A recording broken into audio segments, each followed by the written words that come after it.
excited to look forward to the chat. Great. So for the uninitiated who've not known who Rishab is, Rishab heads uh, Twitter Next in India, and Twitter Next is essentially Twitter's brand solutions and content marketing solutions advisory for brands and businesses in India, and they've been doing some great stuff with brands and agencies across the board on how they could use Twitter to the best of their potential. So welcome again, Rishabh. I think we'll jump into the chat to the topic. Uh, so like we also discussed that Twitter is sort of the home for moments and memes across genres, uh, and it is a platform where news breaks. It is a platform where a lot of second screen experience happens. Like I would be watching a match on TV, but I would talk about it on Twitter.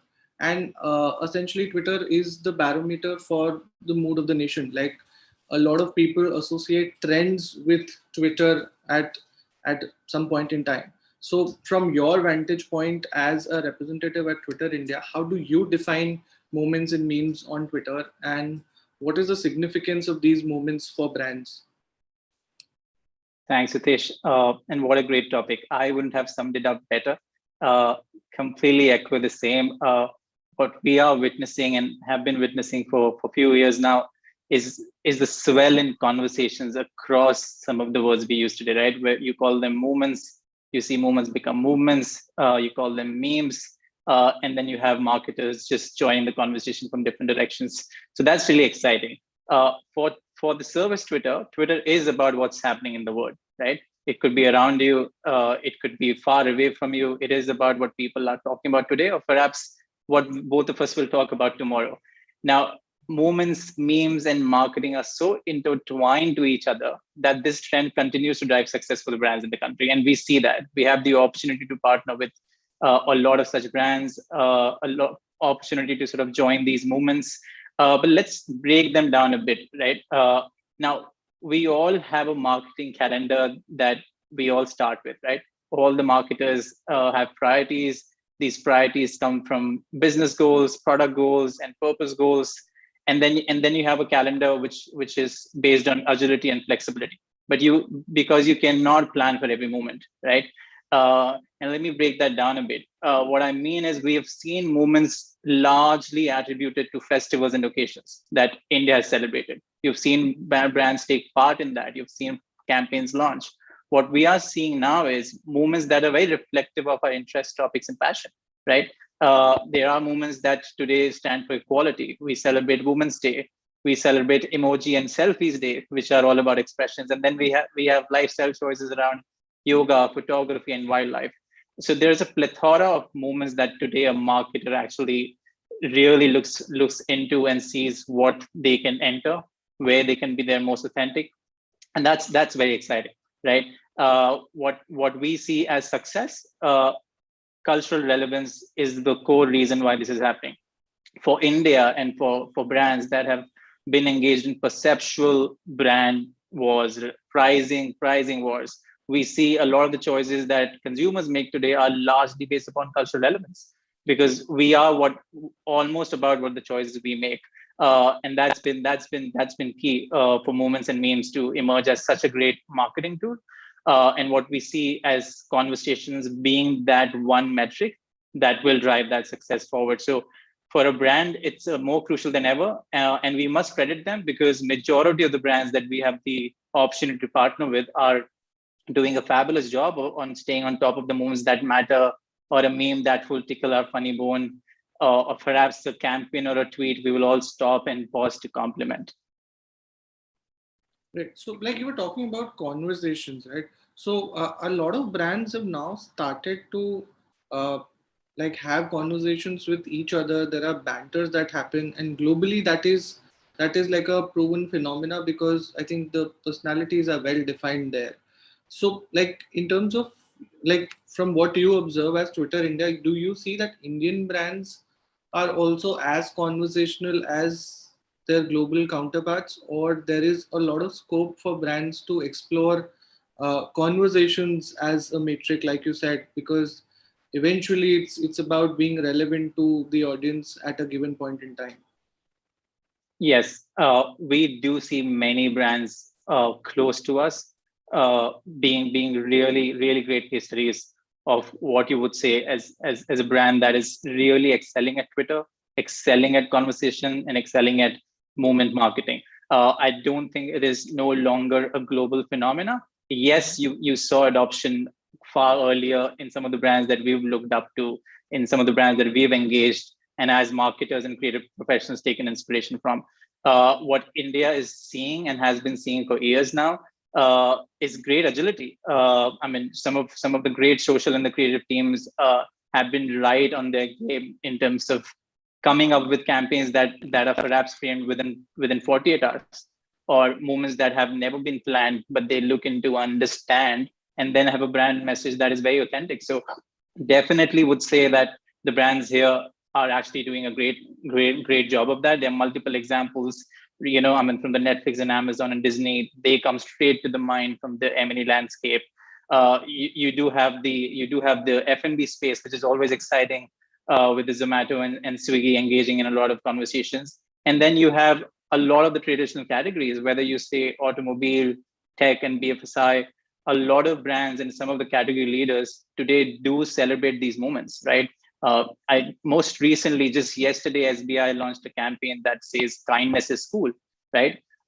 Which is a great example of a leading bank institution saying something that matters online, right? On how you represent your words and expressions in a public conversation. So yeah, it's a great trend to witness. On your point about, is there still way for us to go ahead? Absolutely. The opportunity for multiple brands, whichever sector they sit in, the SMBs or large conglomerates, I think the opportunity exists a lot for them to embrace the service, embrace the public conversation, and be more closer to the audience, and not be in a transactional conversations, which is very flighted sometimes. Right. So, and like one, like probably a tactical question, how should brands, like what should be the metric or the criteria for brands to choose a particular moment or meme to invest in, whether it's on Twitter or it's on other platforms? According to you, what are some of the factors a brand should keep in mind before looking at a certain meme or moment? Definitely. And this is one of the most crucial questions, Hitesh. Thank you for asking that. Because the velocity of movements is such that you often don't have the time to think as much, right? Or probably largely rely on the gut rather than the data.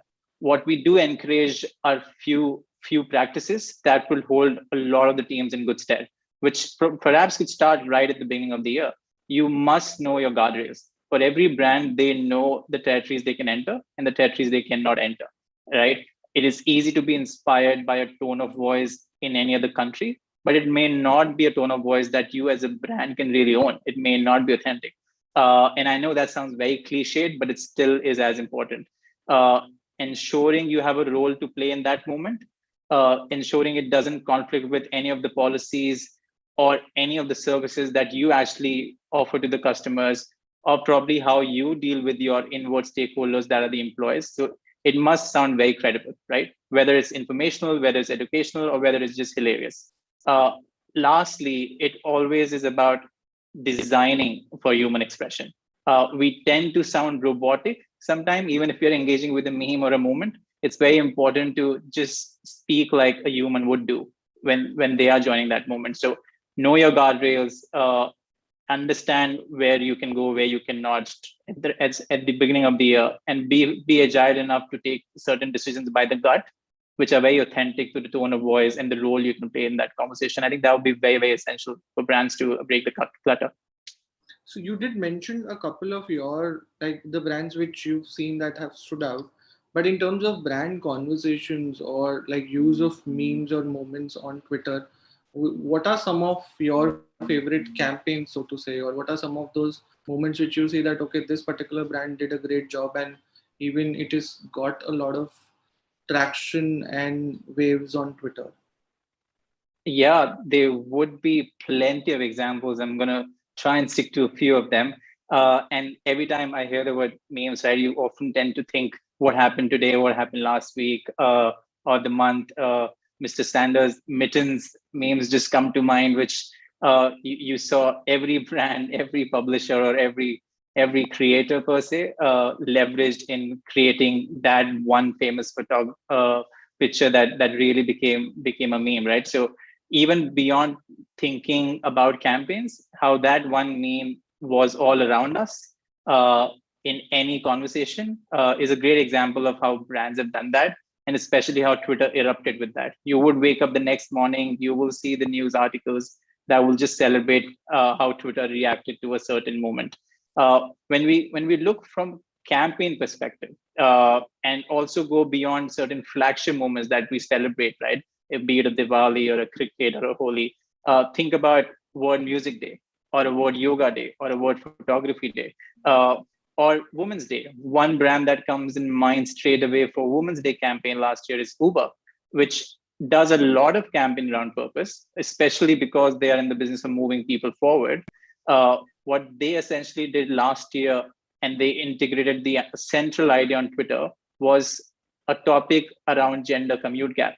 The campaign was titled hashtag within her reach, which we all know is based upon the insight that women tend to not really prefer distances, and they end up sort of looking for work opportunities nearby. They tend to sort of see the safety of the transport and how far they can travel, etc. A lot of hindrances come, and I think especially in that space, Uber was actually promoting what initiatives they can do, how they can ensure that they can drive that forward so that every opportunity is within her reach. So that's a great example and a very authentic one of how business would speak about a specific cause that mattered on Women's Day. Coming to a more light-hearted conversation, which is Spotify. Spotify does a brilliant job across the year on days which we probably don't see a massive swell in conversation in India, but they tend to actually break through and create benchmarks. One such example is Music Day. World Music Day is celebrated. We might engage with it as fans of music, but they made India engage with that with hashtag play this. And it was again deep rooted in the creative insight their teams had that a lot of us probably speak and express well in emojis rather than text. And the ability to map every emoji to a playlist is an exciting proposition, which obviously India really accepted, and they pretty much broke all the benchmarks that we've seen in the M&A categories. And yeah, there are many examples that we see brands continue to do for a yoga day, a photography day, and hopefully this year we'll see many such cases that we'll celebrate by the end of the year. Right, and I think there are custom emojis for almost every occasion or movement out there from Twitter, which makes Right. it more which makes the process more easier for even people to express. So moving on to a slightly controversial question per se, and this is something the moment we announced this session, a lot of people have been DMing us, asking us about this. So like we discussed, that Twitter has been the breeding ground for topical conversations and moments. Some of them are entertaining, some of them are informational, but there are some moments that happen which are very which toe into that line of dangerous territories, and it's about religion or it's about politics. So what are some of the do's and don'ts you would recommend for brands on Twitter, and where does one draw that line between staying relevant and not getting into trouble, or not inviting unruly or troll behavior on their brands? This is another session also that is happening in the evening, but I thought that I'd check your thoughts also on the same. Absolutely, and a very, very crucial question. Twitter is committed to serve the public conversation, Hitesh, as you would have seen us state publicly across all our priorities. And the top of that priority is ensuring the health of the public conversation, right? Our product roadmap encourages that, our policies encourage that, and everything that we evolve and launch right now in terms of giving people far more control of conversations they have and they would want to have and how they want to have is a sign of how much we are focused on ensuring public conversation is maintained and we have a safe space for free expression. Having said that, what we also see is movements, like you said rightly, would emerge from all sides, and movements are what people would make them out to be. So for us, as a discerning audience, as discerning users of all services, be it social or be it any other sort of services that we use, it's very important for us to see what message we want to amplify and what message we want to engage with. Now, if you put brands in that context, it becomes even more crucial for them to understand the sentiment prevalent around an existing moment, right? Instead of jumping towards what's swelling in the country right now, it's very, very crucial to see and understand the layers of that sentiment, ensure that this is a message that you would want to amplify or not amplify, and show that how you as a brand can make a difference to that, or probably ensure how you can contribute safely to the public conversation. So this is what I would say to that. What we are really excited about is how to give people a service that makes them come closer to discovering content that they like, finding interest in topics that they want to speak about, they want to resonate with. Topics is a great example of that, right? Today we have over 6,000 topics that today people tend to follow, and you've seen years before a lot of people tend to follow accounts, and now they tend to follow conversations and topics. And that's a great direction that we see people are taking on the service, which is extremely diversified, and extremely exciting for brands to absorb and decide where they should make a difference. Right. And so, like, I would reiterate, where does one draw that line between staying relevant and staying opportunistic on Twitter, or even for any other platform for that matter, but from a Twitter standpoint? Because, like you said, things erupt on Twitter and conversations swell much faster as compared to any other medium. Yeah, three things to that, and reinforcing what I said. It's very important for the brand to answer the first question: do they have a role in that conversation in that moment, right? Are they there to educate, inform, or entertain? It's very important to answer that question, like you rightly said, because sometimes you could just see that as an opportunity because the word is speaking about that. But for a brand, the demands are even more, right? We all demand so much from the brands, right? You tend to ask them far more than just the services they offer. How much difference they can make in our day-to-day lives. So that's really important. And second, designing for the feed. You should speak the language that is being spoken on the timeline, right? You should sound definitely human. Again, something that we say often, but you don't see today that is something that is practiced across the categories, right? There's still a lot of runway to cover on that. So that's what I would say. Great. So, like, speaking of conversations, so, like, by and large, like the brands even you mentioned, or what we also see, even humans or personalities who are very popular and influential on Twitter, the kind of content they create on Twitter is very text driven. It's very text based. Though Twitter has introduced features to facilitate rich media, and there is a bunch of content formats that Twitter might have introduced over a period of time. Do you have any data points on what kind of content consumption trends happen on Twitter? What is it that people on Twitter engage the most with? Is it like the perception that we have that it's text-based tweets, like text tweets which work, or rich media tweets also have something like also connect with audiences, but we might not have known of? So, like, if you could give us like a snapshot of the kind of content formats that have worked for brands on Twitter from your standpoint. Yeah, at the core of Twitter, Hitesh, is brevity, right? Before we even discuss text, visual, rich media, live content, brevity is essentially the DNA of Twitter, right? Being crisp, being short form, something that will make you stop the timeline. A lot of the brands that I mentioned, or a lot of brands that we can discuss now, are great examples of their content strategy being diversified. Their content strategy is actually not just text based. They have a strong meme game. They have a strong visual storytelling game, and all the campaigns that you perhaps would have engaged or will engage on Twitter are video first campaigns. So what we are seeing is both qualitative and quantitative trend points to actually show that there is enough and more conversations that are today video, enough and more conversations that are today in tweets, and perhaps even in just memes and gifs and emojis, like we discussed. What we are seeing, even if you just zoom out and think of advertising and our business in that core proposition, a significant amount of our revenue today comes from video advertising solutions, which is a strong enough proof point to where the service is.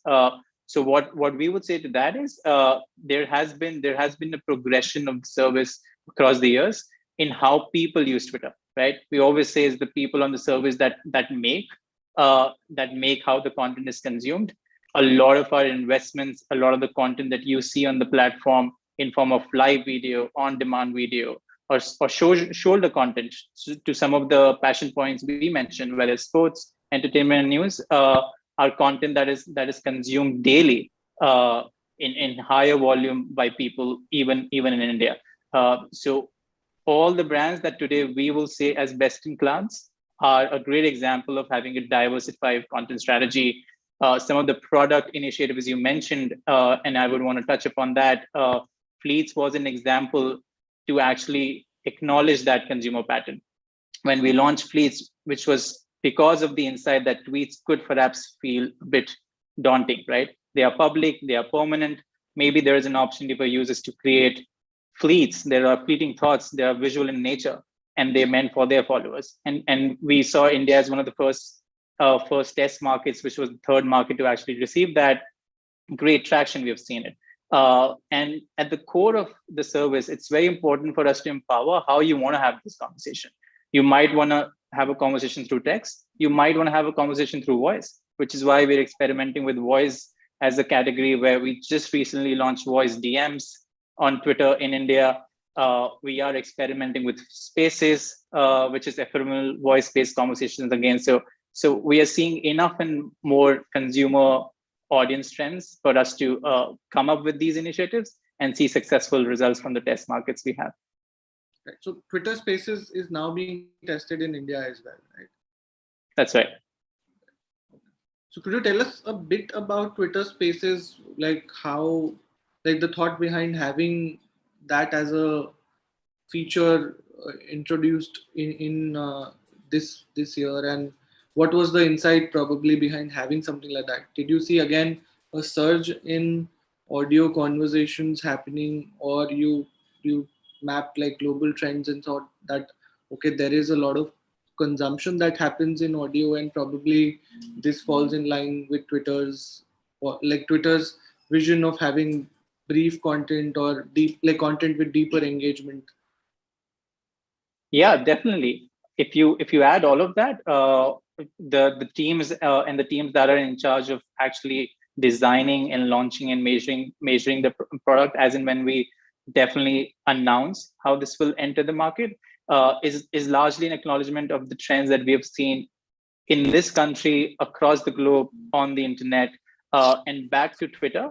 What's fascinating for us is to see that at the bedrock of all of these decisions is we being the conversational layer of internet, right? And conversations tend to be diversified. Like I said, you might prefer voice, I might prefer visual, some might prefer text. And the advantage with voice is it adds a bit of texture and context that perhaps text would miss. And that's the single and the most important reason for these initiatives to be tested. We will release more information on that, obviously, and probably I would like to wait for that and engage on that conversation later. Super. So I think through the session you've mentioned a couple of times about how it's important for us to be human, or for brands also to be human, because we live in an age where humans are trying to become brands, and brands are slogging out all in to sort of become humans across platforms. So according to you, what is an ideal game plan for a brand, like for someone to build a human brand on Twitter, or someone to humanize their brand on Twitter? That is such an interesting play with words, Hitesh.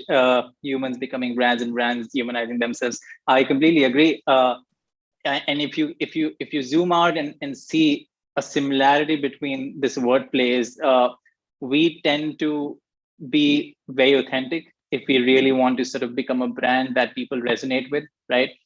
We tend to ensure we don't sound commercial. Like you need to give a reason why someone would follow you or perhaps look forward to your content, whichever service you may recite. Uh, Come back to brands. They want to ensure they don't have a transactional relationship. They want to stand for more. They want to be culturally relevant. They want to say a lot of things beyond the product launches they might have in a year, right? Which we just touched across the length of the discussion. Uh, what I would say as a great game on Twitter, like you articulate, are multiple criterias. If I would start that one, and similar to a few points I mentioned, but just to reinforce them again, it's very important on Twitter for a brand to think ahead, right? As much as you can't predict, you cannot plan a calendar that is very rigid, but you can definitely plan areas that you can celebrate, own, and really break through the noise, right? It's very important to have that guardrail set. As much as be prepared and have resources planned, which give you agility and flexibility, because you will have a short window to react. That's one. The second point is leverage your Twitter ownables. A lot of the times, what we see, both opportunity and even great examples come out of there. What is your pinned tweet on the profile?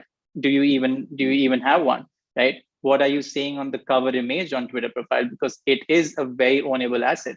How does your bio reads? Does it read as a company statement, or does it read at the values or the people behind the brand? That's a great point for you to sound how your content might be appreciated, might be accepted. And few things also, which are something that just should be practiced across the year, is respond to culture. You have to respond to things that are changing. The service is extremely dynamic. The patterns change. You cannot be a brand that probably misses to acknowledge that. You might not have a role to play there, but it's very important to just ensure to be extremely in close contact with what's happening, right? Third and fourth, perhaps, would be respond to feedback and ask for feedback. Great brands, some great leaders behind those brands. A lot of examples in India are leaning on the service to solicit feedback, to decide what changes they have to make in product, or actually to perhaps decide the product roadmap. That's a great example for people to really come close to the brand and feel proud that they have a role to play in the journey that brand is taking. So if you add all of that and how they measure and optimize for content, is a great example of some of the brands, how they are acing their strategy on Twitter as a service. One last thing, what are the top 3 brands a social media manager or a brand person or an agency professional should follow on Twitter for inspiration on the kind of content they should also create? Twitter is one of them. I know that the kind of conversations Twitter drives, or the engagement which Twitter itself drives on their handle, is massive. Like those threads go viral and they go across mediums. It's not just there on Twitter. You can see it on every other platform and in articles and everywhere else. So what are those top 3 brands you would recommend that as a brand marketer or an agency professional one should follow for inspiration? Yeah, what I would say is, we all have personal choices, right? I associate myself with few brands and few topics I tend to follow. What I would definitely encourage the audience that have tuned in is to go and read best of tweets, which is our way of capturing some of the best work that we see on Twitter year on year, right? And perhaps in a year that we all want to forget, that is 2020, we saw creativity thrive within restrictions. And a lot of those brands that we have listed down as brands that have used Twitter brilliantly, or brands that have leveraged culture, or brands that have launched a campaign that is very centered in Twitter, are great examples to speak. What I would say is we have strong examples across all categories today. And it's no longer limited to 1 or 2 brands, which we all felt is doing a great job at content, right? You would always find that young startup. You will always find that young leader, and perhaps a large client probably doing equally brilliantly when it comes to owning the timeline on Twitter. Thank you, Rishab. Thanks a lot for your time. It was lovely having this conversation with you. We'll probably engage with you for a longer stretch, maybe in the near future. Thanks a lot. Appreciate that, Hitesh. Thank you so much for having me. Thank you. Thank you. Thank you so much, Rishab and Hitesh, for that wonderful conversation. Ladies and gentlemen, with that, I would definitely like to ask all of you to send in your key highlights of the conversation. I am sure that you had a lot to take away from this conversation. We all knew moments had power, but it is truly insightful how a moment and a meme can redefine your entire marketing strategy. Now, before we move forward, we'd definitely like to thank our partners for the event. As we all know, no event is possible without the support of its partner, not even a virtual one. So we'd like to thank our partners, our gifting partners for AliveNow presents SAMMIE Best Social Media Brands. Thank you to our gifting partners, Storia, HQ, Godrej Air, and Society Tea. Thank you once again to all our partners. And for all of you who've joined us, don't forget, we are on Zoom. You can send us your questions for the panelists and speakers.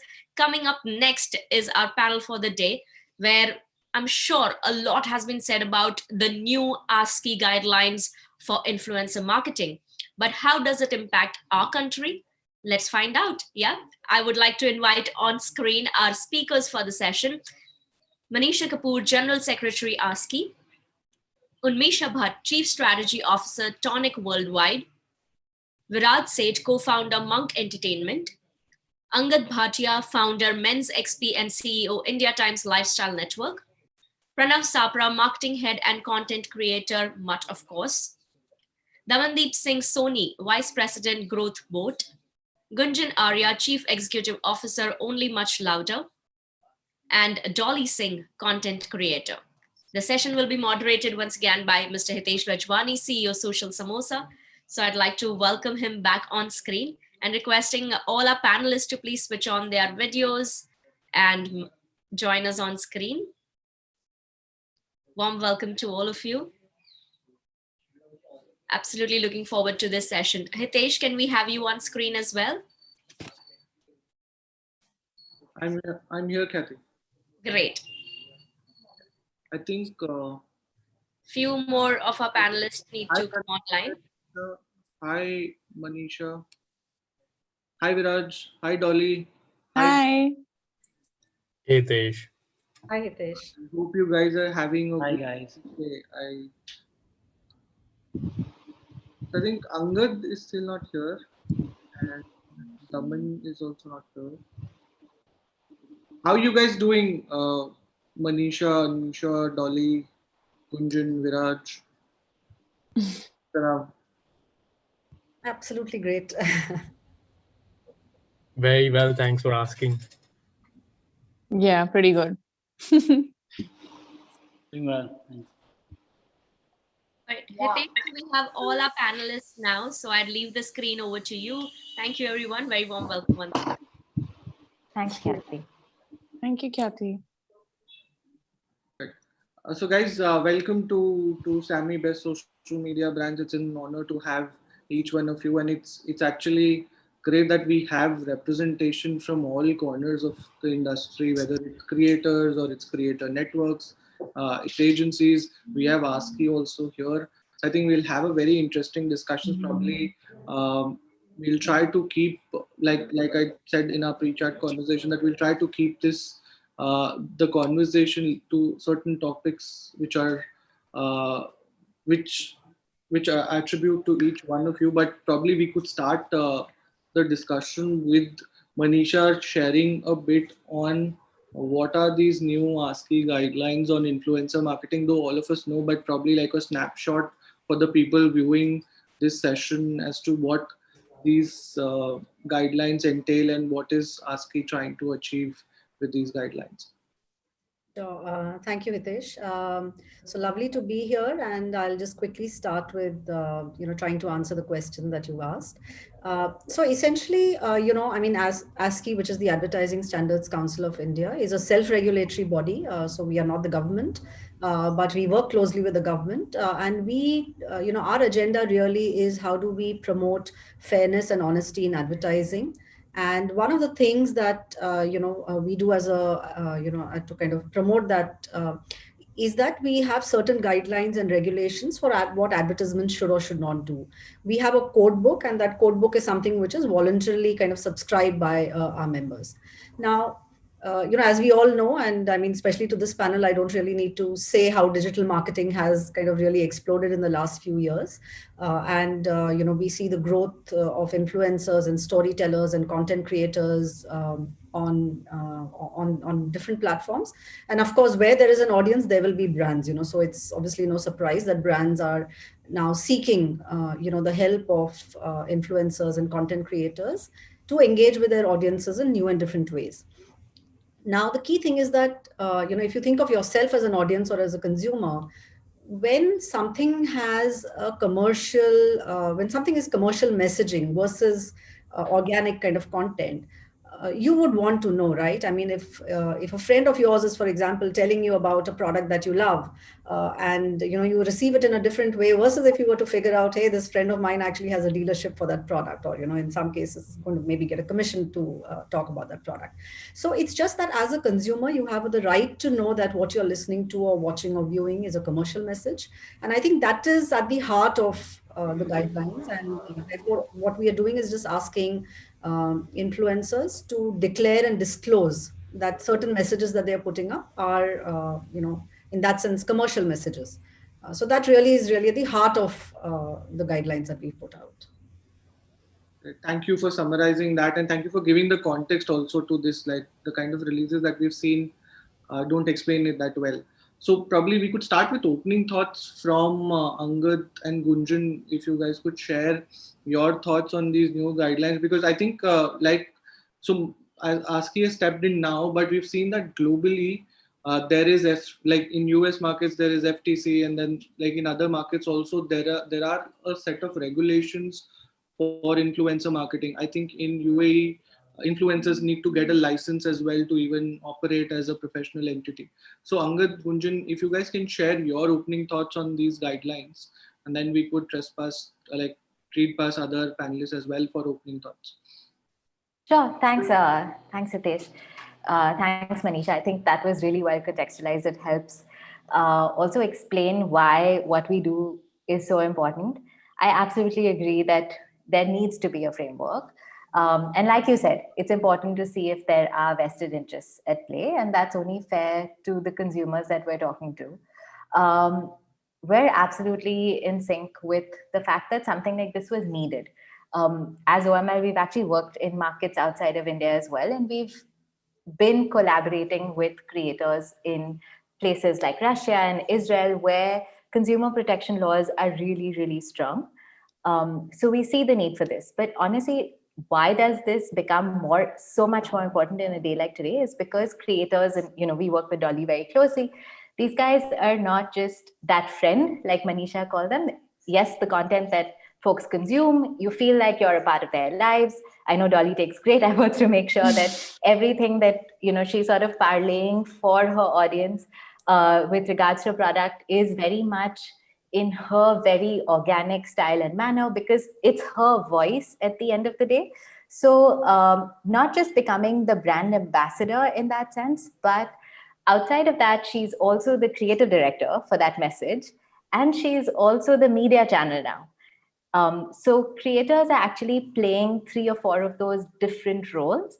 And having a guideline or a framework actually makes it easier for everyone who's participating in influencer marketing.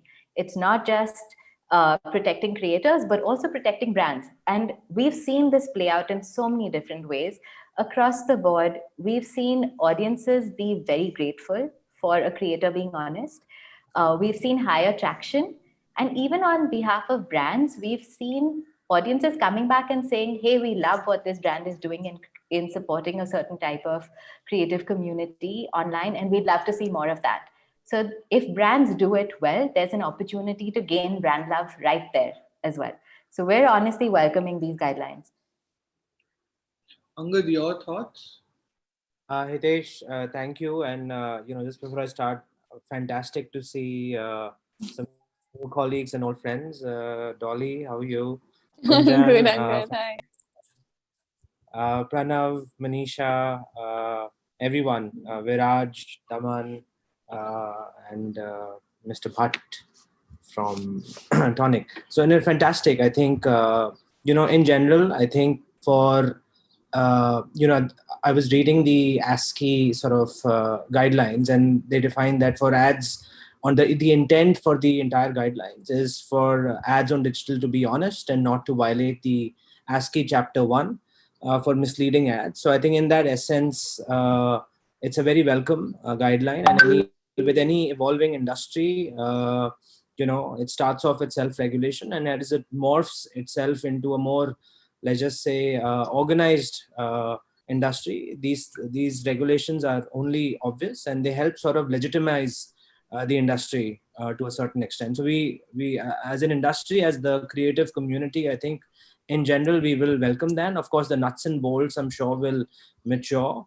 The only pointer there, with humble sort of submission, Manisha, is that an April 15 type of a mandate may be difficult, not for us, but maybe for platforms, because some of the nuts and bolts, say for, I understand there was a pointer on disappearing stories and things like that. So I think, the nuts and bolts, of course, with the industry dialogue can be charted out, but in general, very welcome, and it's a way for the industry to validate itself. And in general, I'm sort of looking forward to sort of sharpening some of the literature that has been outlined in these sort of set of guidelines. Great. I'll quickly jump on to have a conversation with Viraj and Anisha, since you guys manage a lot of creator-led campaigns. Monkey also manages a certain bunch of creators as well. So because you are at the center of these associations between brands and probably bigger agencies as well for campaigns, what is the kind of challenge you think you would foresee in convincing brands to sort of start moving towards the framework that these guidelines are setting? So probably Anisha, you could start, and we could then move to Viraj. Sure, Hitesh, thank you. I think like everybody mentioned here, guidelines are important since the industry is growing and influencers are becoming like a huge platform of communication for brands. And like any change, as in when there is a change that comes in, there is a certain curve, right? Where there are challenges that you face when there's something new that's going to happen. There are apprehensions. I'm sure we're all going to go through that curve. There's going to be a little bit of resistance and wait and watch. But after that, I think there's going to be no looking back once things fall into place. Though there are a couple of, again, personal opinion.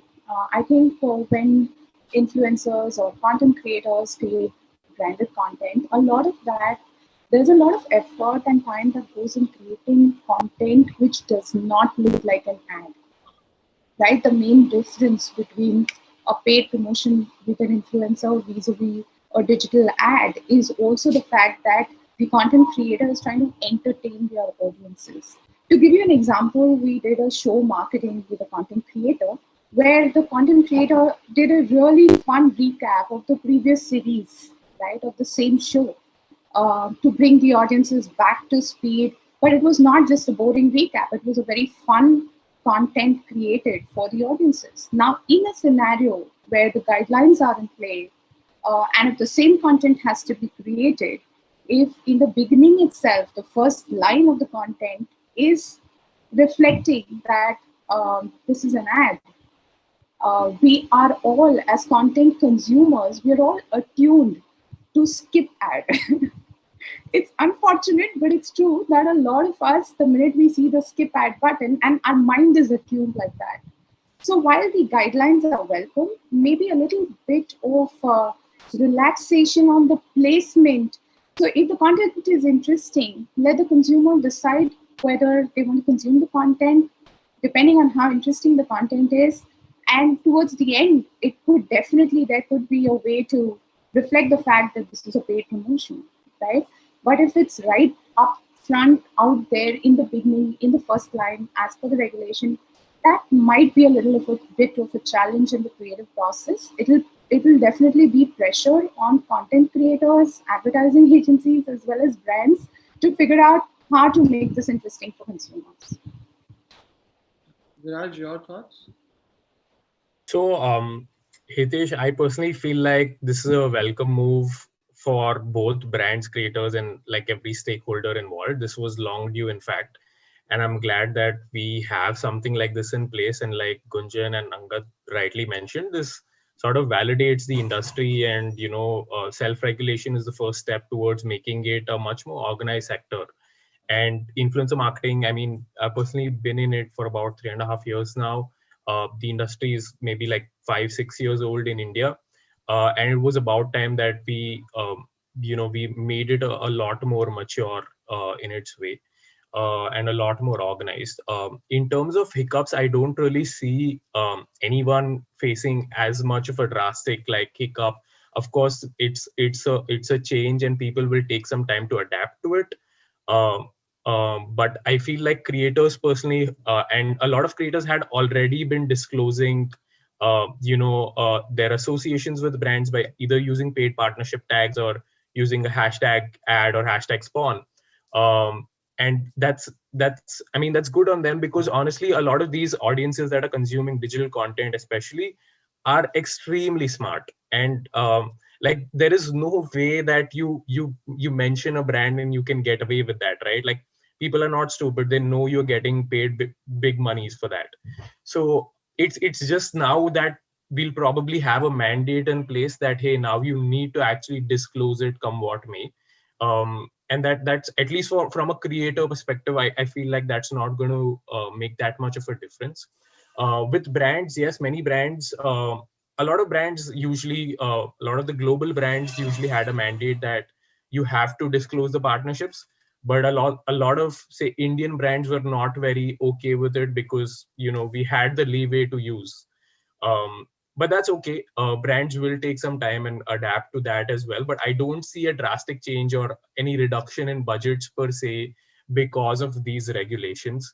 And it's very welcome. And I'm sure, of course, like, the nitty-gritties will be looked at, and there are some changes that will happen. I'm not very keen on, labels being presented in the video. Like, for example, in Instagram, when the platform has the capabilities to disclose the partnership either in the caption or through a paid partnership tag, I wouldn't want to then have the creator also disclose it in the video itself, because that sort of like kills the engagement. I wouldn't want any label on a static image, because usually static images are best done when there's like no logos or no text on the image. So nitty-gritties like those, if they could be considered, keeping the best interests of creators, brands in mind, and of course the audiences, I think we have a good road ahead of us. Great. So you were talking about like, brands might take time. Probably this is the right time to get Daman in. Daman, like, do you, like, as a brand, would you be open to have labels or tags on all influencer associations happening?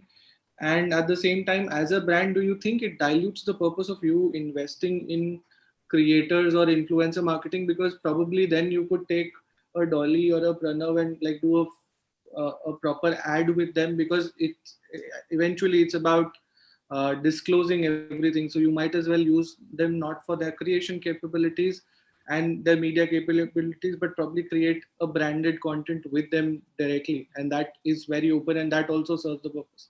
So first question, do you think brands would be open to these labels? And to, what's your process as someone who's doing a lot of influencer campaigns with? Hitesh, it's kind of uncanny that you brought me onto this, because these were the exact notes that I had that I want to take this up today, since Manisha is also on the panel. So, here's the paradigm that I want you to think about, right? When we see a hoarding, we know it's an advertisement because it's present in an ad medium. We know in a TV spot that between the programming has been broken and there's an ad over there. What about native content, right? So when we see native content in any publisher or any magazine or anything, we have a small thing which says advertorial. We don't have a big red line across the creative which says advertisement, right? So that's the paradigm that I want to bring out, and it's pretty awesome that Viraj brought this up right up front, because I totally believe in what ASCI is doing right now is awesome. This is the need of the hour. It's a medium and channel which is growing, but like Angad said, right, the nuts and bolts have to be, we have to figure them out, right? Just having a simple tag or the whole hashtag strategy that Manish and team have come up with in terms of tagging a particular post as a sponsored post, that's awesome. But if you want to, add extra labels to a video, and for a video they want, if it's a live video, to be flashed every X number of seconds. So that kind of breaks the consumer experience. So what we were trying to do as a community to improve for the customer, we'll actually end up harming the customer and his experience of the platform, in a more detrimental way. I totally agree. We need to tag it. I think the user is very intelligent enough. They understand tags. The mobile device is a lean-in device, right?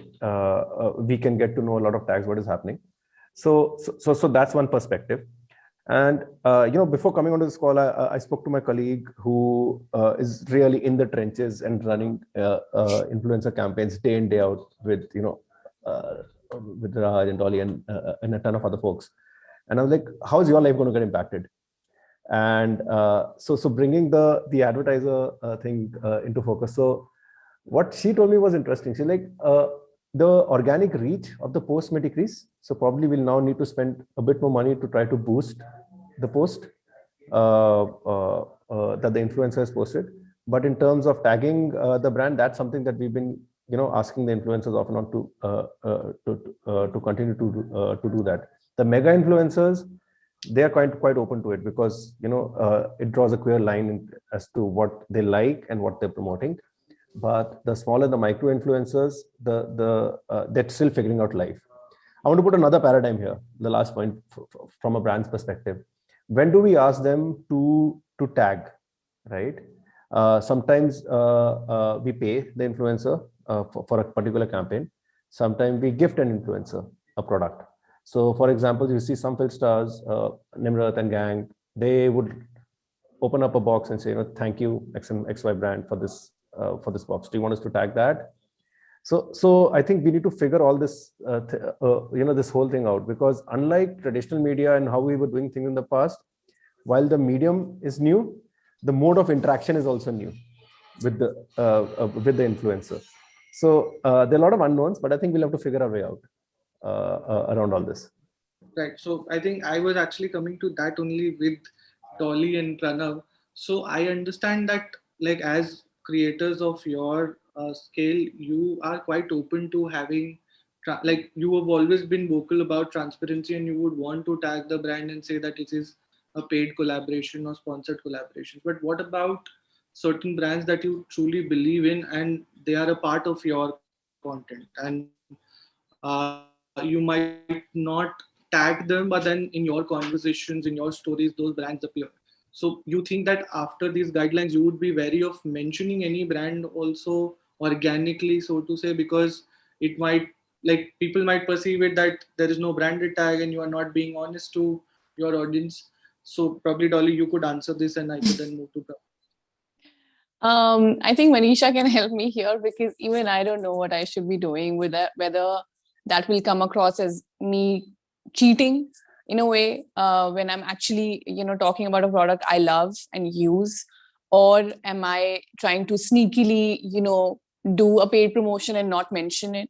How is it going to come across?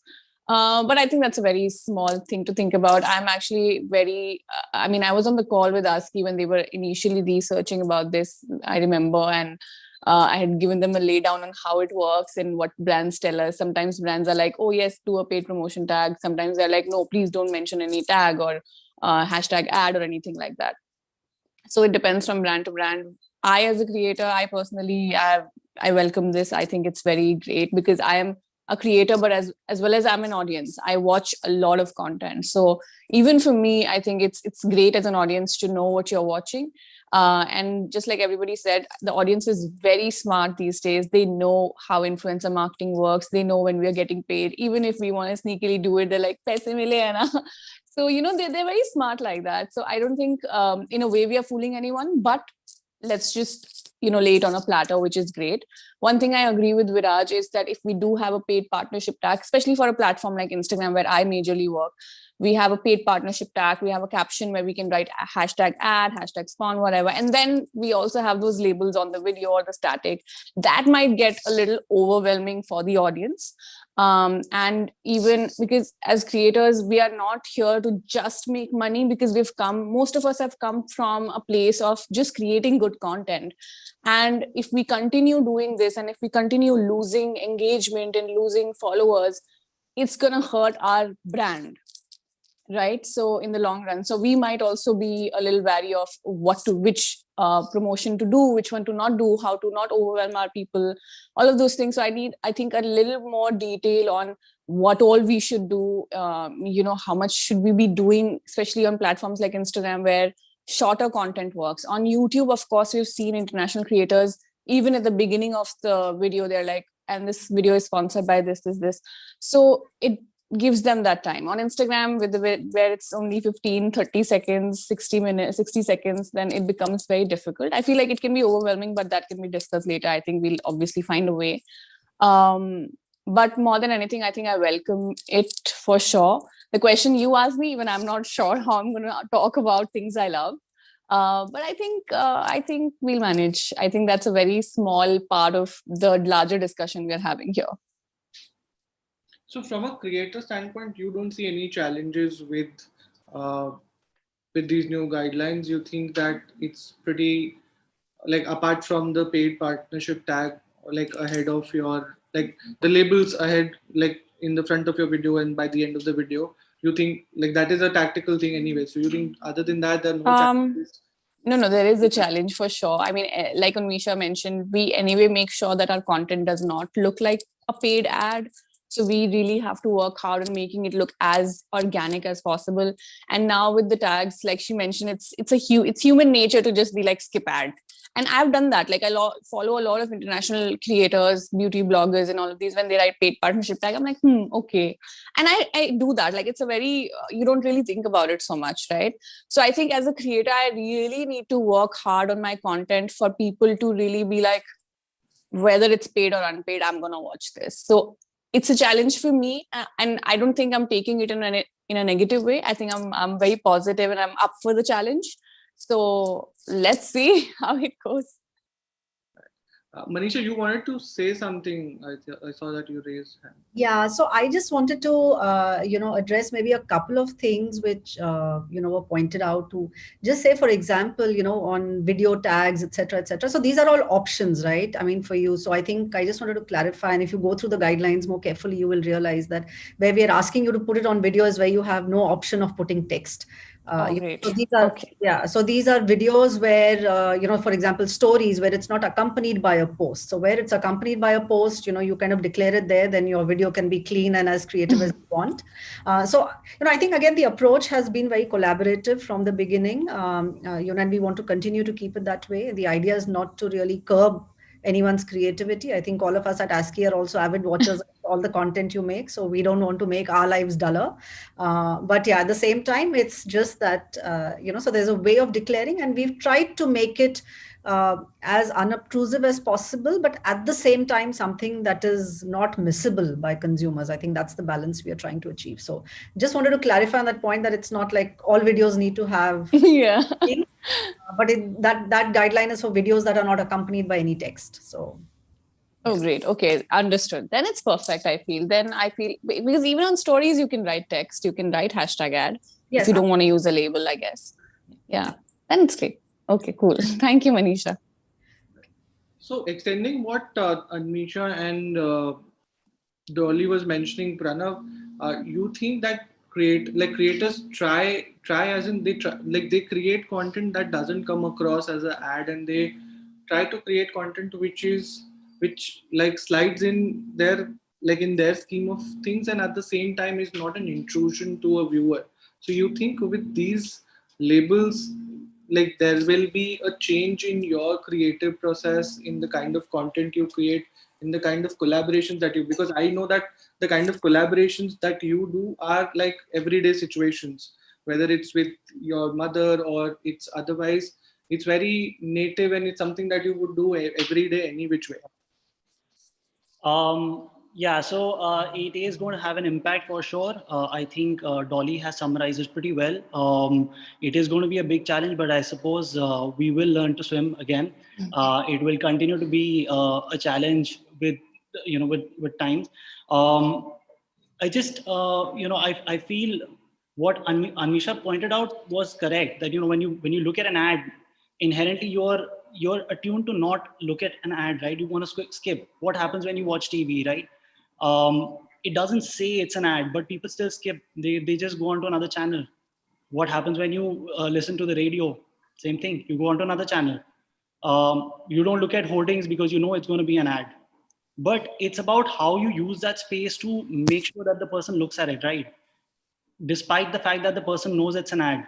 All of these people, all the people who are, who are avidly following content and are going with your life are sort of, they've tuned into what you're doing on a daily basis, right? And they are very intelligent. So when the note says that we are sort of doing a disservice to them, I feel it is a little bit harsh. I get the intent is right. There is a need for some guidelines to be there. I agree. I need some sort of an organized brief to come in for me to be able to sort of also reason it out with the brand, and not go out loud and start saying, okay, you know what, there's a sale going on at so and so space, so go there and start checking out because I'm right now over there, standing over there. That is that's wrong. So things like those, I think people already, so the ones who are supposed to, they're already sort of staying away from doing that. They're trying to make it as organic as possible, because nobody likes comments like, how much money did you get for this? So what are they paying you for this? Have they given you something for free? Why does this not happen to me? Why do I not get money for this? So stuff like this is already a challenge to deal with. So, people see through all of this. There is a reason why TV ads don't say it's a TV ad before the ad plays, because that space has grown and matured into a space which people understand that after the serial or the movie, there's going to be an ad in between, right? So I mean, I would personally speaking, I would just think that people are intelligent enough to figure out what's an ad and what's not. Of course, there is a lot of I would say responsibility on the shoulders of specifically people who have got a large following, and they inherently want to take on things which will not bring this kind of these kind of comments which are negative in nature, and they take on assignments accordingly, and they produce content wonderfully, beautifully, the way they do that, and wherever it is seen to sort of doing a disservice to the customer, I believe that should be tagged off and accordingly dealt with. I don't know, personally speaking, I just look at a legal note and I feel, oh my God, this is I can't handle them. I don't know. But yeah, I mean, there are a lot of things in there that are needed, but also felt it is slightly on a little bit of an overdoing bit than, I mean, at least that's what I felt personally. I mean, I've had all my childhood look at a cricket bat that said MRF, and I get to know that there is no bat that MRF makes. But yeah, that's disservice to me then. Right. So, I know that like from where we report, we might have certain questions for each one of you, but I think there are a lot of questions that might be in your head, which other people on this panel might be able to answer. So, like I was thinking that we could do like an interesting section wherein like each one of you passes on a question to someone, and then like we continue the chain, and maybe we don't repeat like the question to one person, but probably pass it on to everyone, and like that could be a good learning experience for each one of us here.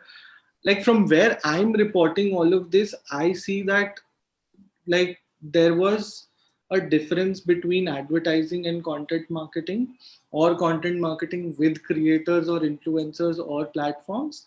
And with these guidelines, those like that difference would not be there.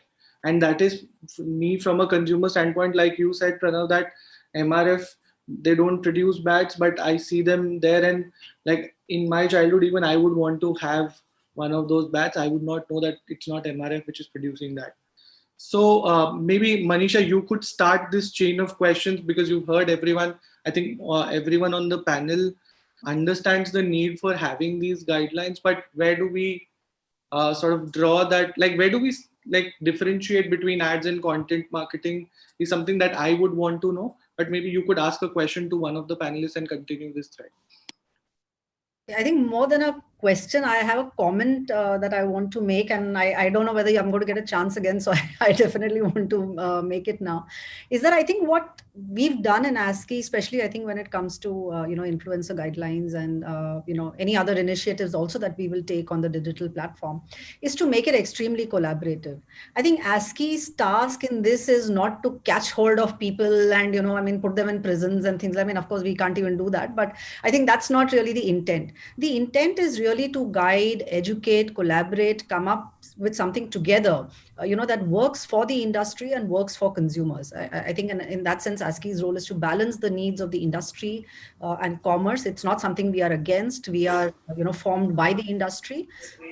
And therefore, the idea really is to collaborate, which is why we've kind of opened these guidelines up for, feedback from all of you. Even in the development of guidelines, we've kind of gone back and forth multiple times. And as Dolly said, that was one of the first interactions we've had to understand this space, even from an influencer point of view. I think this industry is it's a hotbed of creativity. ASCI certainly doesn't want to come in the way of that. It's just that you need to balance consumer interest, and we want to continue to make this extremely collaborative. I would be happier, if one of the things we are speaking of is, also having, more affirmative action sort of things to say, to highlight and showcase influencers who are doing things responsibly and not just, go after the ones that are not. So I think, our approach on this is also, again, it will mature over a period of time as the industry grows and matures. So I think, just in terms of our approach, we are looking at this not as punitive action. And, of course, if there is a complaint, we will adjudicate on it. That's our job. But the idea is to collaborate, to have more sessions like this, to try and answer as many questions as you have, and fine tune our guidelines based on the feedback and inputs that you guys have, because, we are certainly not the experts on this. So that's just a comment I had to make, Hitesh. Sorry. My only request is everyone, please do go through the guidelines carefully. Please do give us your feedback, because, based on that, we will be able to fine tune it, clear out any gray areas that may still remain. So that's what I would request all of you to do. So Manisha, if you could pass on a question to someone, like one thought that you have, and then we could start the question chain, which I was talking about. Okay, sure. So I just wanted to maybe ask someone, what your favorite commercial might be in, let's say, the typical TV advertising world. And do you therefore feel that creativity and, great content and engagement, really, are they two different? Are they exclusive, and do they really need to be in different directions? Or, do we all in our own minds perhaps have examples that are great content and, very engaging? And at the same time, we know they are advertisements. So maybe I can ask Pranav that, since he's next to me on the screen. The questions come to me. My favorite personally is a Dhara ad. I still remember from my childhood where the kid is, he's gone to the railway station, he's running away from home, but then jalebi is made at home. So he goes back. The plan is cancelled. I don't know if everyone's seen that. At least back in childhood days, I could really relate to it. Food at my place was eat all green vegetables, and one fine day when the good food's made, you want to stay back home. Rest of it, you just want to run away. So that was one of my favorites. But maybe it wouldn't be my favorite if the ad at the start said that this is a paid ad where the actors in this have received money for it. I'm kidding.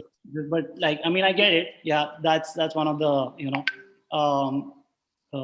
ads that I really like. And one of the best things that it did was it just was very relatable. It told a story, which today's advertising completely misses out on. You know, the whole idea is to make the ads unsuck, right? And that's what content does. That's what we tried doing. I mean, we spend our day trying to write notes, draft things. You know, when a brand reaches out to us, we are excited. We want to sort of, take some time, figure out the right way to sort of make it relatable in some way or the other. And, you know, with whatever time we've got in the day to try and do as good a job as we can for that pill to become digestible, to sort of, you know, put it in that gulab jamun and then feed it to the customer, right? And given that we take on the responsibility of doing that in the right fashion, and you know, specifically, I know Dolly does, I know I do. A lot of people take on the assignments which they feel are very, very close to them, are things that they use on a daily basis. So I mean, yeah. I'll not do more gyan. I'll possibly just form a question now. My question is actually to Dolly now. Want to understand what do we do? I actually love this energy you're bringing here, because you're like, excuse me, we're not hurting anyone. But no, man, we'll do a call. We'll plan it out. I don't know. I'm taking it as a challenge, honestly. मुझे भी नहीं पता क्या करना है. I have no idea what we're going to do, because I, as a human, also do swipe with the paid partnership tags. So I think I'm just gonna sit down and cry in front of the screen and be like, guys, please, paid partnership tags bhi dekh lena. Don't just swipe through them. And I think after a point, people will understand and will start watching. I think हमारे लिए बस ये challenge है कि we'll have to now take it up a notch and go to another level of content creation and make it so relatable that, you know, like, that you can't skip it. Yeah. You have to watch it, and you have to, like, it's engaging banana padega, where people tag each other and all of those things. I think that we'll have to make sure of. It'll just become a little harder than it usually is, which is already quite hard. But I'm up for it, yeah. I'm up for it. My question is actually to Manisha. Manisha, if I break a rule, how many years of jail is there for me? Yeah, there is no jail at ASCI. So I think, but it's an important question. I think just to separate out the role of the regulator versus the self-regulator. So ASCI is a voluntary self-regulatory body. We are not the government. We are not, so while we are recognized by the government for the work we do, but you know, we don't have judicial powers. We can't put anyone in jail. We can only request you to please modify your ad or take it off. So that's the extent to which ASCI goes. So, you know, none of you have to fear ASCI in that sense. But our job is to basically make sure that there is no misleading or objectionable advertisement in the market. I mean, so long as you promise to modify it, or you say, okay, I'm going to take this off, I mean, for us, that's a win. Okay. But I think I just, you know, it's interesting that I want to just leave this thought with you, that there is a Consumer Protection Act which has come in, you know, the Consumer Protection Act of 2019. And that defines an endorser and the roles of an endorser and the liabilities of an endorser. And I think for influencers to become, you know, more responsible in terms of what you're doing, in terms of doing the due diligence of the products that you're promoting, of the claims that you are kind of talking about, I think you also, by kind of adhering to that responsibility, you also avoid being hauled up by the law. And I think that is possibly the bigger, you know, red flag. And I think what self-regulatory bodies the world over do is to try and guide people so that you do not reach that stage, you know, so that you know what some of the rules are, what the do's and don'ts are. And again, like I said, I mean, our approach is collaborative. Our approach is advisory in nature. So we're very happy to help you navigate the rules. I mean, so that's what we want to help you, is to navigate the rules and not to trap you. In the, I mean, that's really not what our objective is. So, yeah. So in that sense, you know, we will not put you into jail. So don't worry. We will not even fine you 1 paisa. We can't do that. But we will request you to modify or, you know, change your ad or withdraw it if it is found offending. And again, you know, you have a say in it. So it's not like we receive a consumer complaint and the next call is to the influencer, please get your ad off. It's not, right? We send you a letter, and we don't send notices. We will send you an email. We will hear you out, your point of view on what you thought. And then there is an independent jury, so to say. And that jury has members from the industry, but also has doctors, lawyers, all different kinds of people, and they will take a collective call, and that is the basis of the recommendation we give you. So we don't give you any orders or any this thing. We only give you a recommendation, and we request you to comply with the recommendation, since it is voluntary in nature. So yeah, I mean, there's no need to be so scared of ASCII. Cool. Thank you. I'll then ask another question to probably Angad and Gunjan again. I think I'd mentioned this earlier.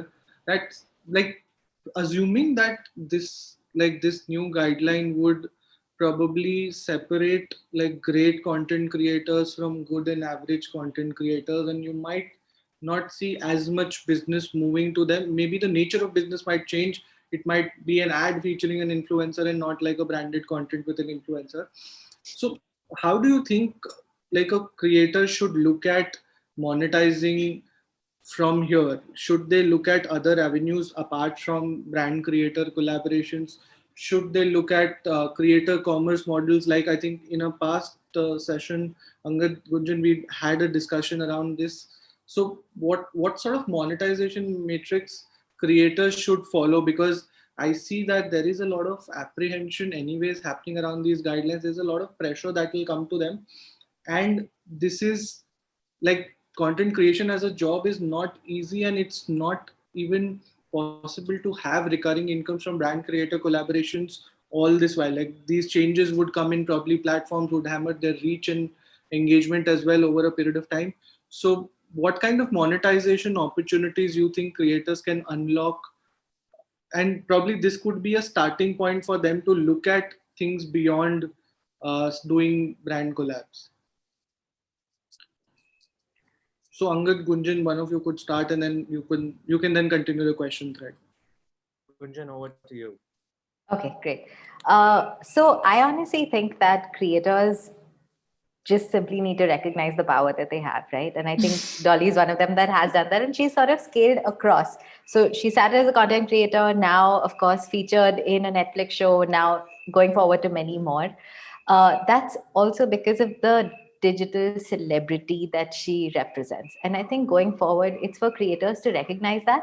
And once creators recognize that, brands have an opportunity to work with them to reach their audiences. And I think that's the very necessary switch that we would recommend both creators and brands to see.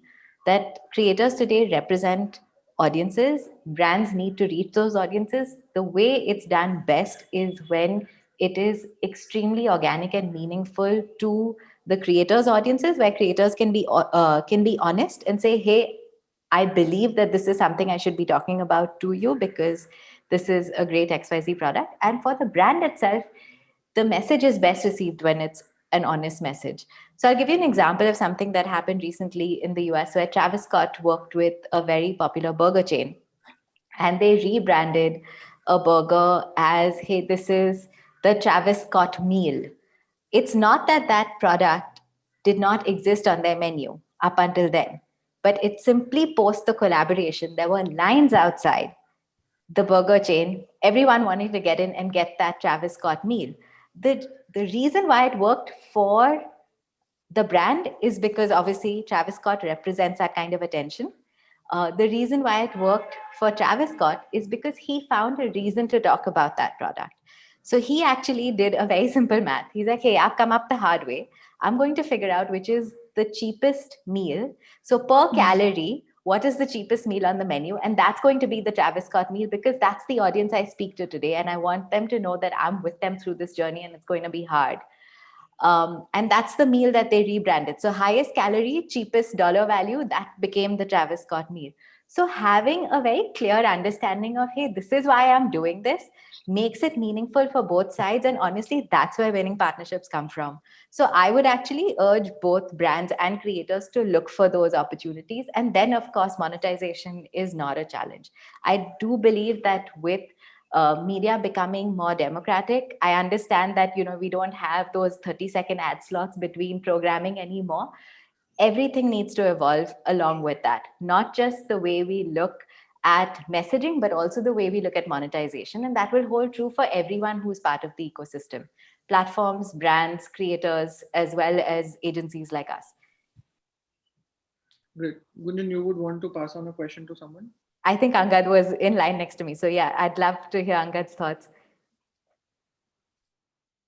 And so look, I want to acknowledge ASCI first for a very simple reason, because the draft guidelines that they've issued are not verbose, don't use is devoid of this legal jargon, and is very, very practical. It's very concise. So Manisha, thank you so much for putting that together.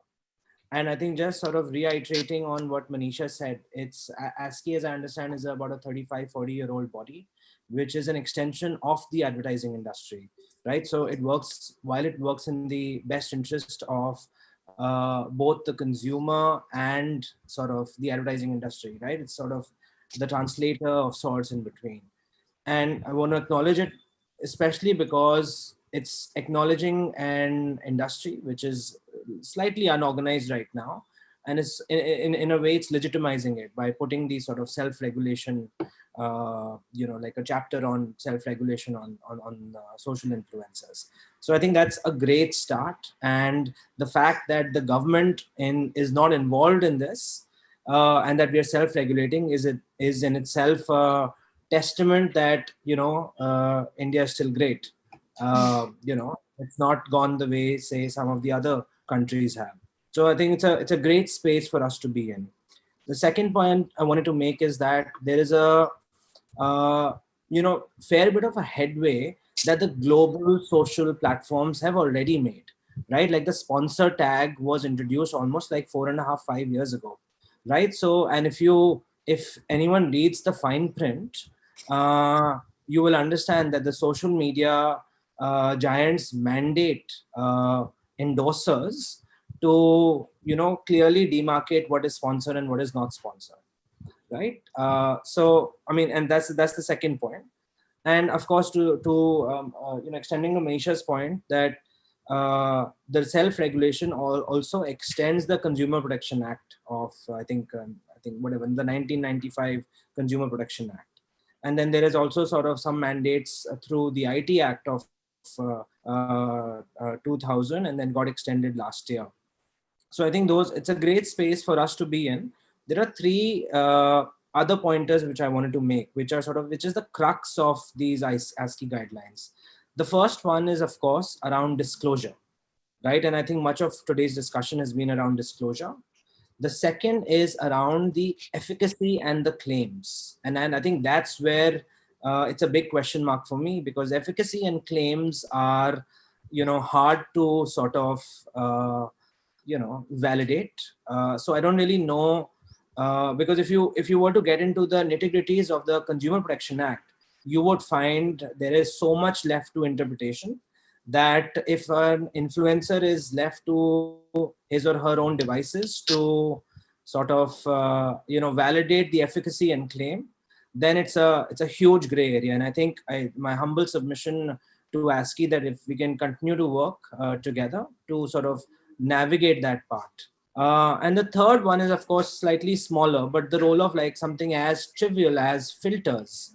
In the guidelines, they mentioned that the social media influencers shouldn't use filters. So if it's a shampoo ad which claims to make your hair shinier, you shouldn't use a filter. So I think those are like some of the leaner points, which I'm sure ASCI would be more open to sort of reevaluating. But the efficacy and the claim clause is where the big gray area for me will remain, and would love more dialogue on that.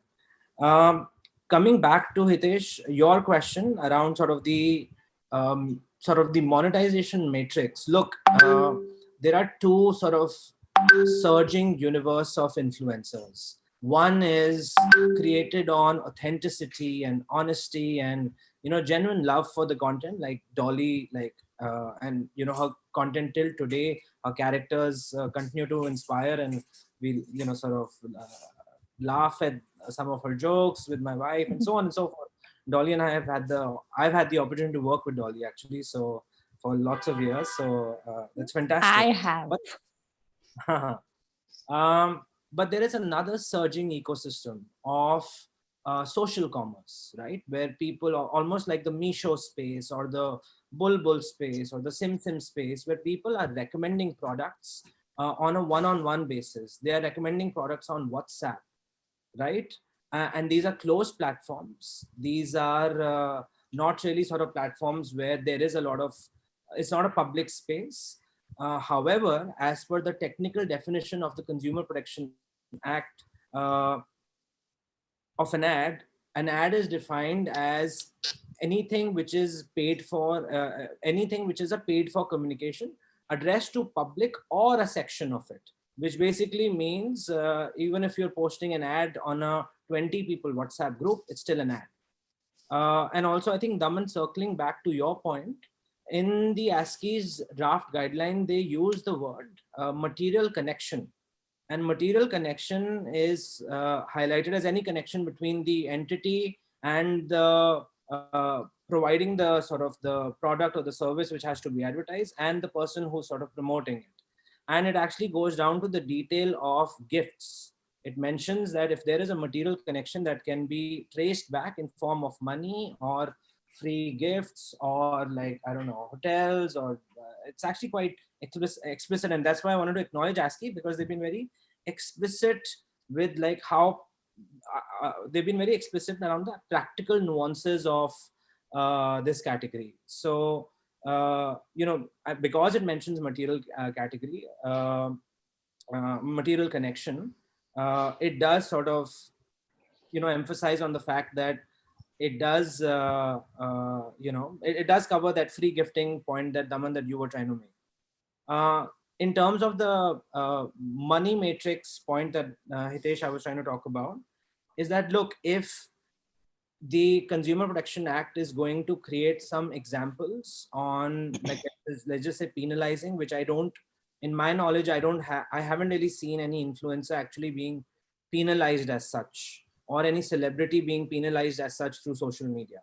However, if it was to tighten its screws and, you know, I don't really know what the thinking of the government is around that.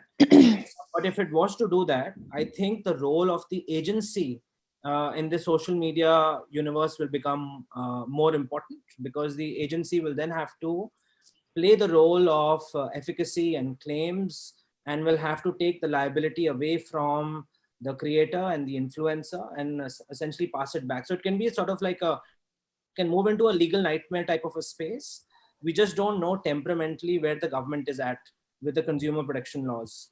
But you know, I've taken a lot of time, but I think in general, these ASCI guidelines seem to be at the onset designed to protect this surging influencer ecosystem. So I think from that point of view, it's fantastic.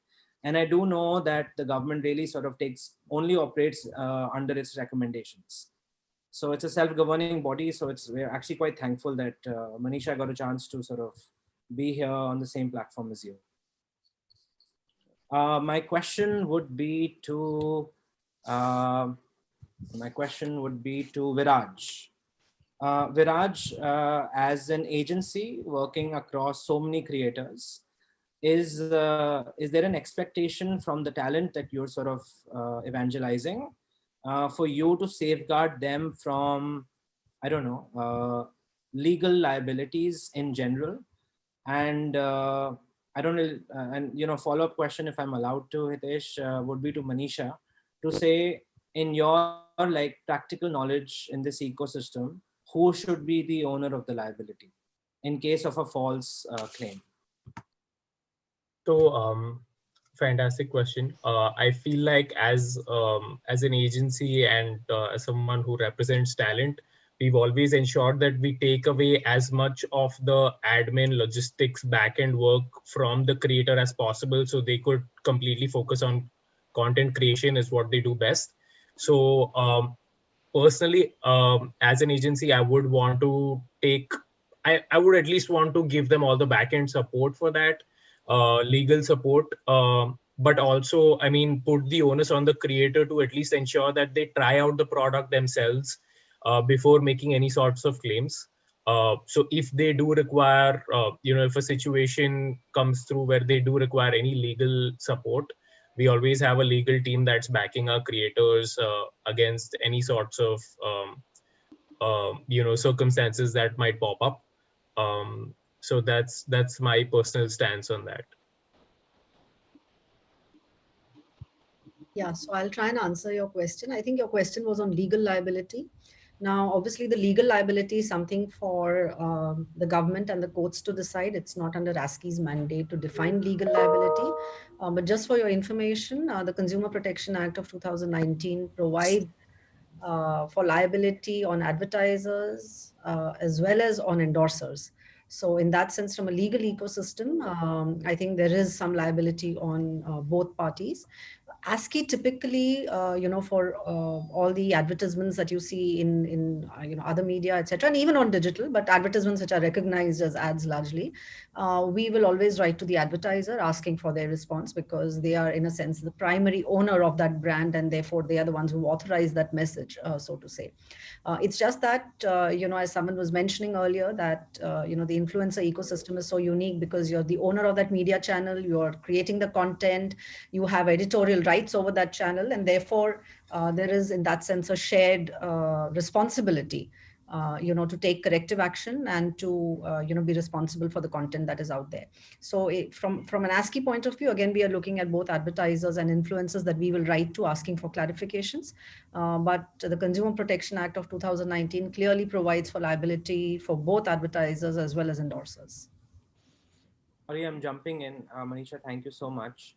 I stand corrected because I do remember, in case of OML's roast, the all famous AIV roast, there was a lot of legal liability, and I know, OML had to go through a lot of tussle to sort of navigate that. So maybe just for the interest of the larger forum, and I'm not really sure if this is against policy, Gunjan, but maybe if you can just talk about that, because it was a big moment for the creator ecosystem, and it's sort of almost like the inflection point of sorts.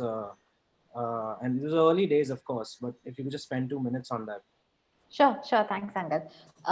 So I think if we were to look at what happened back then, there was more about the issues with the content itself, as opposed to advertisers being involved in that content. So as far as the ASCI guidelines go, there was sponsorship involved, but the sponsorship was contained to the on-ground event, and not necessarily the sponsors weren't part of the content as in when it was released online. And that's predominantly what some folks took offense to, was the contents itself. So I don't believe that's necessarily part of the ASCI guidelines as such. If that answers your question, Angad. Yes, thank you, Gunjan.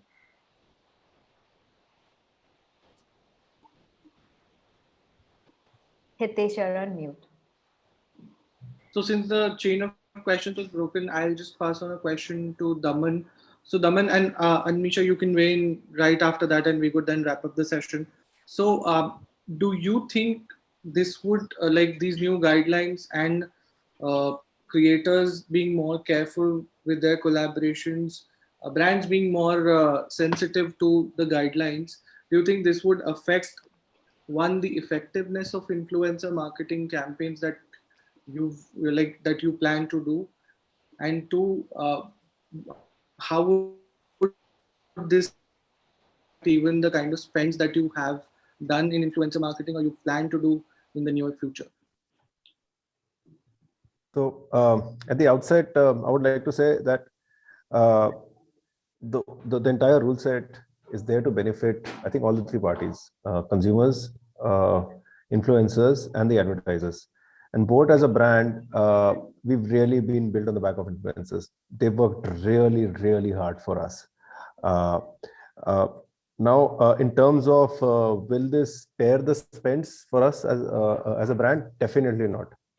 We're going to double down on influencers, particularly for the reason because the guidelines like these, they will weed out the bad actors in the industry, both on the influencers front and also on the brands front, right? There are a lot of brands who've been making a lot of claims, a lot of influencers, pushing stuff which is borderline, which is clearly in the gray. So all this hanky-panky is going to stop now, right, to a certain extent. And having said that, right, the role of the regulator is to ensure fair play in the market and to ensure that every stakeholder is in a win-win situation over here. And I think Manisha and team are doing an awesome job around that. In terms of specifically what we are going to do as a brand is we're going to figure out how this is going to impact on the operations side, specifically our organic reach. How much do we need to incrementally invest in it? So the marketing mix in terms of budget allocation may change a bit. We're aware of that. And I think I speak for everyone when we all say that, you have to figure it out in the next few months is that how much impact this is going to have, because there's also the platform play in it, right? Moment to start tagging all this, what is the organic reach that is impacted, so on and so forth. And I think even the platforms are looking at this closely. So net, it's a positive move. It's only good for the industry on this front. And I totally, one of the biggest takeaways from this meeting is Manisha being over here and really saying that this is a very collaborative effort, and I really appreciate that. And I think with that kind of an attitude from a regulator, we can only move in the right direction. हमको अर्जी नहीं देनी पड़ेगी किसी चीज के लिए. I think she's just a WhatsApp away. So Anmisha, you can share your closing thoughts. Like, I would want you to touch upon ideally the effectiveness bit of it, like what Dhawan said, that you'll have to figure out that whether organic reach would decline or the quality of content might get affected because it's coming across as an ad. Right. So if there's one party who is definitely going to benefit, it's the platforms like Facebook and Instagram, because if it's declared as an ad and if the organic reach declines because of that, media promotions are going to increase. So while the overall conversation is about influencers, but I see the platforms also benefiting out of this. But more importantly, from an efficacy perspective, right? I feel if the guidelines are made popular amongst the public, while we are all talking about a community here, which is very important, because we're talking about marketers, agencies, content creators, but the most important people who are actually going to be consuming the content, if you're aware and familiar with the fact, beyond the fact that we're just going to be talking about labeling the ad, there is also the fact that the influencer is only going to talk about the product if he or she has truly used it and believes in it, which means it's going to add a lot of authenticity and credibility to promoting that product.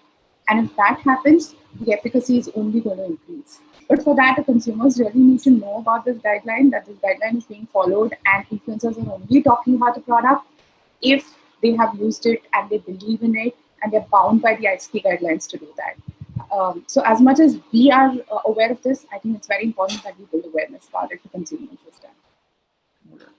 Thank you. Thanks a lot, guys. Thanks a lot for coming together for this session. It was more of a learning experience for each one of us. And like everyone echoed, it's still early to sort of understand the impact of these guidelines, but eventually we'll figure it out. And but yeah, like what Angad said, what even like I think everyone else also weighed in, that it's good for the Indian influencer marketing ecosystem to have ASCI coming to the play and help us course correct things, help us weed out, like I said, from like great content creators, from good and average content creators, and so on.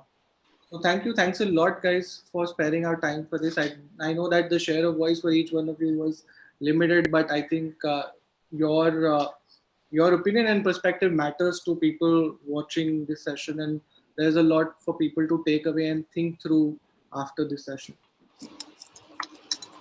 Thank you, Thank you so Hitesh. much, Thank Hitesh. you. Thank you, everyone. Nice meeting you all. You guys. Thank you, everyone.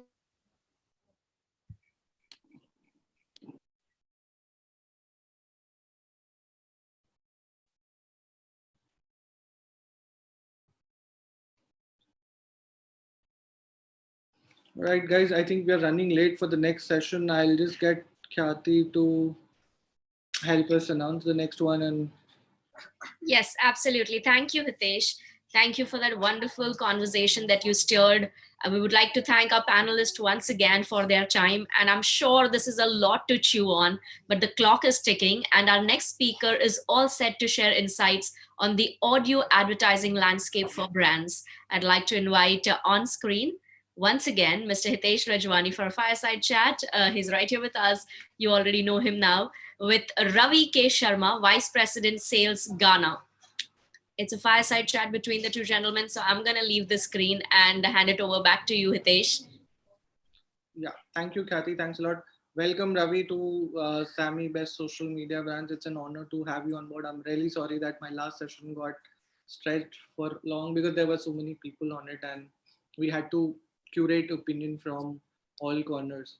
How are you doing, Ravi? Good. Thank you, Hitesh. Thank you for this opportunity, and I thoroughly enjoyed, the last session that was going on. Some of my current colleagues are also there, so it was interesting. We're doing well here. Surviving the pandemic, and trying to ready ourselves to join back office soon. So I'm kind of missing office now. So being in the revenue side, you miss meeting clients and people face to face. So. But we're all learning to live with the current way of the world. Understandable. Yeah. So just to set context, like I was also mentioning that at Social Samosa, we talk a lot about content marketing, influencer marketing, performance marketing. But in that spectrum, we've never really touched in depth around digital audio advertising. And that was the whole reason of reaching out to you for this session to understand this audio advertising landscape for brands and businesses. What is in it for brands, and what is it that brands are missing out? So, like to start, Ravi, if you could tell me what are the kind of audience consumption trends you've seen from an audio standpoint in India? How much time are people spending on audio on a day-to-day basis, and like how's the medium set for people at this point? Yeah, sure. I mean, I think it's been really exciting last couple of years within the audio streaming industry, though we are the younger child of the video OTT industry. But I think with more and more number of players coming into the market and the sheer size and scale of the audience, that's we have seen grown in the last 2-3 years is phenomenal. I mean, we're talking about currently sitting at about close to 300 million plus active users across all platforms, on audio OTTs. And that our estimates say that will close to double in the next 2 to 3 years. So the sheer size and scale is something that is a massive shift there. I think the other important factor is, what people are doing on these sites. So I think India's a exception. I mean, Indians love their music. Global average. So we are about 30% higher than the global average when it comes to spending time on audio platforms or listening to audio shows and content. So I think that's a really encouraging fact. So sheer size and scale plus higher engagement, higher time spent by Indian audiences are two key factors that's growing the market. And we have seen kind of a very interesting consumption patterns emerge, especially during the pandemic. While some of the streaming fell, at least in the first couple of weeks, because a large part of consumption would happen during commute hours and when people were going to office and back and forth. But what changed was, I think after about 3 or 4 weeks, the consumption started rising again. And then we noticed some interesting facts. I mean, from office hours, the peaks started changing to somewhere in the afternoon sessions. Let's say from 2 to 4, there was a massive peak in streaming. And then again in the late night, so let's say 10 to 2 a.m. in the night, we would see almost 30% of users streaming in music, possibly, after they have done all the chores in their house during the lockdown and all. So very interesting user behavior patterns that emerged. I think the second change happened was, typically one person in the home, the main office breadwinner would be going out and would have, let's say, an app.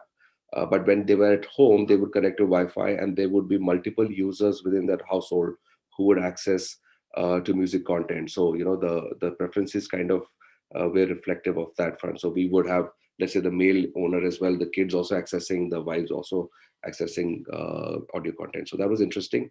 I think the third key change happened in what people were streaming. And from typical EDM and party playlists, I think there was, as per the searches, there was increasing demand for motivational content. Our devotional streams, skyrocketed. So those were interesting changes that emerged.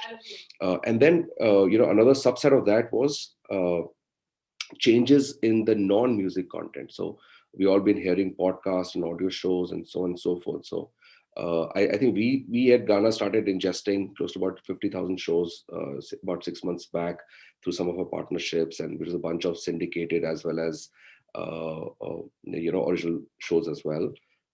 And that was interesting insight. We found across the country, including vernacular markets, there was increase in podcast consumptions. Shows in Kannada, in Gujarati, in Bengali. We're getting, obviously the numbers were small, but we found that people were streaming and spending more time with long form music content. So I think those were interesting insights, Hitesh. That we figured out. So those are all very encouraging, stats that we are seeing. Right. So in my conversation with certain brands or even agencies, the common perception still is people would compare digital audio streaming ads to what say radio does. And we also had this conversation that quite a few brands treat audio ads similar to radio spots and radio ads. So Right. what are the kind of opportunities brands are missing from the audio mix? What are those innovative ways and means? You've seen that global brands are doing great stuff with audio advertising, or even in Indian context, if you could give us certain examples of how people have innovated with audio advertising in the recent times. Sure. I mean, and let me put it out there. I think radio is a fantastic medium. There's no good or bad medium. I think we all have our own advantages and disadvantages. But to be honest, I think some of the key differences that is there, since you asked this question, is obviously the sheer variety of ad formats that are available on audio streaming platforms. Principally, radio is a broadcast medium, so you play out an ad like a broadcast, and you think somebody might listen, may not listen. But when it comes to audio streaming, there are 100% share of voice. So an ad wouldn't get served if the user is not accessing that piece of content. So first of all, it's pretty much guaranteed that the user will get to hear your ad.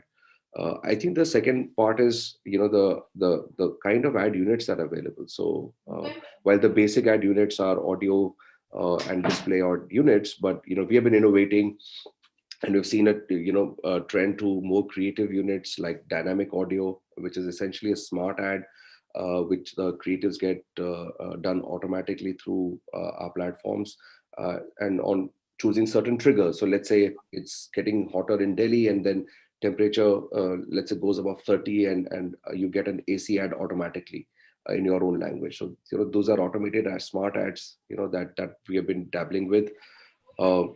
I'm seeing a lot of acceptance on voice activated ads, and that's a big problem that we try to solve.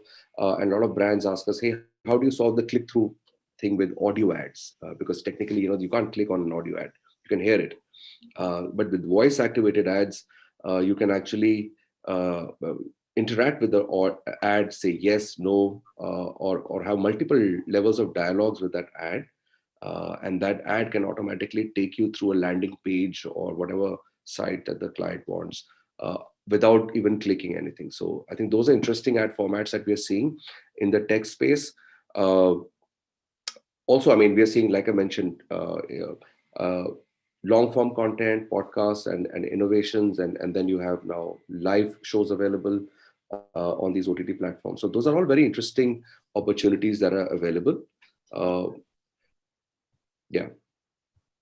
Right. And like you said, brands at times ask you about the CPRs for audio advertising. So which part of the funnel you think audio ads have a better impact on? Like which part of the funnel makes more sense to have audio advertising in the mix? And do you think at any point in time audio advertising can provide the kind of scale for brands to do full funnel marketing?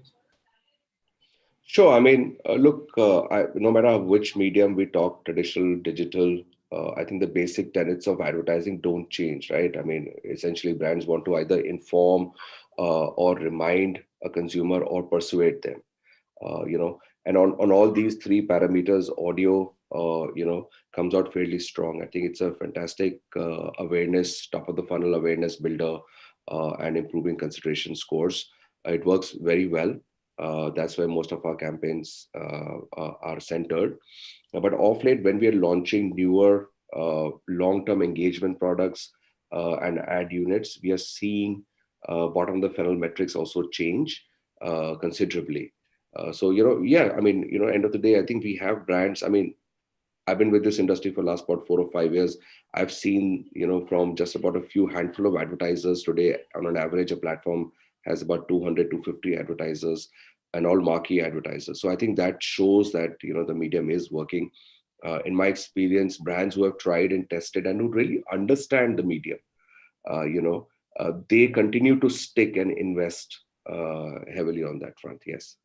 So what are some of the best campaigns you've seen in audio, and in terms of impact, what is it that they've achieved according to you? Okay, I mean, I don't have immediate numbers in front of me right now, but I think some of the key major campaigns, I think that I can tell you what we did with Swiggy, with Pizza Hut on voice. I think that was very, very interesting.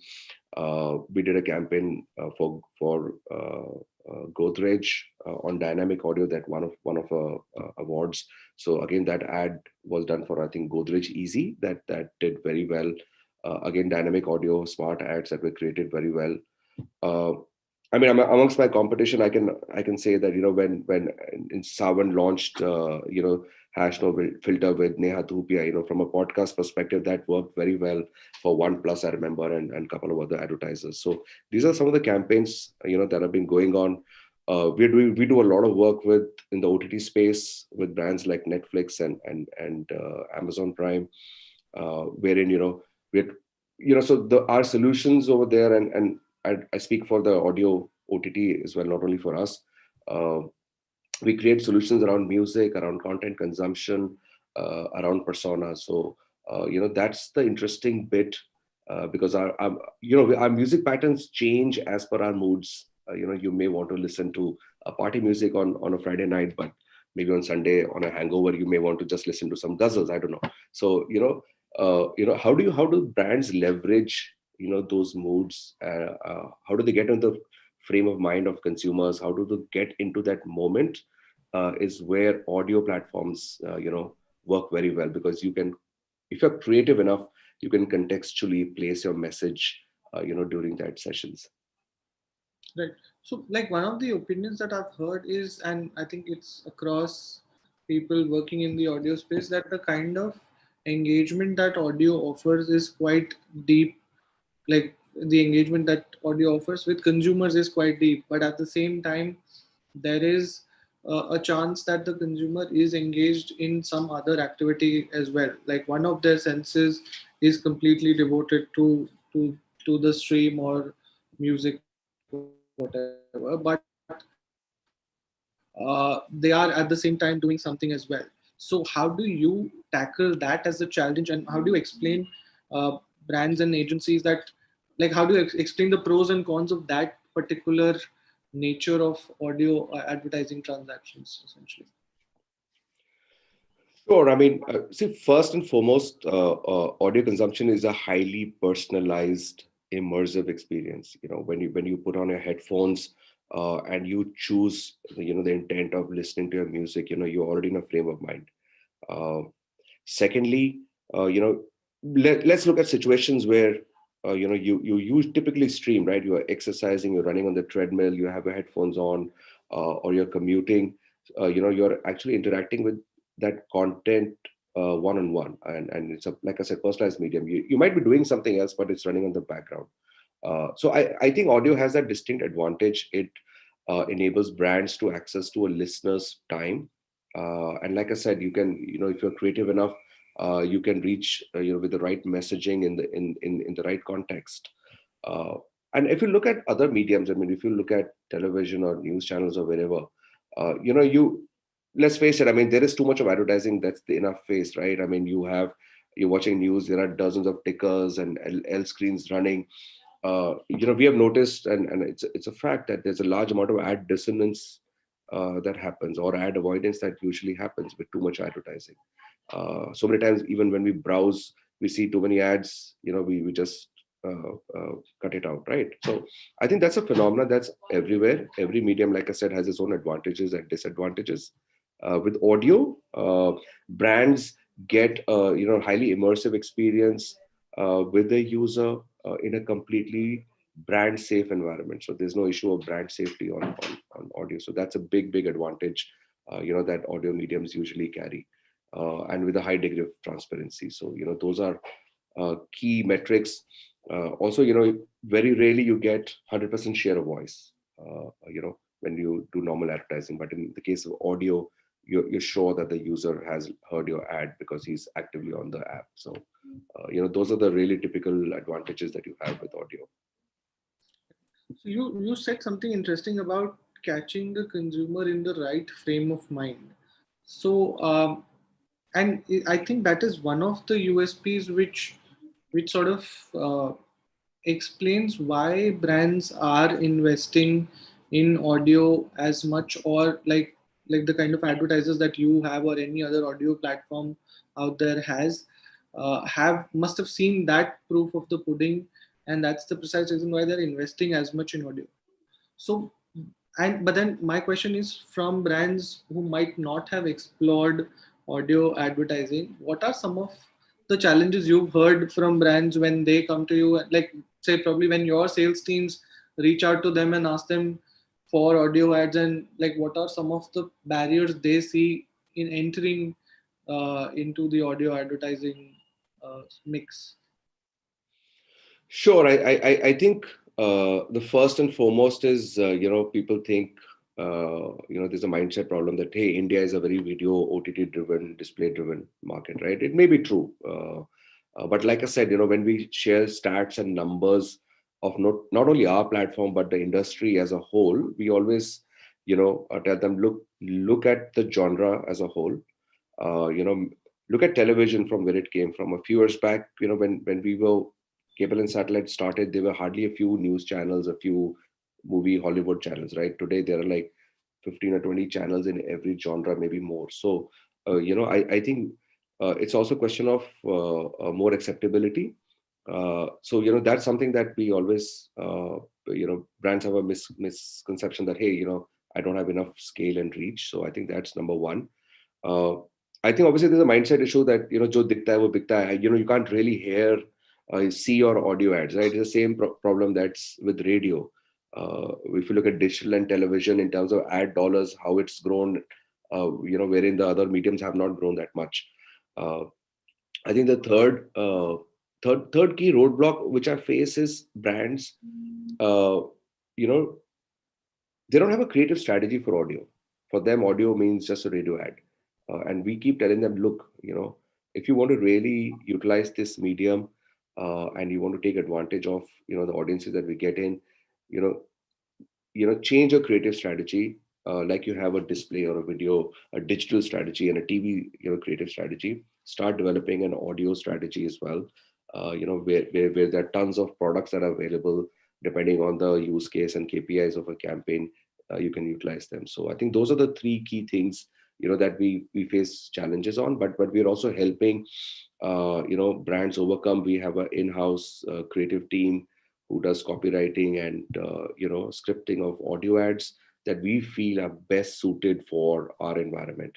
And that's how we encourage brands to come and experiment with that medium, and that's definitely working. I mean, during the pandemic, we have seen a lot of new advertisers, especially in the retail segment, and first-time advertisers come on audio streaming platforms. So that's an encouraging sign. But during lockdown, did you also see a rise in audio consumption coming in from tier 2, tier 3 cities as well, or like vernacular content for that matter? Do you see that picking up, and that could be one of the opportunities for brands to explore with audio? Yeah, I mean, I think two distinct content changes that we noticed. Number one was, there's a resurgence of indie music or independent music. So typically, music consumption is very Bollywood film driven, and since there weren't too many movies getting launched during the lockdown period, we saw a lot of newer artists and independent artists, launch their music. So and that was interesting insight that I thought I'd share. And the second was, of course, vernacular growth. Vernacular has grown tremendously in especially tier 2, tier 3, semi-urban, rural areas as well. We have seen a lot of traction from, Eastern UP and Jharkhand markets. When you look at streaming numbers, there's obviously Hindi, there's English and Tamil. Suddenly you see a Bhojpuri coming in. There's a lot of demand for, that kind of content. You get a lot of demand from northeastern states as well. So yes, I mean, vernacular. I mean, I would say out of our podcast that we do, close to 40% of the streams are coming from vernacular content. And out of the music that we're doing, close to about 20% of our streams come from, vernacular content, which is a huge number. I mean, when you talk about 3 billion streams a month. So yeah, that's a very interesting space to be in. And the beauty is that you can target those advertisers in their native languages. You can custom make creatives, because when a user, let's say in Tamil Nadu, will choose a language. So you have an option about 14, 15 languages, right? So we know that this user has chosen, let's say, Tamil and English. And that's how you can use that data to target them with very interesting creatives. So yeah, that's been a very critical, important growth in our MAU numbers as well. So any closing thoughts on like the kind of best practices for brands and agencies when it comes to audio advertising? Or probably you could do like an elevator pitch for brands to invest in audio, not just Ghana, but probably into audio. Yeah, I mean, look, this is my, I say for, all audio platforms that please, look at audio as a, as not just another form of radio. It's a very sizable industry with massive scale that's available for you to utilize. It's a highly immersive, personalized medium.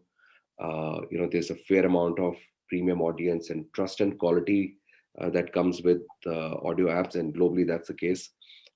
We have absolutely negligible ad avoidance because you get very few ads served in your session time, maybe one or two for a 1 hour session time. So and it's 100% brand safe, 100% share of voice. So I think those are really critical check boxes that we take as a genre. But lastly, I think how creative are you in your creative strategy to utilize the medium? How can you use the various data points, consumption habits that are available to craft interesting narratives? I think that's the real proof of success of campaigns on our platforms. Got it. Thank you, Ravi. Thanks a lot for opening our minds to the audio advertising landscape. I'm sure like we'll also follow through on this and probably start populating more case studies on how brands are doing great on the audio landscape. And maybe next SAMMIE, we might have a panel discussion of brands discussing how they've leveraged audio, or like have more the audio landscape coming and sharing more, coming and sharing the evolution of audio advertising as a whole. Thank you. Thanks a lot for your time. Thank you, Hitesh. Thank you for having me here, and happy to answer questions later on as well. Thank you. Thank you so much, Ravi, and thank you, Hitesh. That was a wonderful conversation. I'm sure most of our viewers have taken some key highlights from it on how our audio is also becoming a great tool for the advertisers and marketers. Moving on, ladies and gentlemen, as we are in the flux of time, so we'd move on quickly to our next session for the day. I'd like to invite on screen a moderator for the session, Nilesh Gohil, Chief Growth Officer, Sukharati. I'd also like to welcome and invite our speakers for the session. Srivatsa Udupa, Director, Digital Marketing View, Abhishek Seth, AGM Brand Marketing, Tata Sky, Prajakta Rathe, AVP Performance Marketing at Sugar Cosmetics, Smita Murarka, Vice President Marketing and E-Commerce, Duroflex, and all of them will be discussing on the pertinent topic of the state of performance marketing in India. I request all our speakers, panelists to please switch on your videos and join us online. Yeah. I see Nilesh is here. So Nilesh, I'm going to leave the screen over to you to take the conversation forward. Perfect. Thanks a lot, Kathy. And thanks for the opportunity. Hello, everyone. Good afternoon. Thanks for tuning in for this fascinating summit. Nilesh. Yeah, hi. Can you guys hear me? Yes. Yeah, so thanks for tuning in, and we look forward to a conversation on the state of performance marketing. My name is Nilesh. I head performance media at Makal Sokrati. And as you would know, performance marketing, also known as direct response marketing or ROI marketing, is the most purest form of result-oriented marketing approach. And it's also the most mainstream, I would say, especially for the new age brands, and in these precarious times that we all are in. And in the close circles, the pandemic is being touted to be the most effective chief digitization officer. And the maelstrom has kind of changed the shape of many companies, the industries, and thereby the marketing, right? And that's what we want to discuss here today. In this conversation, we'll dive right into the understanding the state of performance marketing and understand views through this illustrious panel members that we have. Before we get started, let me make a proactive disclosure. At Makal Sokrati, my team and I have worked with each of the panelists that we have here today. And it's been indeed a pleasure working with each one of the brands and the individuals here. Each of the brands are bellwethers in the industries that they play in. And I can say with the confidence that I think it'll be an immense learning experience from these champions for all of us today. So let me perhaps begin with the topic that is most relevant for all of us, and want to understand from each one of you on how the pandemic has impacted marketing thought process and the marketing planning in your respective organization. So any one of you could perhaps give us your views, and then we go around the table.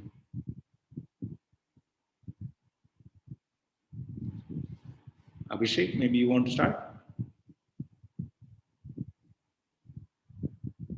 Sorry, we can't hear you, Abhishek. I think you're on mute.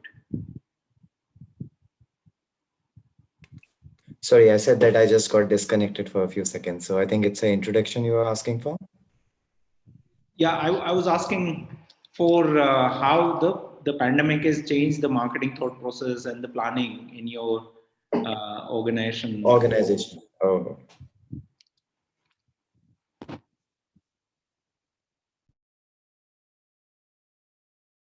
Months, I think it's becoming more mainstream, no doubt about it. The increasing internet spends on the digital marketing front is always on the rise.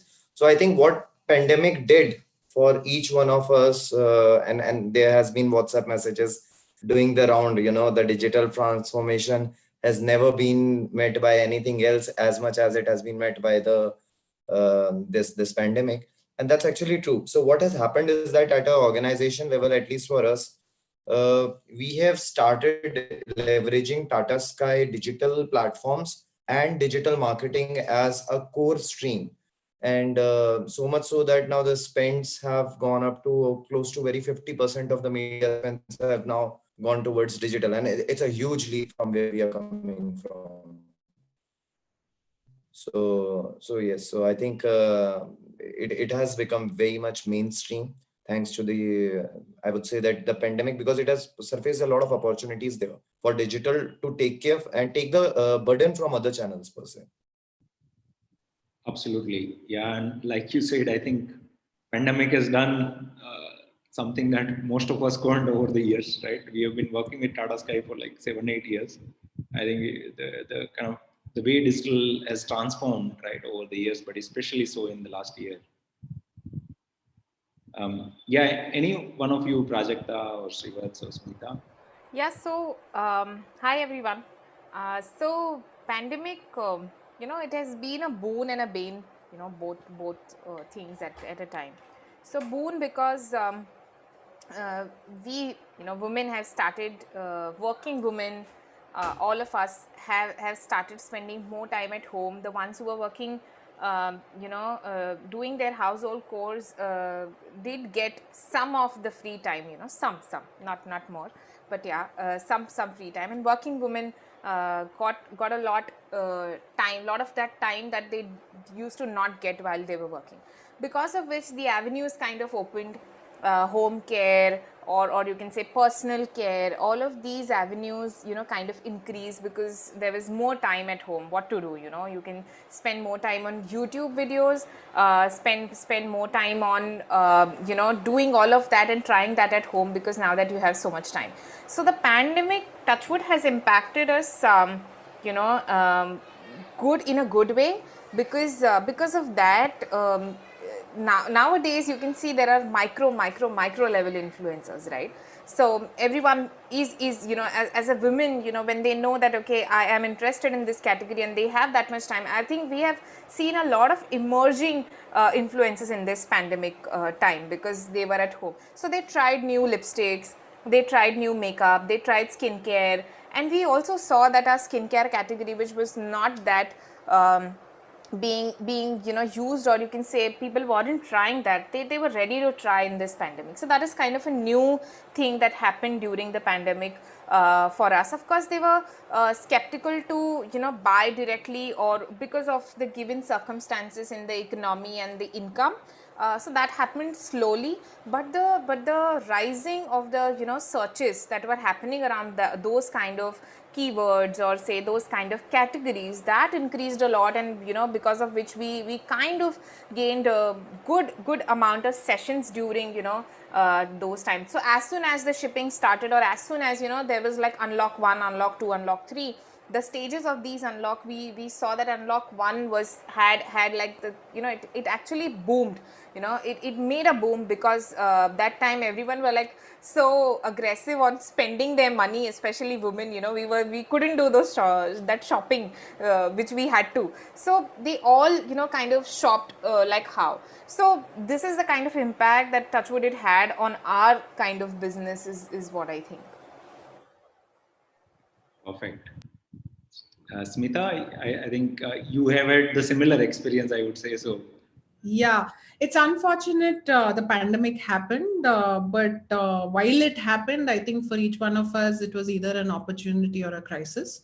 At Duraflex, we really saw it as, we call it the vaccine for our business and the category. So we belong to a sleep solution industry, which was almost sleeping in the consumer's mind. Mattress as a product was not something consumers were actively engaging in. They were just changing it or buying their first mattress. But what the pandemic did was really accelerate conversations around sleep. And we'd like to believe we were one of the brands that were really at the forefront of it. So we did two things the minute the lockdown was announced. One is really actively accelerated our conversations around sleep education. So even when the Prime Minister went live, we had our digital ads talking about how sleep builds immunity. So we invested even at a time where people were almost locking down their marketing departments.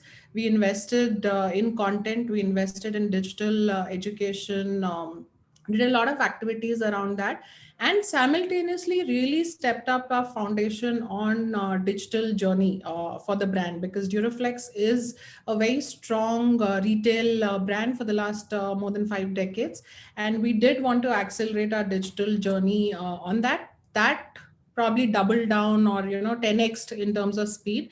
And we were able to do a lot of foundation setting, which probably in the daily run of business with the established channels becomes very difficult.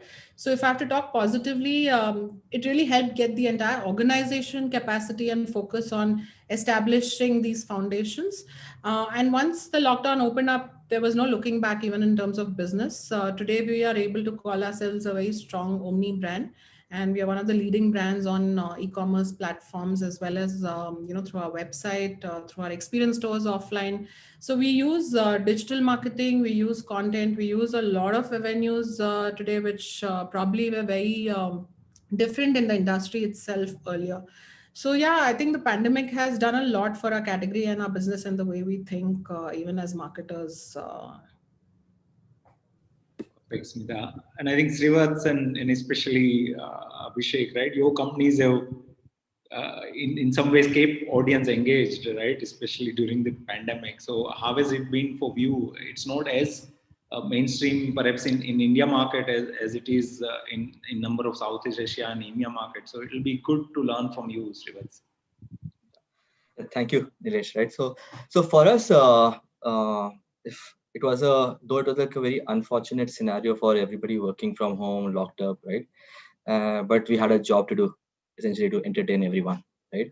And for us, essentially, it was like a perfect storm, wherein we had very, very, very good content, and also the ability to scale up during that time, right? And as Prajakta was saying, right, people essentially did not have a lot of things to do, so they came to us more and more and more to basically watch more and more good content. So for us, essentially, the last year was one of the key years in terms of where we saw very, very strong growth, right? We are like number 1 in Southeast Asia in terms of the number of users. We hit around say 45 million plus users and around 5.3 million subscribers across Middle East and Southeast Asia, right? So for us, essentially, as a OTT, pandemic was a boon, but essentially the timing of having a lot of say good content and coming in was also significantly that helped us to scale up to the levels that we could. And being a D2C company and being a very, very, very strong say performance oriented company, I think what I used to say initially was, even if you say cut a little bit of say in our hand, I think the only word that will come out is going to performance and ROI, right? So that is how the entire organization is. And so being that kind of say organization where we heavily focus on ROI and how we monitor and how we essentially look at the overall spends, this essentially gave us the opportunity to say look at say how we innovate further, how we are able to say reach out to our customers in a much better way, and build the organization to scale up to the next level is what we essentially focused on. Yeah, so as I said, like it was almost like a perfect storm for us. I hear your comment about whether you make a cut and performance would come out. I think we can feel that for sure, Srivatsa. So next one, right now that you have some early kind of trends and anyway the next financial year is coming about, right? So how have you planned to build upon these key trends? What are the big ideas that you would want to share with us, right? That is relevant for you in the 2021? Yeah. So for us, I think as I said, right, the content was one of the key drivers, and some of our originals did extremely well. Say for example, in Indonesia, the Pretty Little Liars that we had was essentially like say multi-bagger in terms of a lot of awards also. So for us, essentially this year also it's going to be a key strategy to invest in good content, as well as to keep the entire Southeast Asia entertained on the good content. So we will be focusing more on say bringing in the right content for the right users and expand the overall slate for everybody to enjoy more on our platforms. Right. Any particular channel or type of approach that you would want to build upon, Shivats, especially some channels, especially TikTok, for instance, now not as relevant, unfortunately, in India, right? Any plans there? How has it been for you, and what are your plans there? Yeah. So as I was mentioning, right, so innovation is the key for all performance marketers, right? And by innovation, essentially what I mean is to look at opportunities which is, say, gives you an untapped advantage than what you have done historically. So TikTok, essentially, when it started off as a platform, we always would want to be one of the early adopters and try out new things, right? So in 2021 also we would want to build on it. So some of the key things that we have realized on TikTok and say similar channels is that, whatever say you're using on say Facebook, Google, and your erstwhile say media may not work in your TikTok, right? So it's a more say creative intensive platform, but what essentially it gives you is actually access to people who are consuming a lot of content, right? So you also need to say invest in say creative strategies of building in say UGC, right?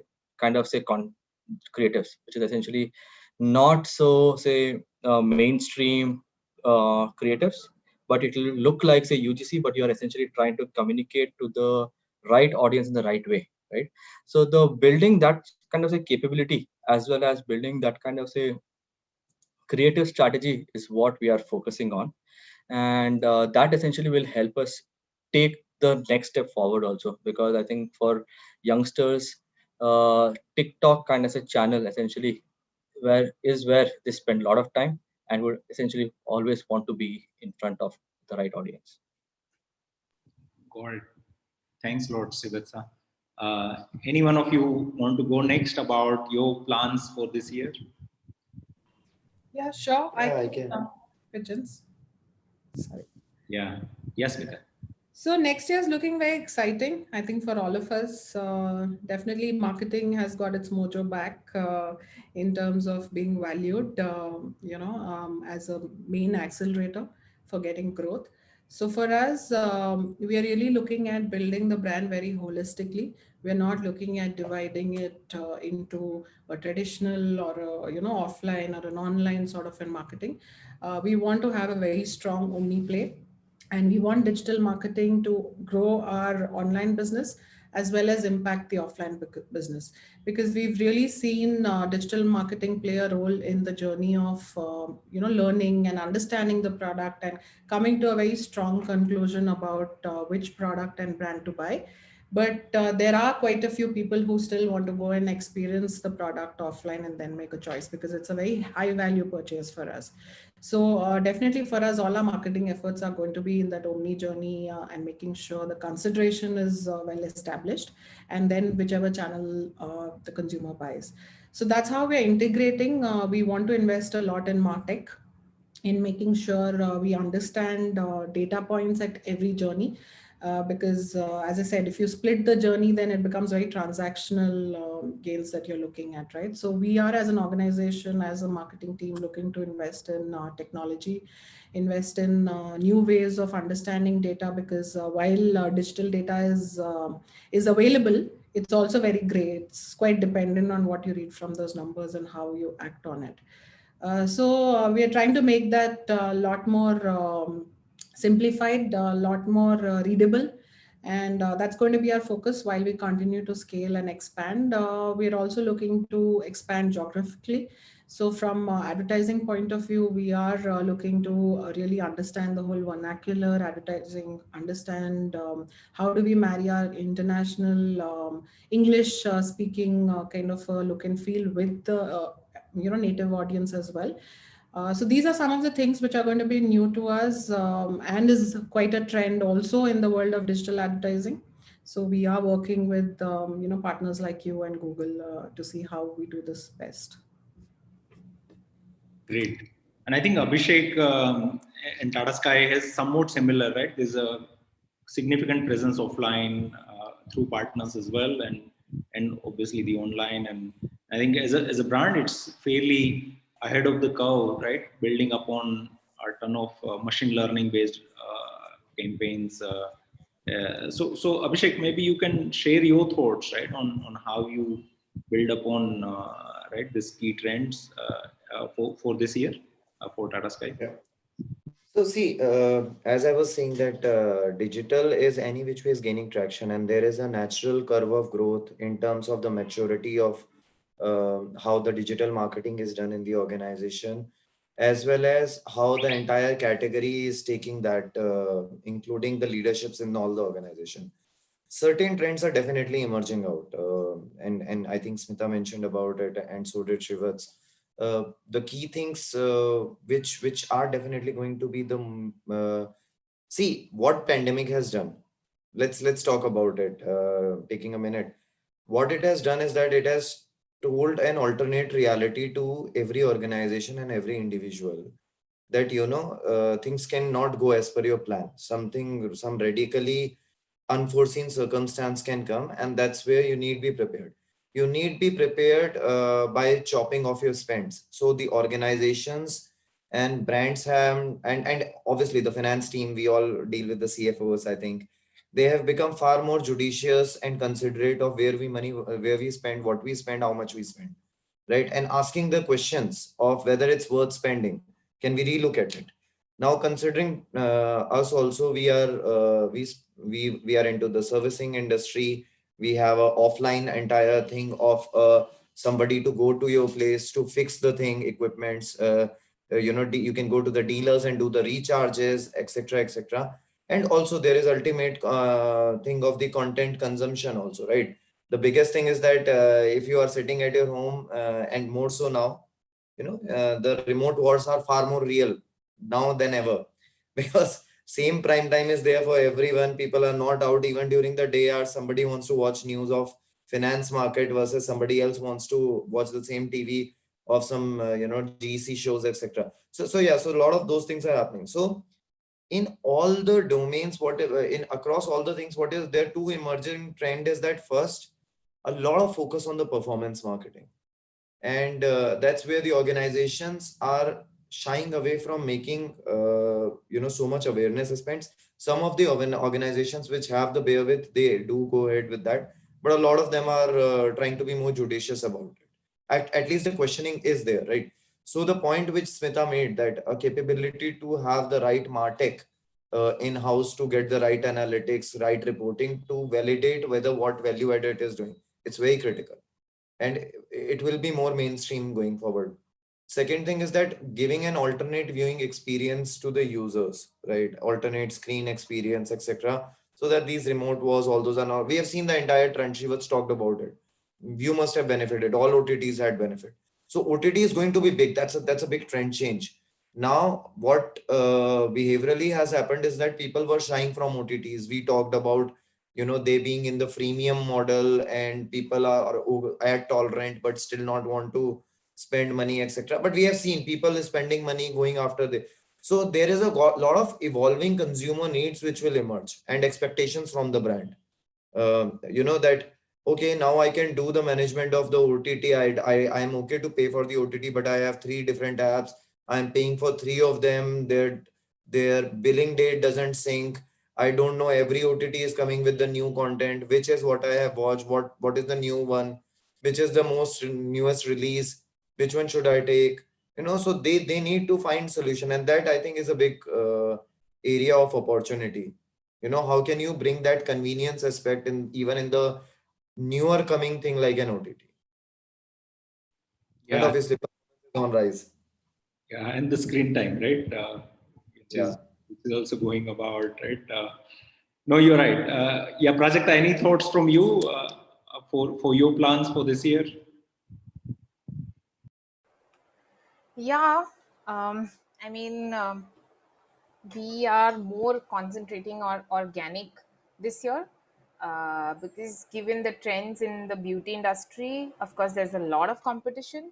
and we lack, in that area, like we literally lack a lot, because we are above certain brands, but we have to really get there, because and to push our efforts that we're doing through paid and through other market areas, we need that presence. So we're strongly focusing on two things: making an omni-channel approach, maybe, okay, but starting with organic first.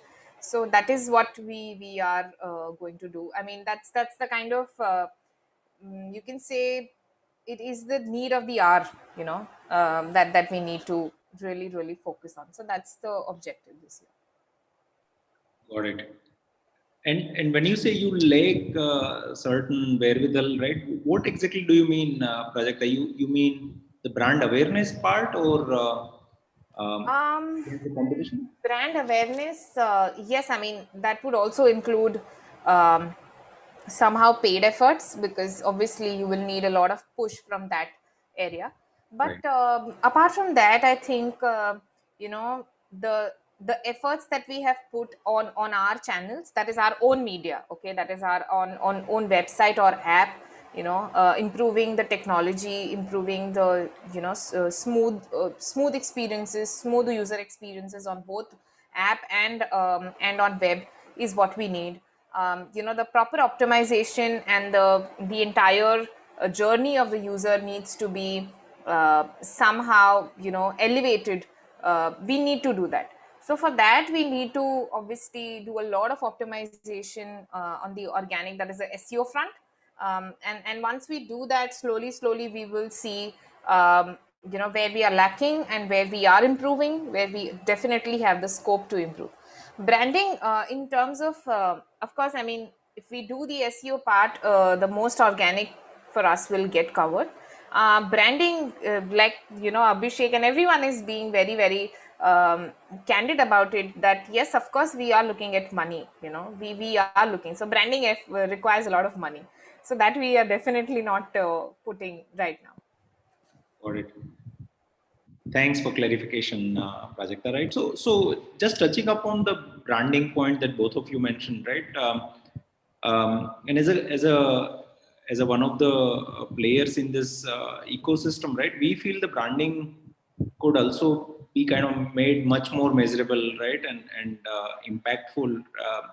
I want to pick your thoughts, how you have been doing, at least so far. I'm sure there is enough and more monies have been invested in building the brands for each of the companies where you work with, right? How is the kind of connecting thread between the performance and branding have been, and how you plan to kind of even beef it up if there is any plan? Okay, so when we talk about connecting them, it is a long window that we are talking about, right? It is actually a long window. The journey is right now of a user, compared to earlier times, was quite linear. Of course, due to the pandemic, and because the time spent on medias have increased, everything, that window certainly has increased, because now the research is more. Going back to the e-com website or whatever that I want to buy, I go back, go there, visit that website, come back again, do my research, do some kind of thing, till the time that I'm literally being bombarded with, say, 7 times at least, 7 or 8 times I've seen the ads and the same kind of offer is being promoted to me, then is when I convert, right? So the thread that actually connects them is actually long. And to do that, we need to be consistent with what we're doing. One, take a small cohort, try with that cohort, try a certain kind of reach campaign, or do something for that cohort, and then you follow up, and then you see what's your cost per acquisition per, because that is also important at the same time. We can't be acquiring consumers while not gaining anything out of it. And yes, while doing awareness and performance both, for and acquiring, of course, acquisition is the end goal here. And while if that becomes way too high, the revenue is obviously not so good looking for us. So that's the reason awareness, we don't concentrate much. I really believe that. I have started to believe this. Okay, earlier I was of that okay, let's do branding, let's because I know the potential what it has, and what kind of impact and results it drives. But then I've come to this point as well, that if at all, through performance, if I'm getting I will show that kind of ad to maybe the same cohort, different cohorts, and maybe there will be a overlap of that ad. That is also possible. That is okay for me, because my frequency is going high, and with performance I'm also getting branding, and my efficiency is also, my cost efficiency is still maintained. So during this time, this is what I have learned. The brand has also learned that, and we have achieved that. Okay, we have been doing this. We've been only doing performance objective or performance led ads, and whatever that we do is only and only based performance, really, like Srivatsa said. I completely get that, because that is what we breathe and eat and everything. That's all in my head going on always. So that's the reason awareness is becomes a too less and a too short, you can say, I can say, small amount of cohort and small amount of targeting or small amount of budget, but performance is huge, and therefore the connecting threads become, it's a long window. Acquisition is higher, and therefore the experiments go very slow, and they are very say micro. We literally look at those kind of, on a daily basis, how much is that we are spending. So that is what is changed, or maybe that is what we need to look at, or we do look at Sugar Cosmetics. Got it. Thanks, Prajakta. Abhishek, any comments from you on that? I actually have a very alternating view on this, a contradictory aspect, and I can say that we had tested this out.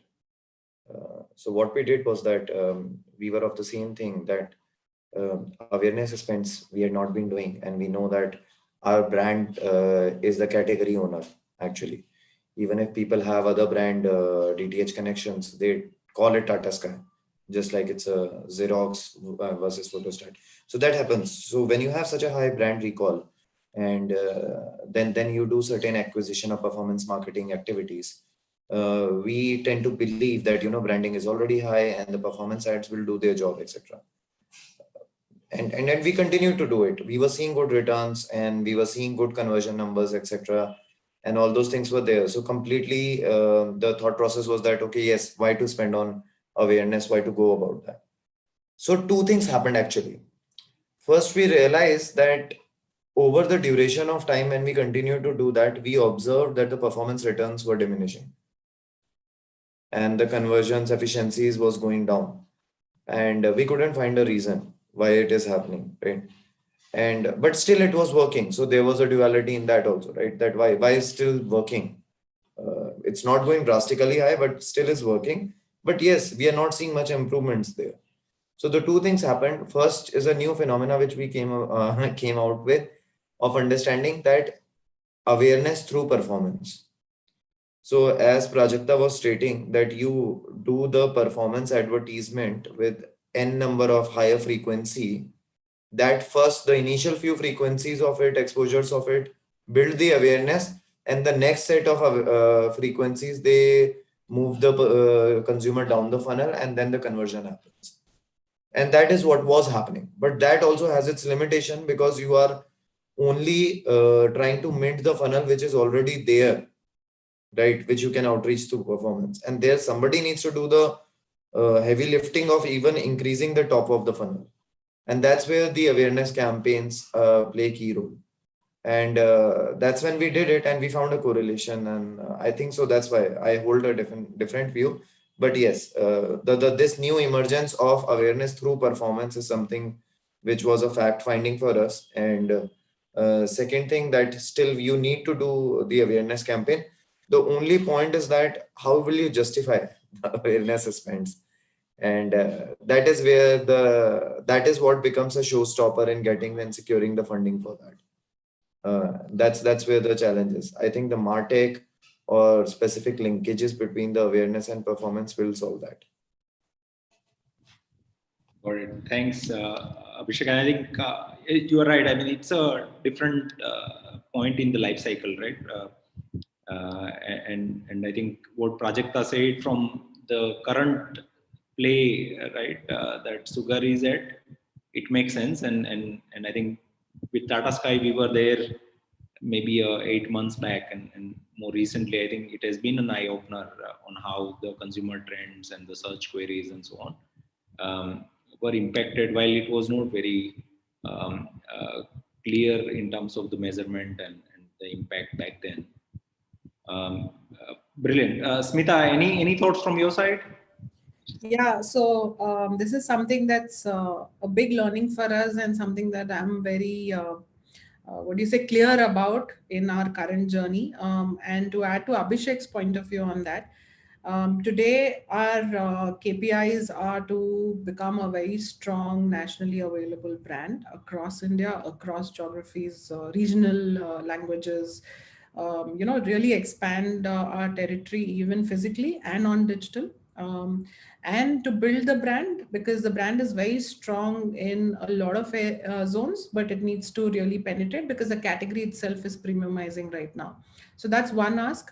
The other ask is, how do we really establish the consumer journey across awareness to trial, right? So ours is not an impulse purchase. It doesn't happen that you see an Instagram post and you go ahead and buy it.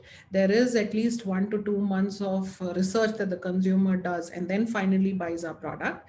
And it is a 6 to 7 year kind of a cycle in our main category of mattress. So somebody who's bought us once will refer us to their family, to their friends, but will transact with us again only after a couple of years. So needs to be reminded, right? So for us, branding plays a very crucial role. And for us to understand that entire funnel and play at every part of the funnel, right from awareness, consideration, evaluation, the entire thing till the final conversion, it's extremely critical. And performance, while it is an always on strategy, branding is very critical for us because we've seen when we've done a couple of tests, when we've limited our branding spends, we've seen a huge impact on the organic searches as well, on our SOV, on finally consumer coming to the website and researching. So we've seen a direct impact on that. So while conversion campaigns are very critical of an absolute measure of your CACs and your cost of acquisition and all those things, branding is very critical for us to build the brand and build. We want to take a thought leadership on sleep and all the products related to that. So for us, branding becomes very important. And we also have the objective of becoming the Tata Sky or the Xerox of sleep. So with that in mind, I think our journey on branding has to be always on too, and it's very crucial for us. Got it. I think I'm cognizant of time. I think we have 10 more minutes. So Srivats, any thoughts from you on the branding side? So I am more comfortable with performance than branding, but essentially as an organization, we give due importance to branding as well. And so specifically on, say, channels which essentially make sense for us, right? Something could be, say, video selling videos could be one strategy. So essentially it all depends on what kind of strategy you're building in, or essentially focus on the cities or areas where the penetration of your brand is not so high, right? So then you can essentially create specific, say, campaigns focused on the location and measure it in a much better way than what you would have done at a national level. And so as an organization, we believe that performance and branding has to go hand in hand. As Abhishek also was mentioning, right, as in it essentially leads to a longer term, say, benefit of, say, lower costs, and also the overall recall, like, say, performance marketing, right? So like a lot of things are also hidden. It's not everything is actually very clear. Like, say, for example, simple things like, when you say compare your branding SCM versus non-branding, right? So if you have to do that, then it's not the right way to look at it, right? So a lot of, say, small things are hidden within your performance marketing, which is not very clear, but we still go ahead and say measure and say that, that we are doing the right thing. So similarly, you essentially can do branding with a specific strategy in play. Like, say, you can have a location-based branding, or it could be video selling video or anything like that, right? So essentially, it depends on, say, what stage of organizational, say, maturity of the marketing is in, and how much you have invested in martech to find out whether you're doing a good job in terms of how much you're spending and is there actually return or not, right? And we have seen say success in lot of ways in branding also. So, and like say for example, your overall say cost per user on say all your performance marketing say goes down, and when you do a branding kind of say campaigns, because there's already awareness present, right? But and the measurement essentially also depends on how you're say doing. If you're looking at it in isolated say buckets, you may not be able to say find out the true impact, but you will be able to say if you're looking at an overall perspective, you will be able to say figure out whether it's actually working out for you or not. Sure. Another quick one. I think a couple of you may be able to comment, especially you, Srivatsa, and this is relevant to many brands who want to go international, right? And we see that trend from India, right? Started a couple of years back, and now many edutech companies are trying to go international, for example. How is it from especially the audience communication standpoint, right? That you decide how do you orchestrate that journey?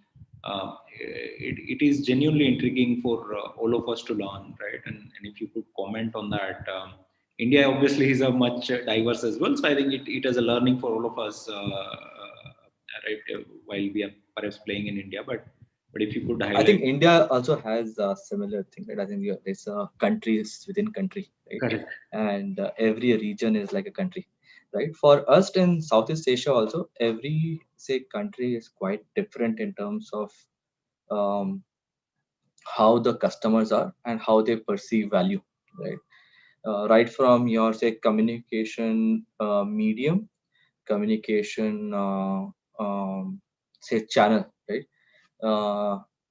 So let's say communication medium. Let's say for example, Indonesia is very heavy Bahasa oriented, right? Malaysia is a mix of English and Malay, right? Middle East Arabic works fantastically well along with English, right? So some people actually react more to English say communication rather than say Arabic. So and like say, but in say South Africa, right, you will never be able to use a word called free, which we use so easily in say India, right? So free essentially mean that you'll have to give everything for free, right? So you will have to use say different kind of say communication strategy for every geo, and so how we essentially do it is that there is a lot of content that flows among the countries, right? But the overall say how do you want to sell it comes from the local insights, right? And so we have the business team have say good insights about the overall content and how essentially are the customer consuming it, right? That is how we essentially also tap onto their overall say insights and use their overall strategy of how they are going to build say view in that particular country and use that consistently, right? And once you basically figure out that this is what the overall value proposition is, be consistent again and again and again, and but have say different strategy across all the countries that you're working in, because though the content may flow in every country, but the customer value proposition is actually very different. Makes sense. And Prajakta, you have any thoughts? I think you are also big on international. No, not big on international. We've just during this pandemic itself, we started doing something, but we're not that big yet, and we just laying our grounds and literally laying it very slowly. So no such things. But yeah, I can say that even because the laying is important, because the competition is much higher, because there I think every other celebrity has their own brands. The way that trend is also seen in India, this actually just come from there, because every other celebrity has their own brand pertaining to one category, something, and there is a lot of trust that users have. So therefore we have to go very slow, and that's what we're doing. Got it. Any one of you have any thoughts, Abhishek, Smita, within India, any learning that you want to share? around communication? No? Yeah, Abhishek, you want to go ahead? I can join in later.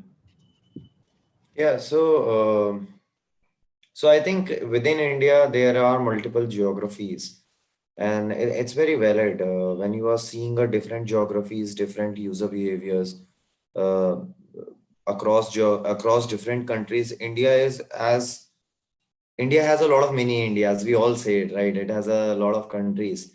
So actually, each region has a very different demographic aspect to it, behavioral aspect to it, lingual aspect to it, and henceforth the strategies, whether you go outside India, take your brand to global or take your brand to local, right? In both the ways, the learnings, the thought process, the strategies are same. uh, the efforts required, the intelligence required, the hard work required for a marketer and advertisers to take a brand to global is as much as it is required to take a brand local. And I think that ties back to your core strategy as a brand. How do you want to go about it? If and so to say, like within India, a Tamil Nadu versus a Karnataka versus Andhra Pradesh versus Kerala, the four south states, the Bengal, the Punjab, and Maharashtra, and HSM markets, and metro cities which are more English rather than and very I would say a cosmopolitan sort of a cultures there. So they are all very different geographies, and that's why your communication strategy, whether it is at a creative level, whether it is your media strategy in terms of figuring out what media mix you need to use, for figuring out which publishers, etc., they all go for a different toss, and rightly so, because at one point of time, the point which Prajakta was making, you need to go slow. It's a very important aspect, because you have to go right, and that is why you need to go slow, whether going global or going local. Because you pick up one area, you pick up one geography, you see what actually resonates, what marketing makes, what creative makes, rather than this is one strategy template which I have, and this is I will use wherever I will go. I will just change the insights. No, that doesn't happen. So I would just say local is as good as global, and that's why all the other points remain the same. Got it. Any quick points, Smita? I think we are running out of time. Sure. So very quickly for us, just to pick up from where Abhishek left it, while slow is good, I think as an industry, we've been there. Agility is very important for us. We have to be very fast because we are doing two things. One is selling products, which are very essential. The other is really trying to improve sleep habits and educate consumers about sleep. And both this, the level of understanding that consumers have is very, very at an elementary level. And we really need to transform that. We really need to, and this is a good time where health awareness is at its highest, where a lot of things are there. We need to do it at a national level, but at the same time, as everybody mentioned, India is a very complicated, non-homogeneous market. So you really need to talk to them in their cultural nuances, in their language.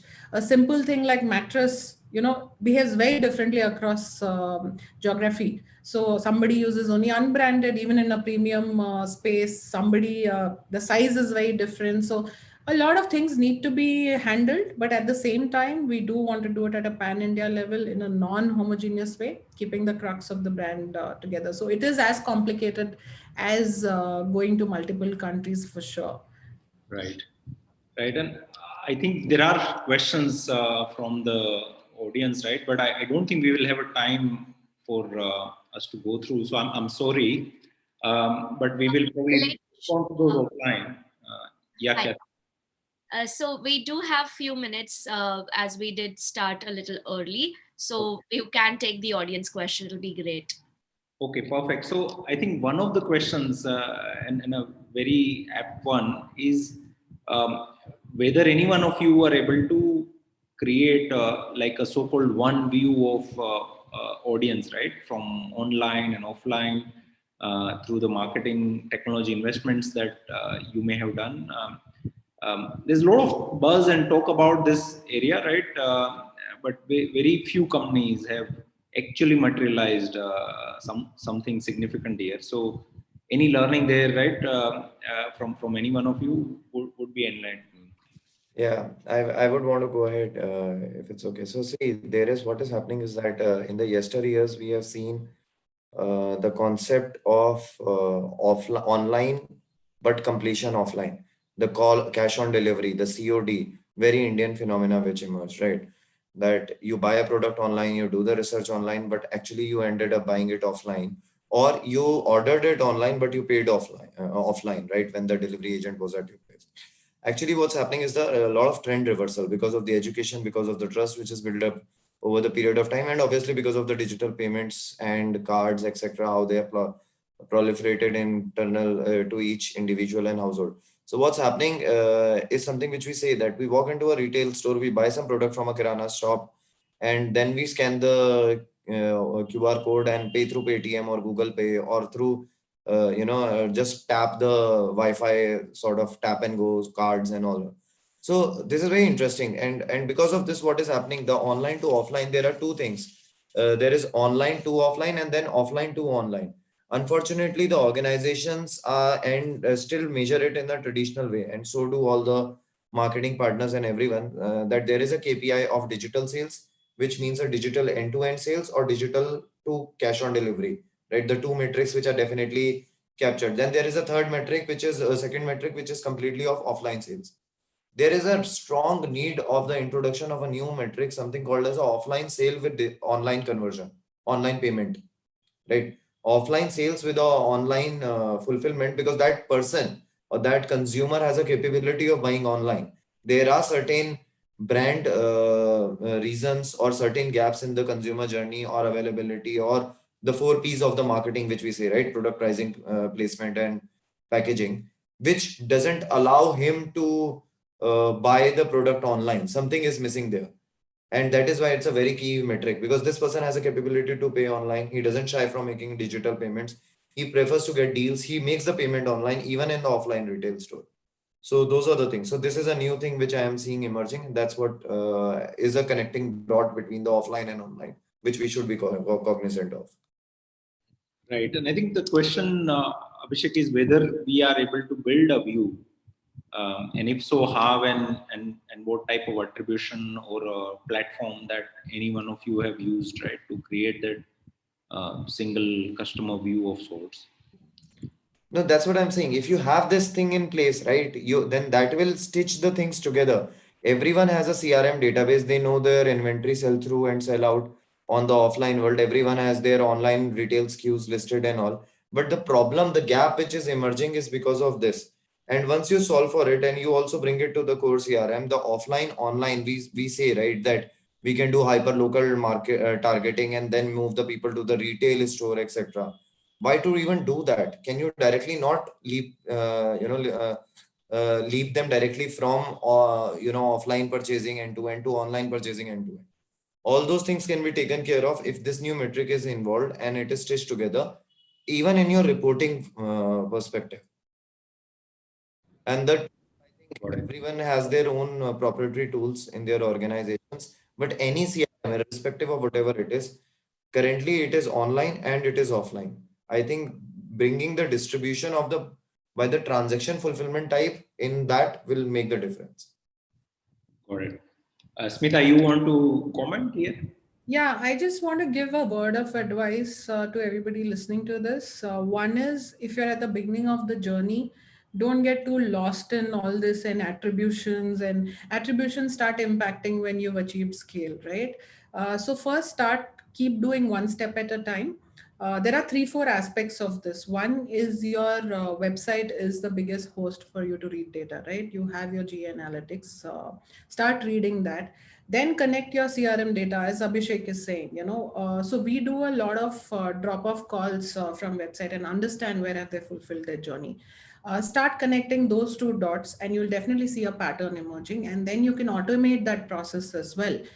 Then the third part is your POS at your stores, which is the offline stores where your data is hosted. Start connecting that. So do one thing at a time and keep expanding it. And once you've achieved scale, then definitely the in-house capability of putting, logic to it and getting this data automated as much as possible.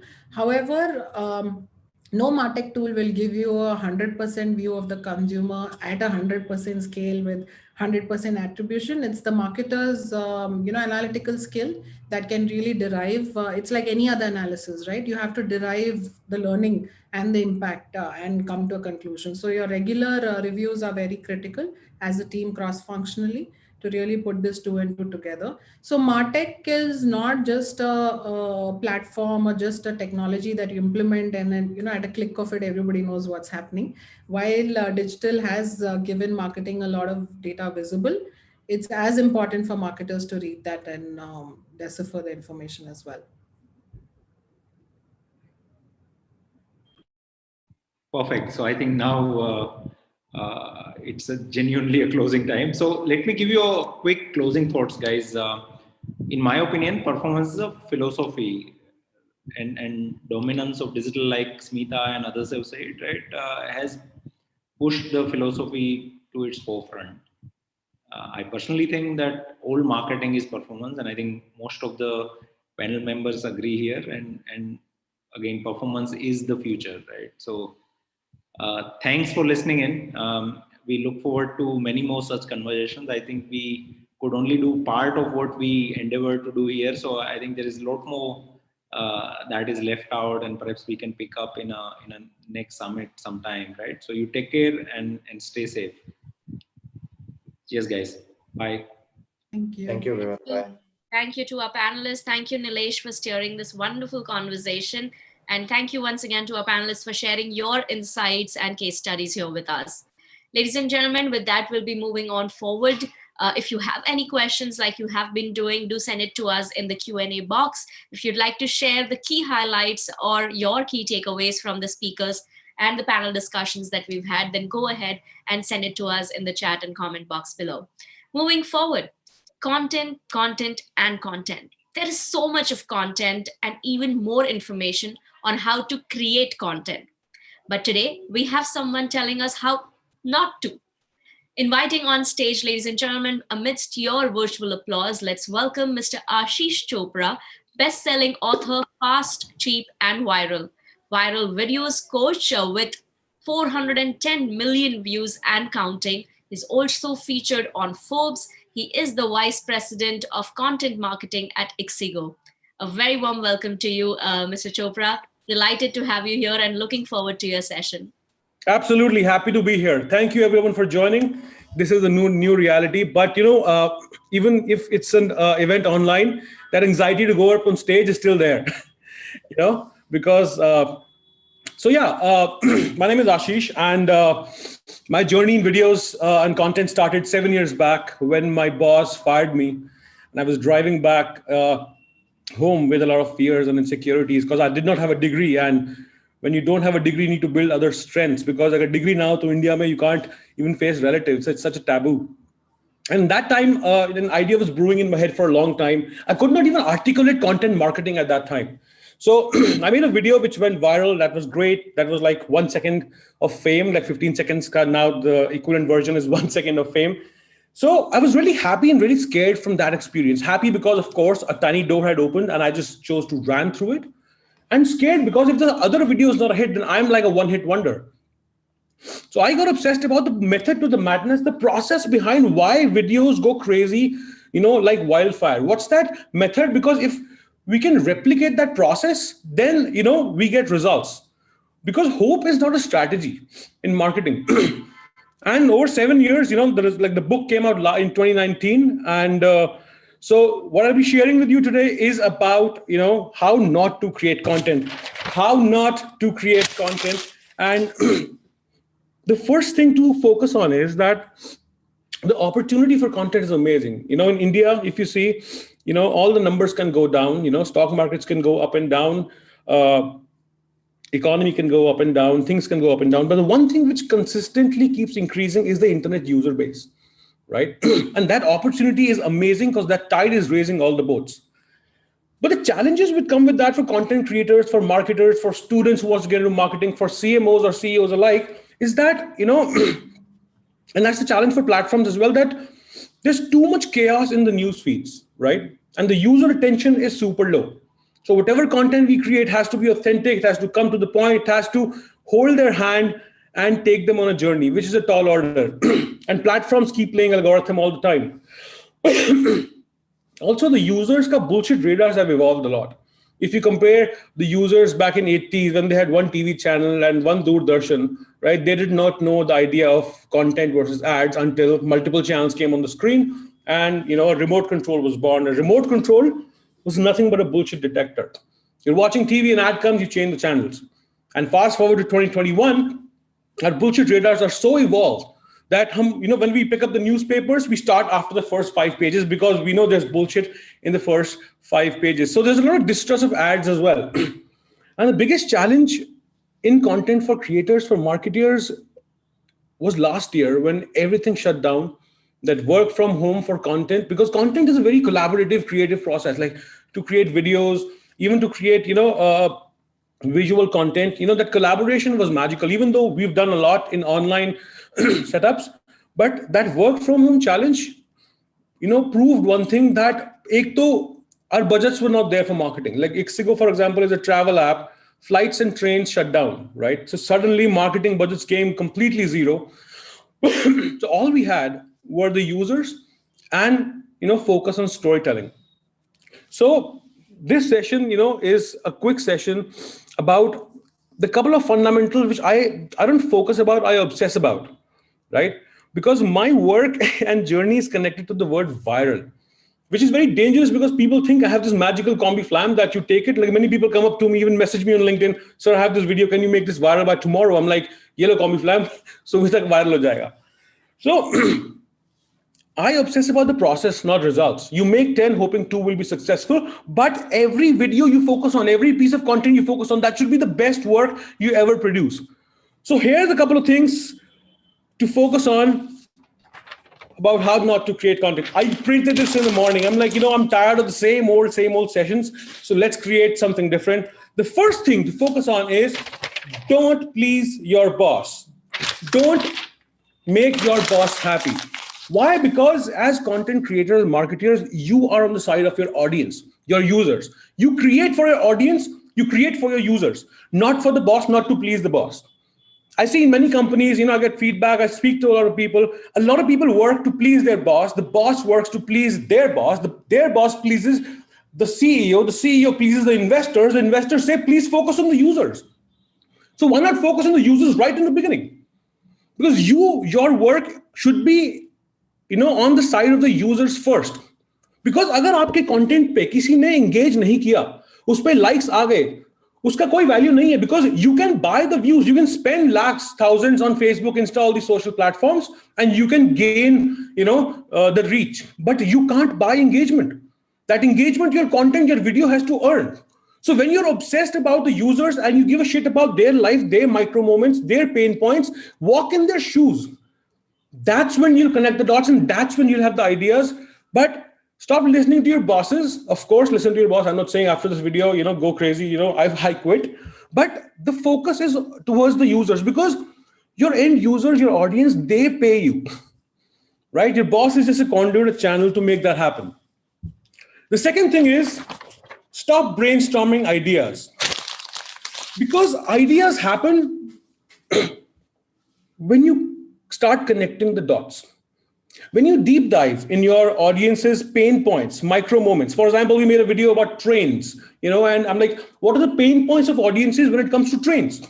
We made an exhaustive list of pain points, and their micro moments when people travel in trains, choti cheezein.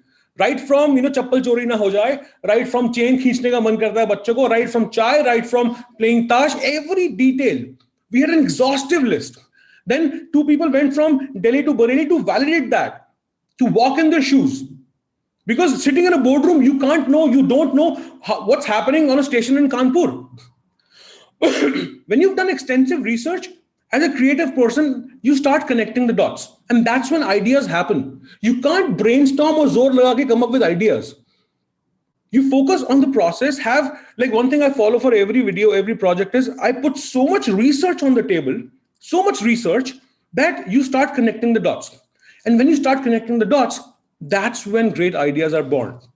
So that was the number 2 thing. Number 3, don't take too long. The user attention span is super low. People keep comparing, a goldfish is 8 seconds, human brain is 9 seconds. But look at yourself, the way you consume content, right? Within the first 3 to 6 seconds, if you did not make an impact, right, then the user is gone. Like many times I take trips in the metro where I just look, because everybody's free in the metro for half an hour, 20 minutes, and everybody's phone is out and they're consuming content. So I was sneaking behind this uncle ji, and I won't tell you what he was checking on his phone, but the user behavior is that you can have a 2 crore celebrity video, amazing production, and a video made in 10,000 rupees on the phone, or 5,000, or maybe 0. Both the videos compete for the same attention, and both the videos compete for the thumb to not swipe up. The whole game is to stop the thumb from swiping up.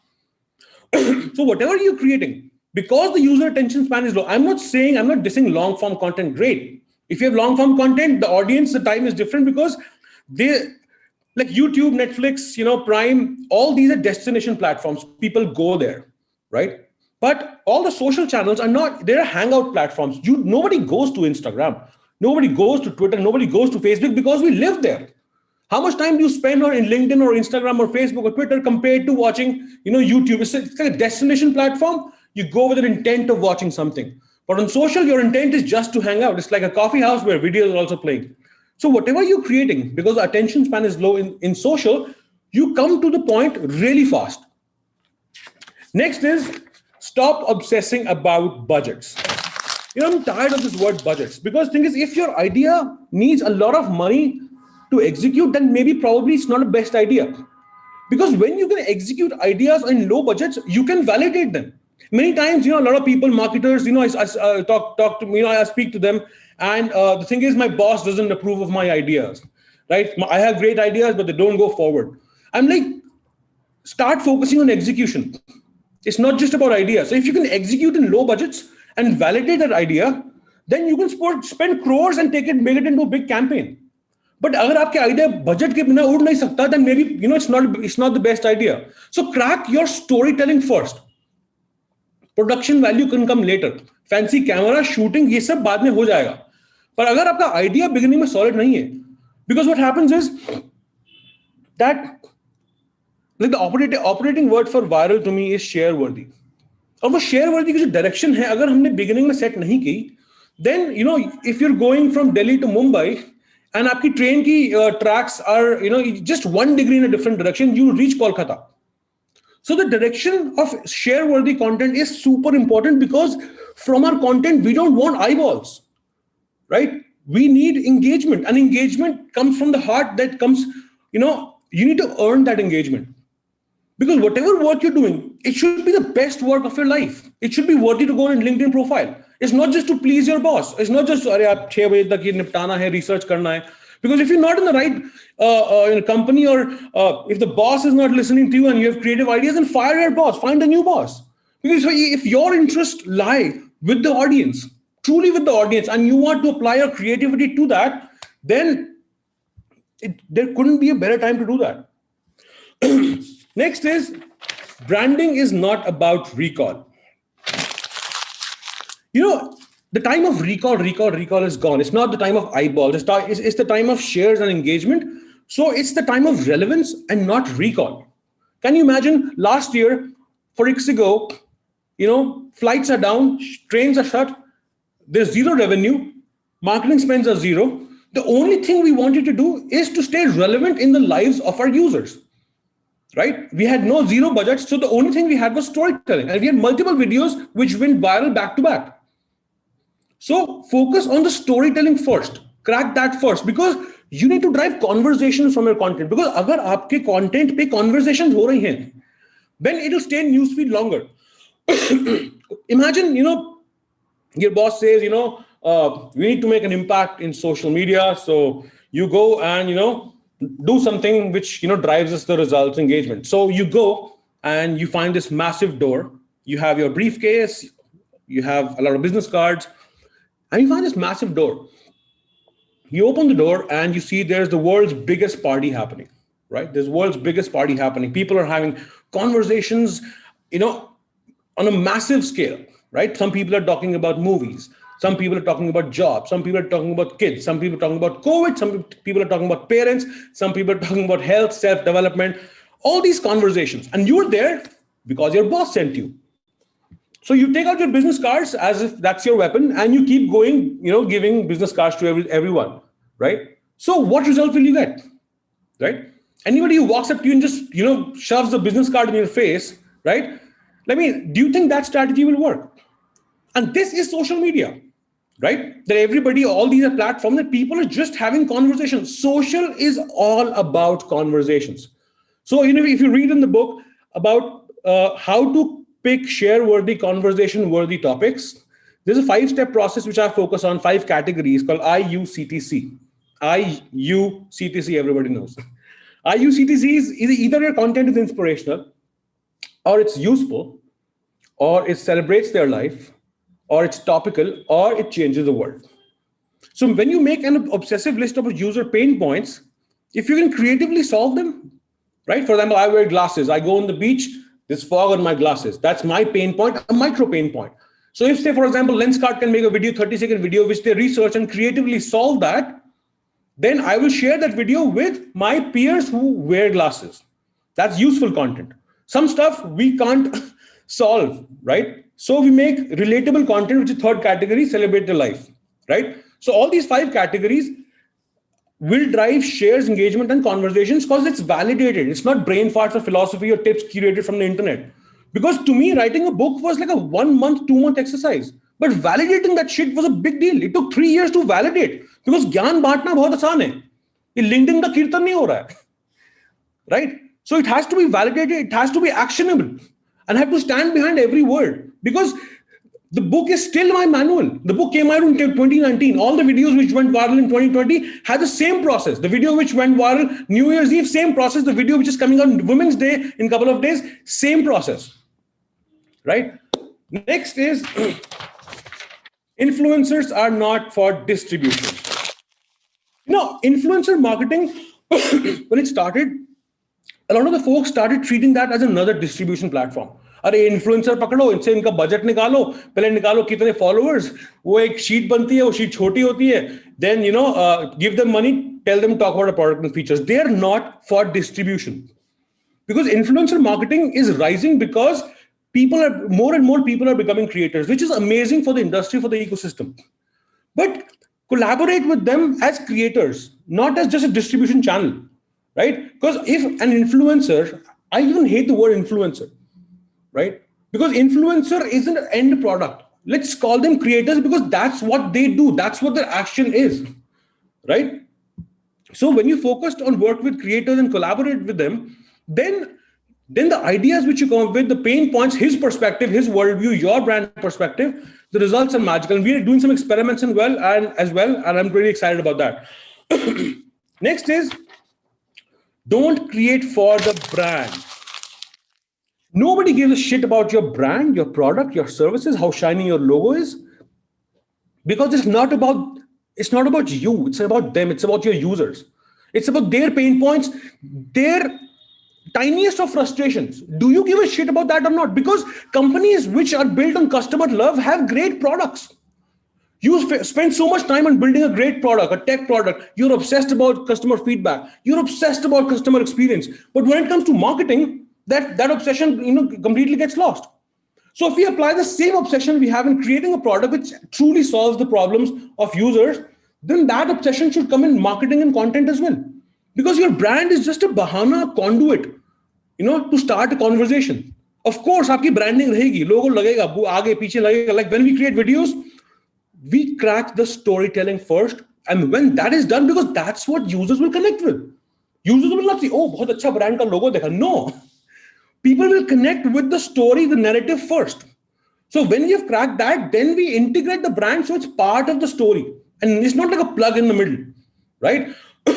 So brand, the content which drives engagement, share-worthy content is not about the brand. It's about the people who consume the brand. It's not about travel. It's about people who travel. It's not about banking. It's about people who struggle with personal finance. It's not about food. It's about people who love food. And when you look in that direction, right, there's an ocean of micro moments, pain points. You talk to your friends. It's not just curating a list from Quora and my list is ready, right? You go the distance, like for every video, right? Because to me, whatever project we are working on, that should be the best thing which can come out, right? Because those concept pe we will never apply ourselves again. And that's why it's so important, because we have limited time, right, on this planet.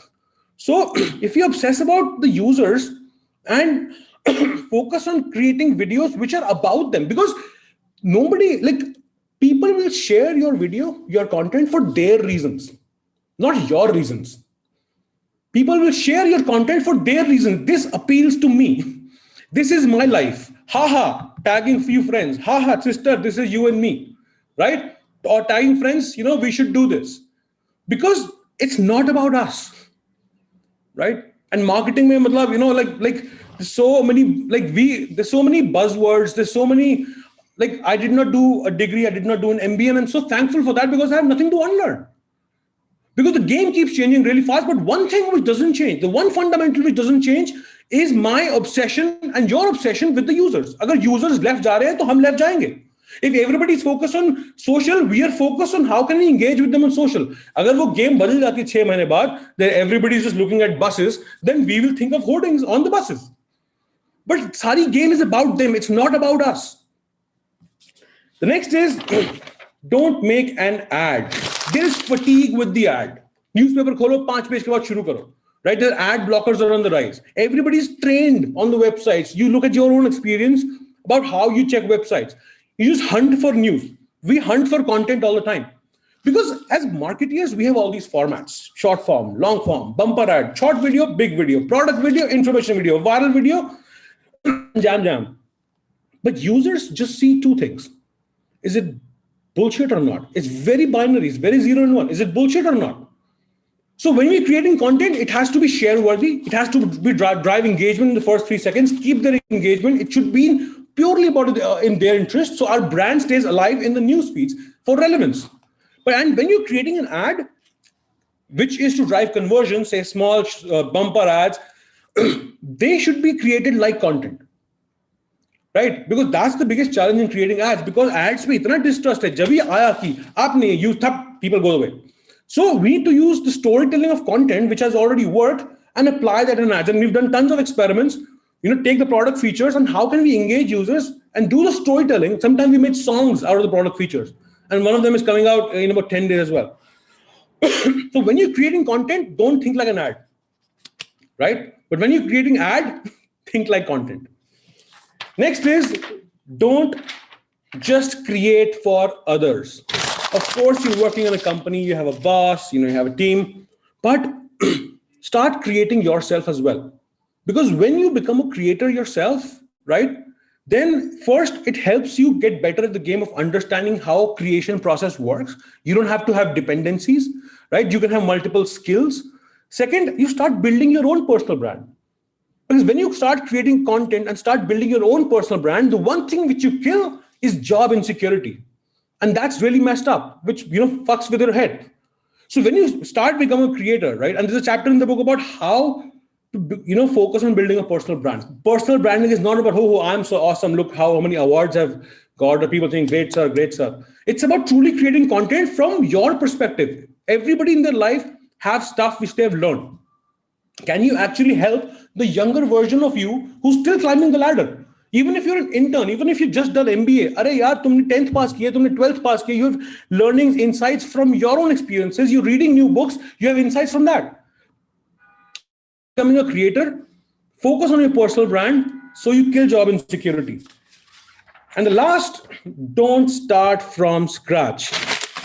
Get the book, because the book, use it as a lens to look at your business, your marketing, your plans, and your strategies.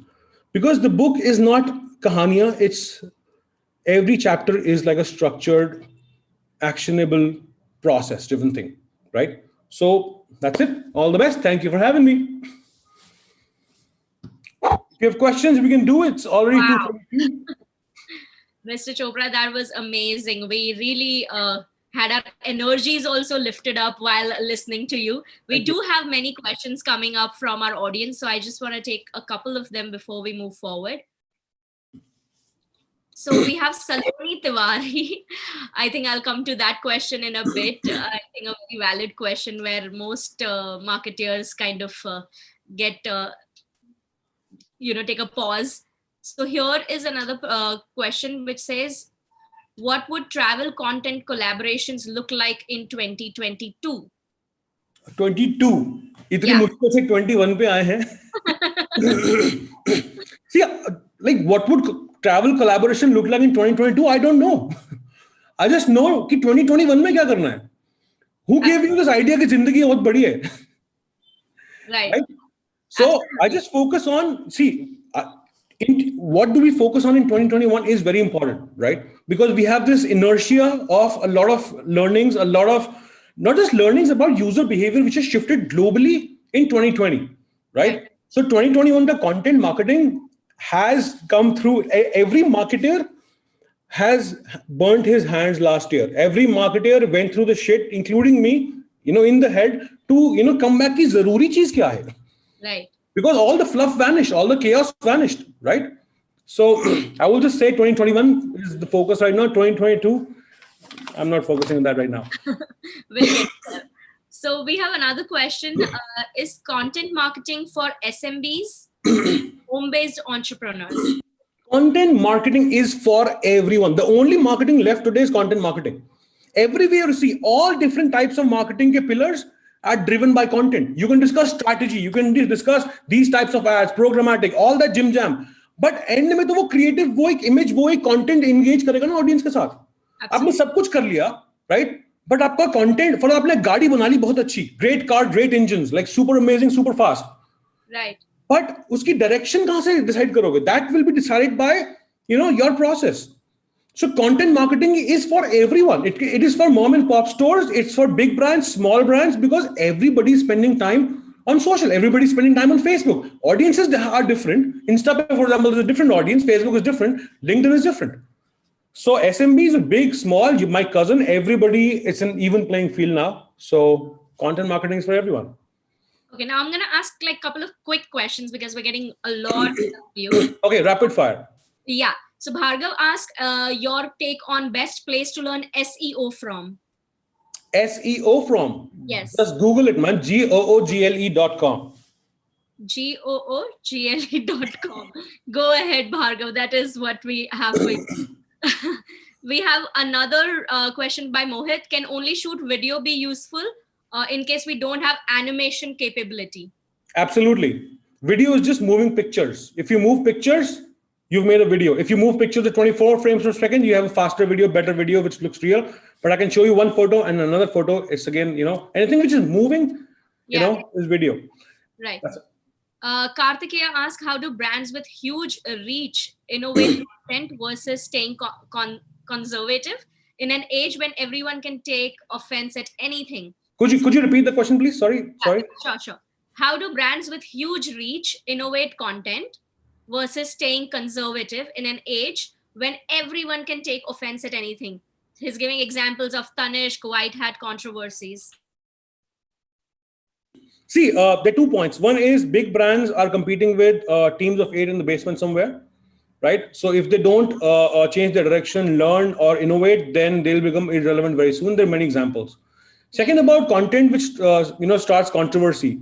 Like to me, early in the game, we created some content which drove negative comments, controversy, and I used to diffuse that with humor all the time. But then I took a conscious call to always stay in the space of being positive or happiness or humor, because it's expensive to deal with controversy. You can say, oh, every PR is good PR, but किसी को तो काम करना पड़ेगा ना social replies पे. किसी को, like, it's an expensive thing in terms of time, money, and resources. So I don't go in the area of controversy uselessly because I have a small life. झगड़े वैसे ही हो रहे हैं दुनिया में इतने. Absolutely.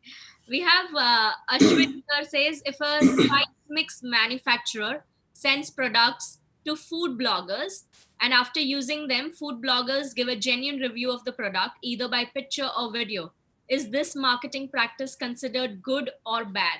This is the easiest thing to do. इसमें big deal क्या है?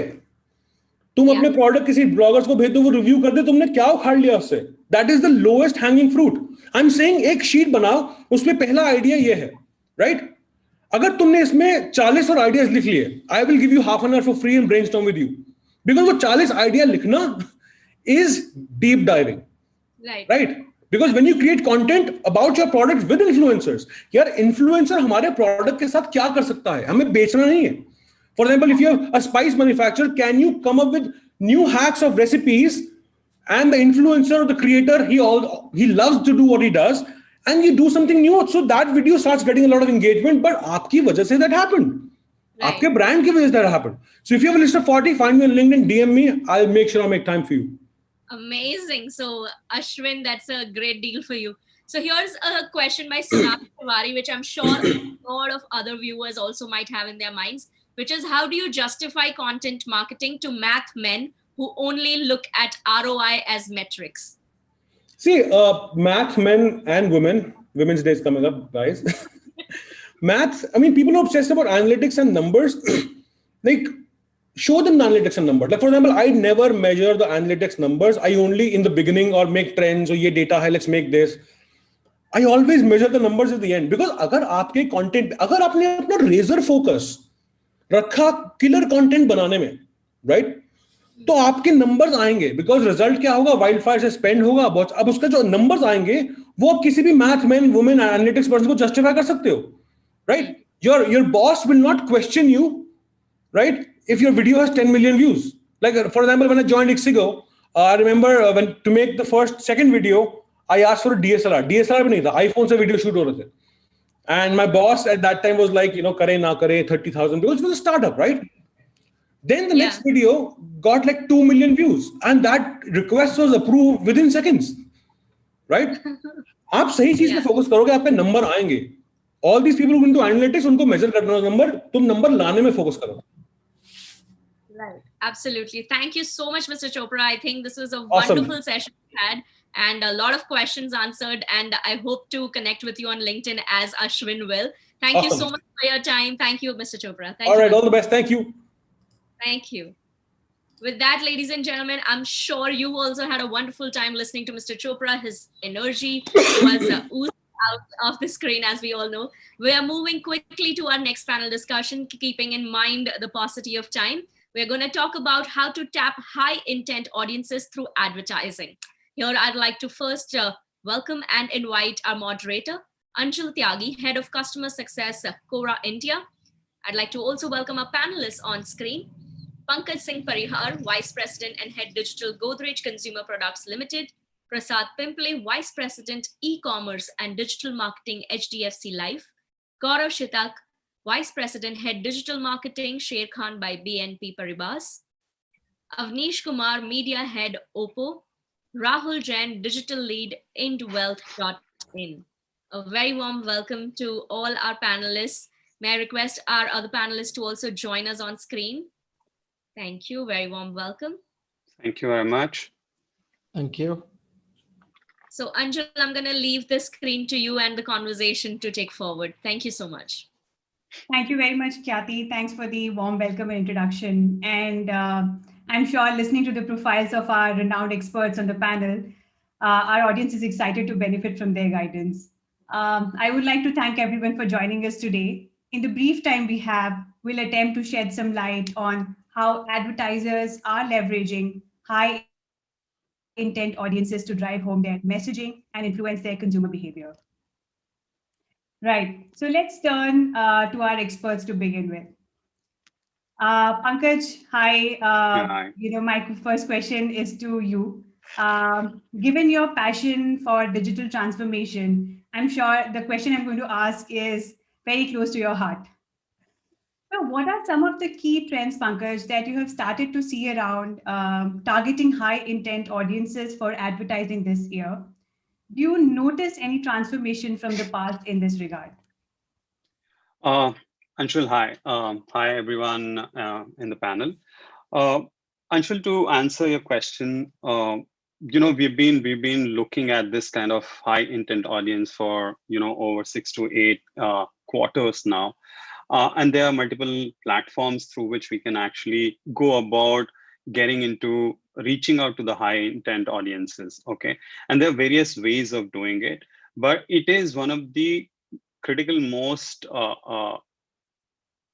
pivot when it comes to, reaching out to the audience, which is already in the, second tier or the third tier of the funnel. Okay. And I can tell you as an advertiser or as a marketeer that there is a huge focus on the second tier and the third tier of the funnel, especially within my category, which is CPG category, brands and companies.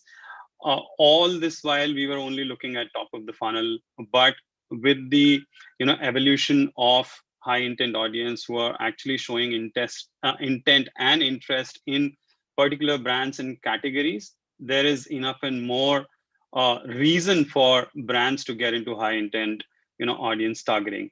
And apart from the platforms which are already there in the reckoning, there are new platforms like your platform. And I can tell you from a consumer perspective, I'm a huge user of Quora. Probably I can give a if I'm investing X amount on Quora on a daily basis, I do invest half of it or less than that of it on other social media platform, because I do believe personally that it's a great platform for once you reach and read or want to know about certain topics. If you have interest in certain topics, this is a great platform, and you are already in the intent as a user and consumer to know about particular things. So case in point, I'll talk about certain examples from my own portfolio. Like, we are massive and market leaders when it comes to household insecticides. And we have huge brands within this portfolio.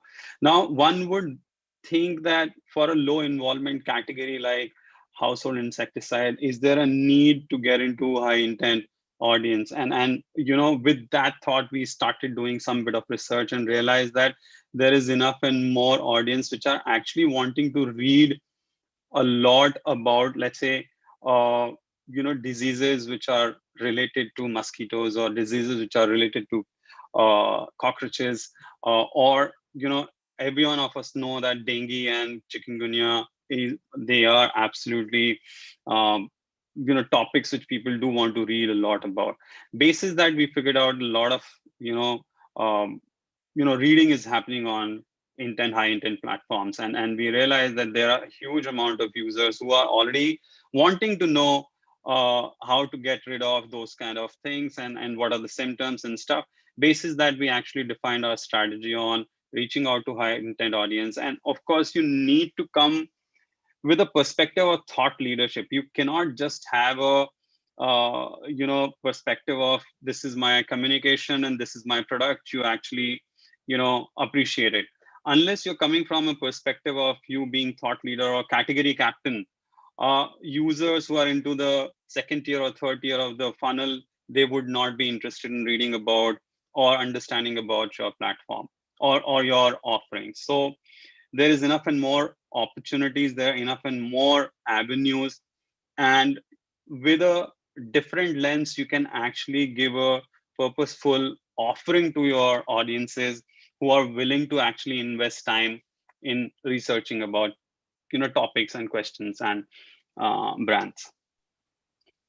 Pankaj, thank you very much. I absolutely love the thought process and the idea, like how the research part went and how it started.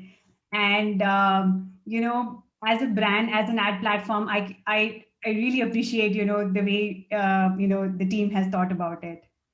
Now, moving on, one of the key areas that advertisers and users think a lot about these days is brand safety, and which goes hand in hand with content, Pankaj, as you spoke about. Right. So, keeping that in mind, I would like to, divert my next question to Prasad. Prasad, you've been involved with telecom and BFSI sector for a really long time, and therefore you are certainly, no stranger to the brand safety topic. So, knowing that, given that brand safety concerns that now arise from, for promoting on social or digital channels, where controversial content rules the roost. How can brands navigate this and ensure their messaging is viewed in a more relevant and favorable environment? Yeah. So when we talk about brand safety, it's important that what exactly does it mean? So Ashish mentioned in the previous topic where he said that, okay, you do some controversial post and that might become viral. You might get publicity, whether positive, negative, doesn't matter, but you get publicity. But as a brand, one has to understand why that kind of publicity is required. At one end, yes, that controversy can give you the reach to the audiences, people will know about you, but at the same time that controversy can take away the entire trust what brand has built over years, and trust was gone. It's very difficult to regain that trust from the consumers. So from that perspective, brand safety becomes very important.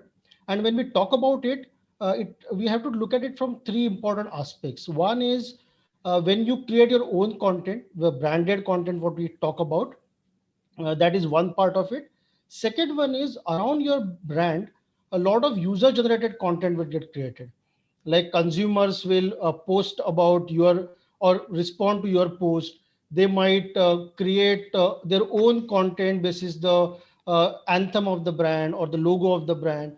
That might also get generated. And the third important aspect is where exactly are you putting your content, because that's the third part of brand safety.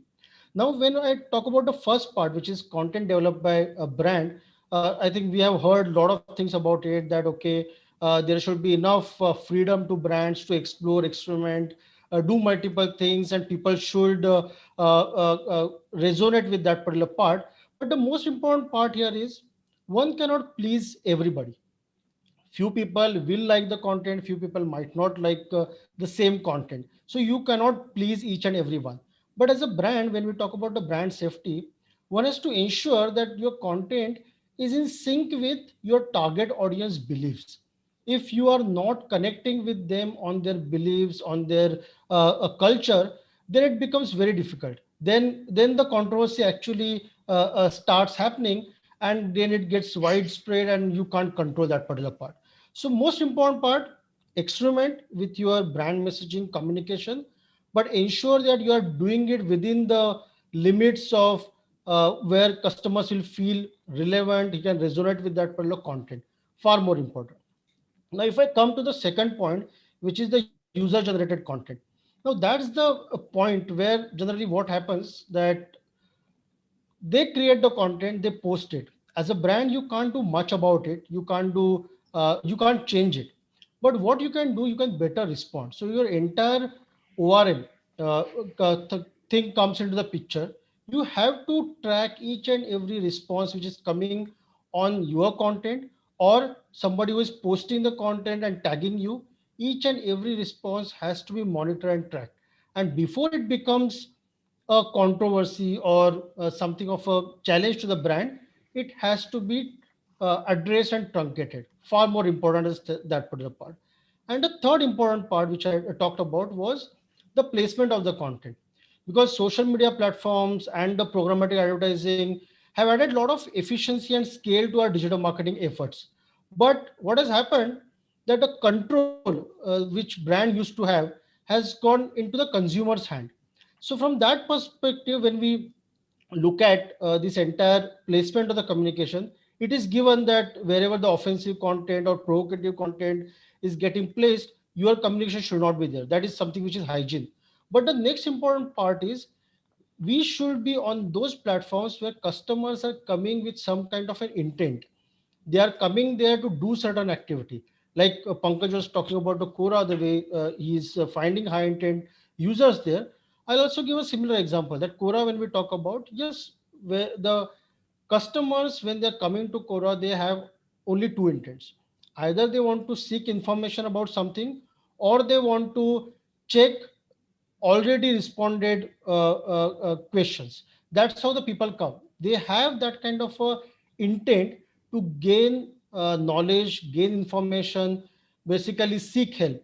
If that intent is clear as a BFSI or life insurance brand, our life is pretty clear that if somebody is coming there to seek that kind of content, and my content is going to be a response to what user has generated as a content on that particular platform in form of a question or form of quote, I can respond to it safely from the brand safety perspective.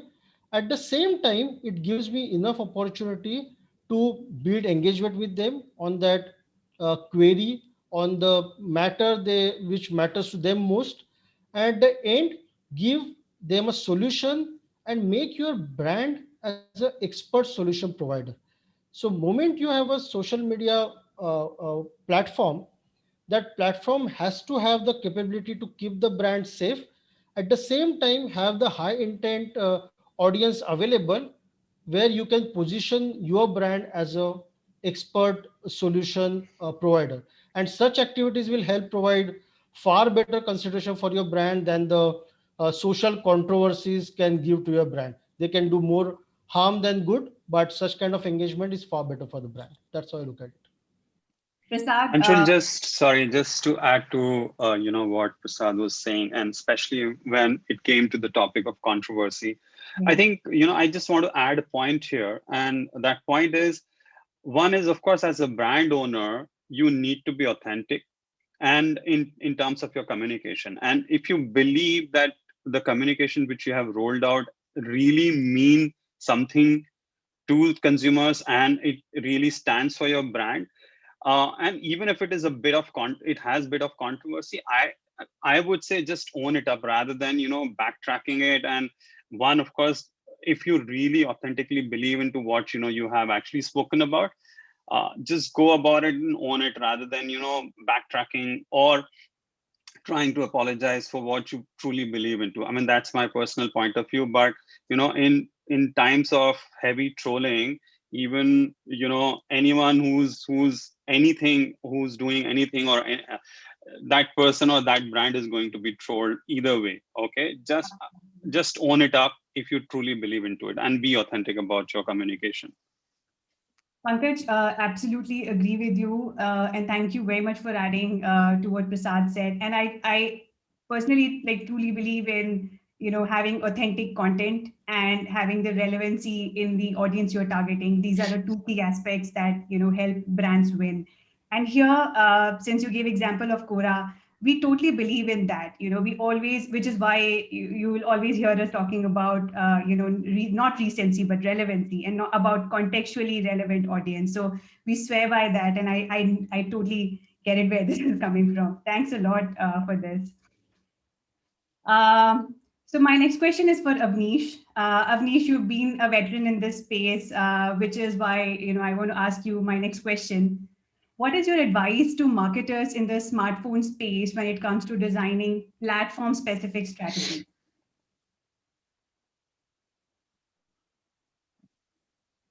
Avnish, I guess you're on mute. Thank you, Anjul, for having me here, and very good afternoon to all of you. I'll try to maintain the same passion as and excitement as Ashish, but I think none of us can do that. But yeah, so it's not the smartphone industries only which should have to have a platform specific strategy. I think fundamentally this has to be a responsibility for all brands, and I'm choosing my word very carefully here when I'm saying it has to be a responsibility, because we talked about in all the previous sessions also. I participated in that as well. I heard other co-panelists saying about this. When you are bombarding with anything which creates a fatigue, that the moment then your brand becomes irrelevant to anyone for that matter. So now the basic thing is that as a brand, one has to be very responsible when they are designing a platform specific strategies. Now, a couple of key elements which certainly we need to take care of. One, you need to have a very clear understanding of what platform you are choosing so that you can exploit that platform. The platform itself will have a certain capability, which as an advertiser, we need to exploit to the fullest.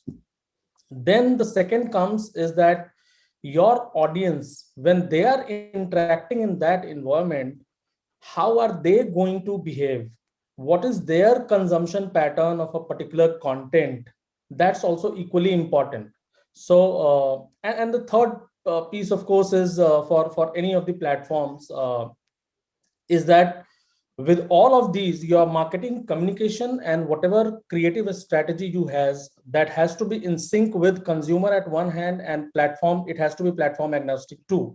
And the amalgamation of both is only going to make a difference. So the couple of examples here, that from a performance point of view, that what drives a better, whatever in a loose term we call the ROI, or what drives the most return on investment in your marketing efforts, is that whenever, so couple of small video edits format work better on some of the platforms, but when you are going to a specific video platform, there is a storytelling which you need to do. So here there is a longer edits of those videos, those creative, those assets need to be prepared. So there are a lot of such examples. I would like to quote one, and probably this will somehow we will understand what exactly when we say that it has to be meant to the platform specific and what consumer is looking for. So I'm just not naming the brand, but I have managed this campaign long back, wherein the consumer was looking for something else, and we as a brand, in terms of approaching it in a very witty way, we were serving them the ad, which was pretty relevant, and we were just telling them that, oh, you are looking for this, I think probably you have landed it wrong and you must be exploring this. So we have advertised that, we got more number of clicks, we got a huge engagement, we got some really great industry awards, but whether that has led to a conversion, whether that has led to actual marketing dollars, no, that has not happened for sure. So while it was relevant from a marketing standpoint, and it was platform specific as well, but it was not fulfilling my objective. So yeah, certainly it not only for smartphone brands, but it is for all to maintain these three things at least, keep in mind before devising any platform specific strategy. Thank you, Avnish. This is very, very insightful, and I'm confident all the marketers watching this are jotting these down and they'll be eager to execute this. I'll move on to my next question, and this is for Rahul. Rahul, given how passionate you are for digital marketing, I want you to let our audience know, how important do you feel content marketing is in the fintech space to capture the attention of a high intent audience? Hi, Anjul. Hi, everyone. Thanks for having me first. And yeah, I think in my opinion, also, I think content marketing plays a vital role when capturing the high intent audience on any platform. So I think we are moving as a marketer, we are moving from the, I think, simple creative or maybe video led basically marketing to the content marketing more, right? To drive the high intent users from different platforms. And because content marketing is relevant in case of BFSI as a segment, it is very much relevant. Because why I'm saying that, because in India, when it comes to basically planning for financial life, you need more and more information from the platforms, right? You need to understand each and every aspect of different financial products before investing in them, right? So let me take one example to basically summarize this. So I want to take example of mutual fund investment, because that's a hot category in the market right now. So if I want to invest in mutual funds, right, I would start researching more. We basically want to understand what are different kind of mutual funds are there in the market, what is the difference between direct mutual fund versus regular mutual funds. And so after done this analysis, I will also look at which mutual fund has performed really well in the past, looking at different historical numbers. And along with that, I will also look at the fund's reputation, right? So who are the funds manager, what is the fund size there, right, etc., etc. And so in this whole journey, if some brands has basically already created that content for me, right, then there would be high chances that they get me onboarded and they can get me converted on their platform. So basically I will make the mutual fund transaction on their platform. So that's a perfect example of content marketing. And on the other hand, I think what I have seen nowadays, I think brands are heavily spending on the brand marketing and the influencer marketing side of the business.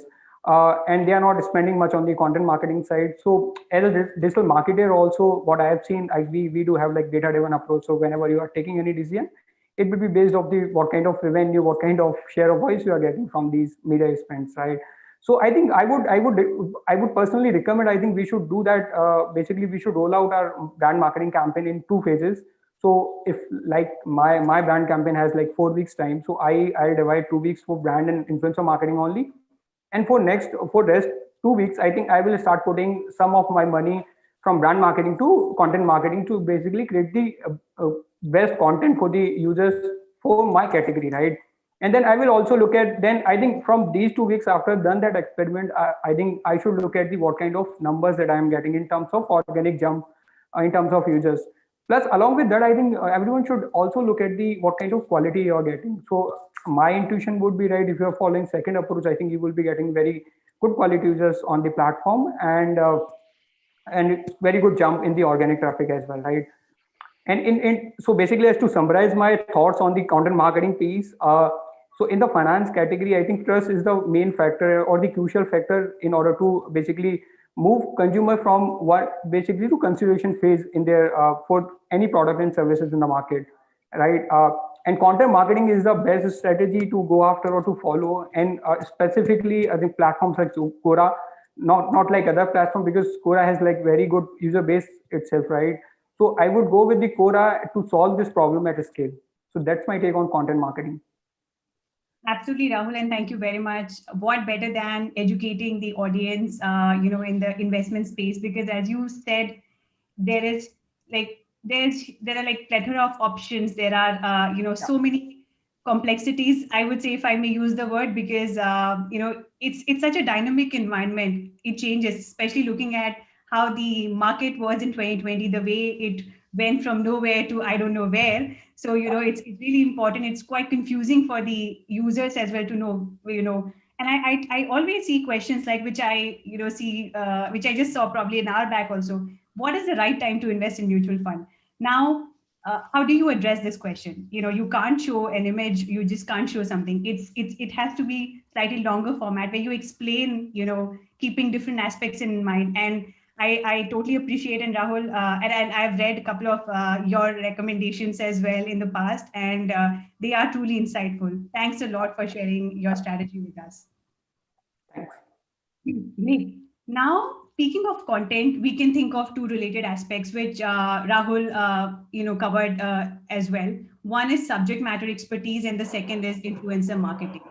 Now we turn our attention to Gaurav, who is an expert on both, and we would request him to shed some light on my next question, which is, in the age of influencer marketing, how can a brand evolve their strategy from simply leveraging an influencer's followers to developing credible brand equity with customers through subject matter expertise?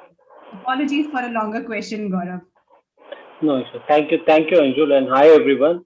I think in today's digital world, I think the influencer marketing probably is quite a buzzword, and a lot of people are talking about it. It's working quite well, but definitely it has to be seen in a different lens. It cannot be just seen as a distribution mechanism.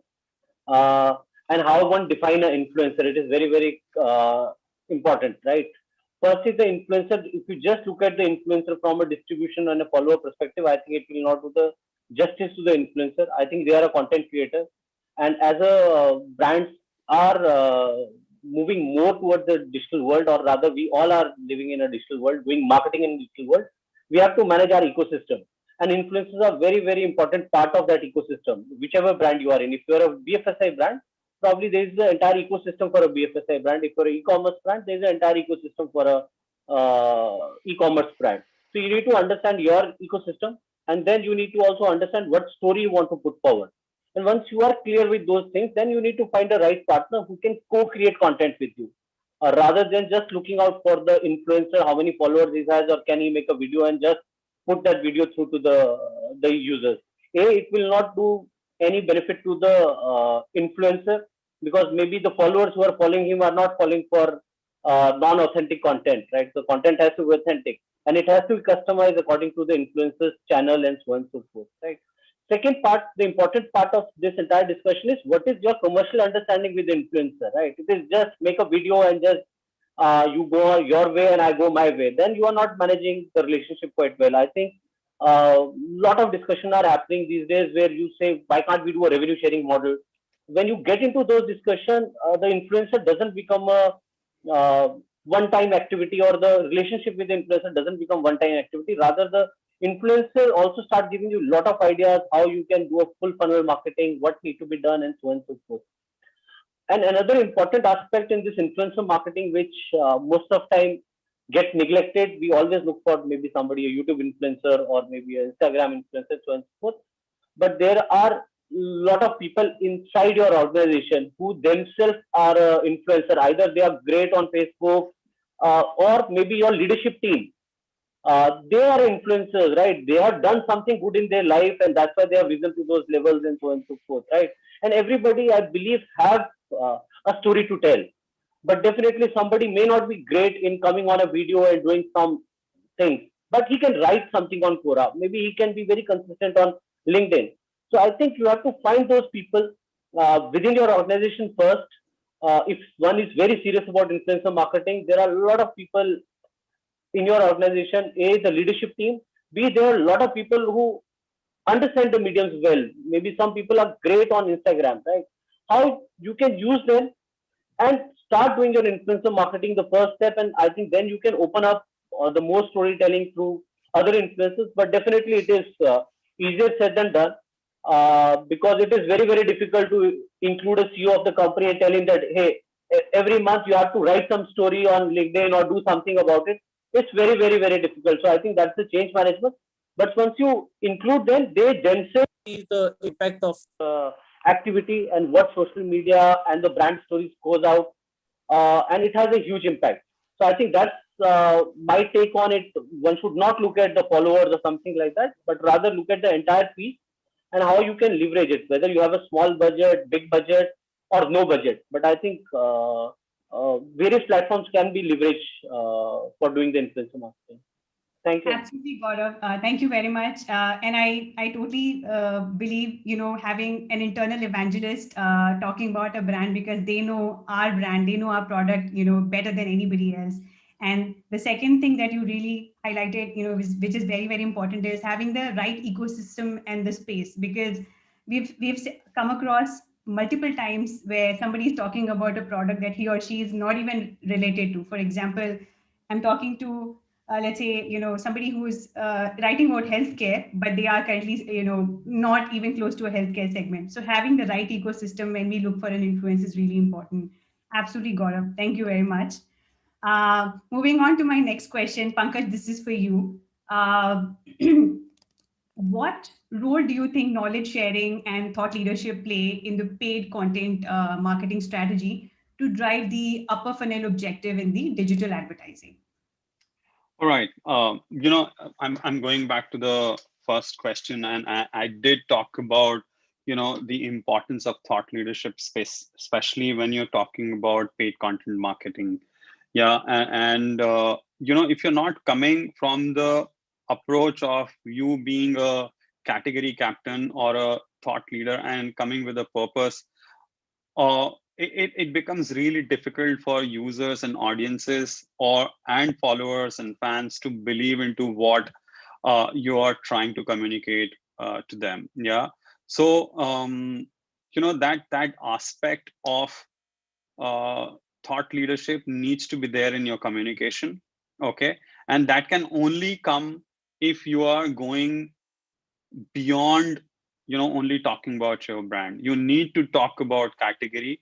You need to talk about the challenges consumers are facing, and you need to talk about how useful your offerings can be. Not just a pure play sales pitch. It needs to be a solution driven approach, rather than just telling them, oh, this is what my brand and product does, and you buy it. It needs to be beyond that. It needs to have a lot of purpose. I'll talk about probably a couple of examples, especially, and we are especially talking digital brand advocacy, and which is what I call, rather than calling it influencer marketing. brand advocacy, or in a very laymanish word, the best form of marketing is word of mouth marketing. And if you have a key opinion leader or a person who's got authentic followership, and there is a synergy between your purpose and that key opinion leader's purpose, there is a high probability of users and consumers following and understanding what you're trying to communicate to them and how this can be helpful for the challenges or the issues or the solution which they are looking for. The moment you have this right mix of synergies between the opinion leader and your purpose, you have nailed it. And that's how I look at it, and which is what we have been trying to do in most of the cases. But I'm not, I'll not shy away from saying that we also do a regular run of the mill digital brand advocacy, and it's part of the mix, part of the strategy approach, and we do follow 1990 approach, and which is pretty, I'm quite okay to share that and discuss it in that sense, that if you have a one key opinion leader and then you have a small bunch of macro partners, that becomes a great strategy, and you're able to reach out to the audience in a manner which is more purposeful, which is more thought driven, rather than only with a sales oriented approach. Thanks a lot, Pankaj. I think great advice, and I would request whoever is listening, please to leverage from this, because as you said, a 360-degree approach is what brands need to take, because sometimes we we internally or externally we tend to have a very I would say narrow vision. Brand out. Yeah, I call it brand out rather than consumer in. And most of the advertisers, including people like us, me also, I mean, we think brand out rather than thinking what consumer is wanting to understand or user is wanting to understand, and then building onto it. Certainly. Great point, Pankaj. Thank you once again. Avnish, my next question is for you. What do you think is the biggest benefit of behavioral targeting?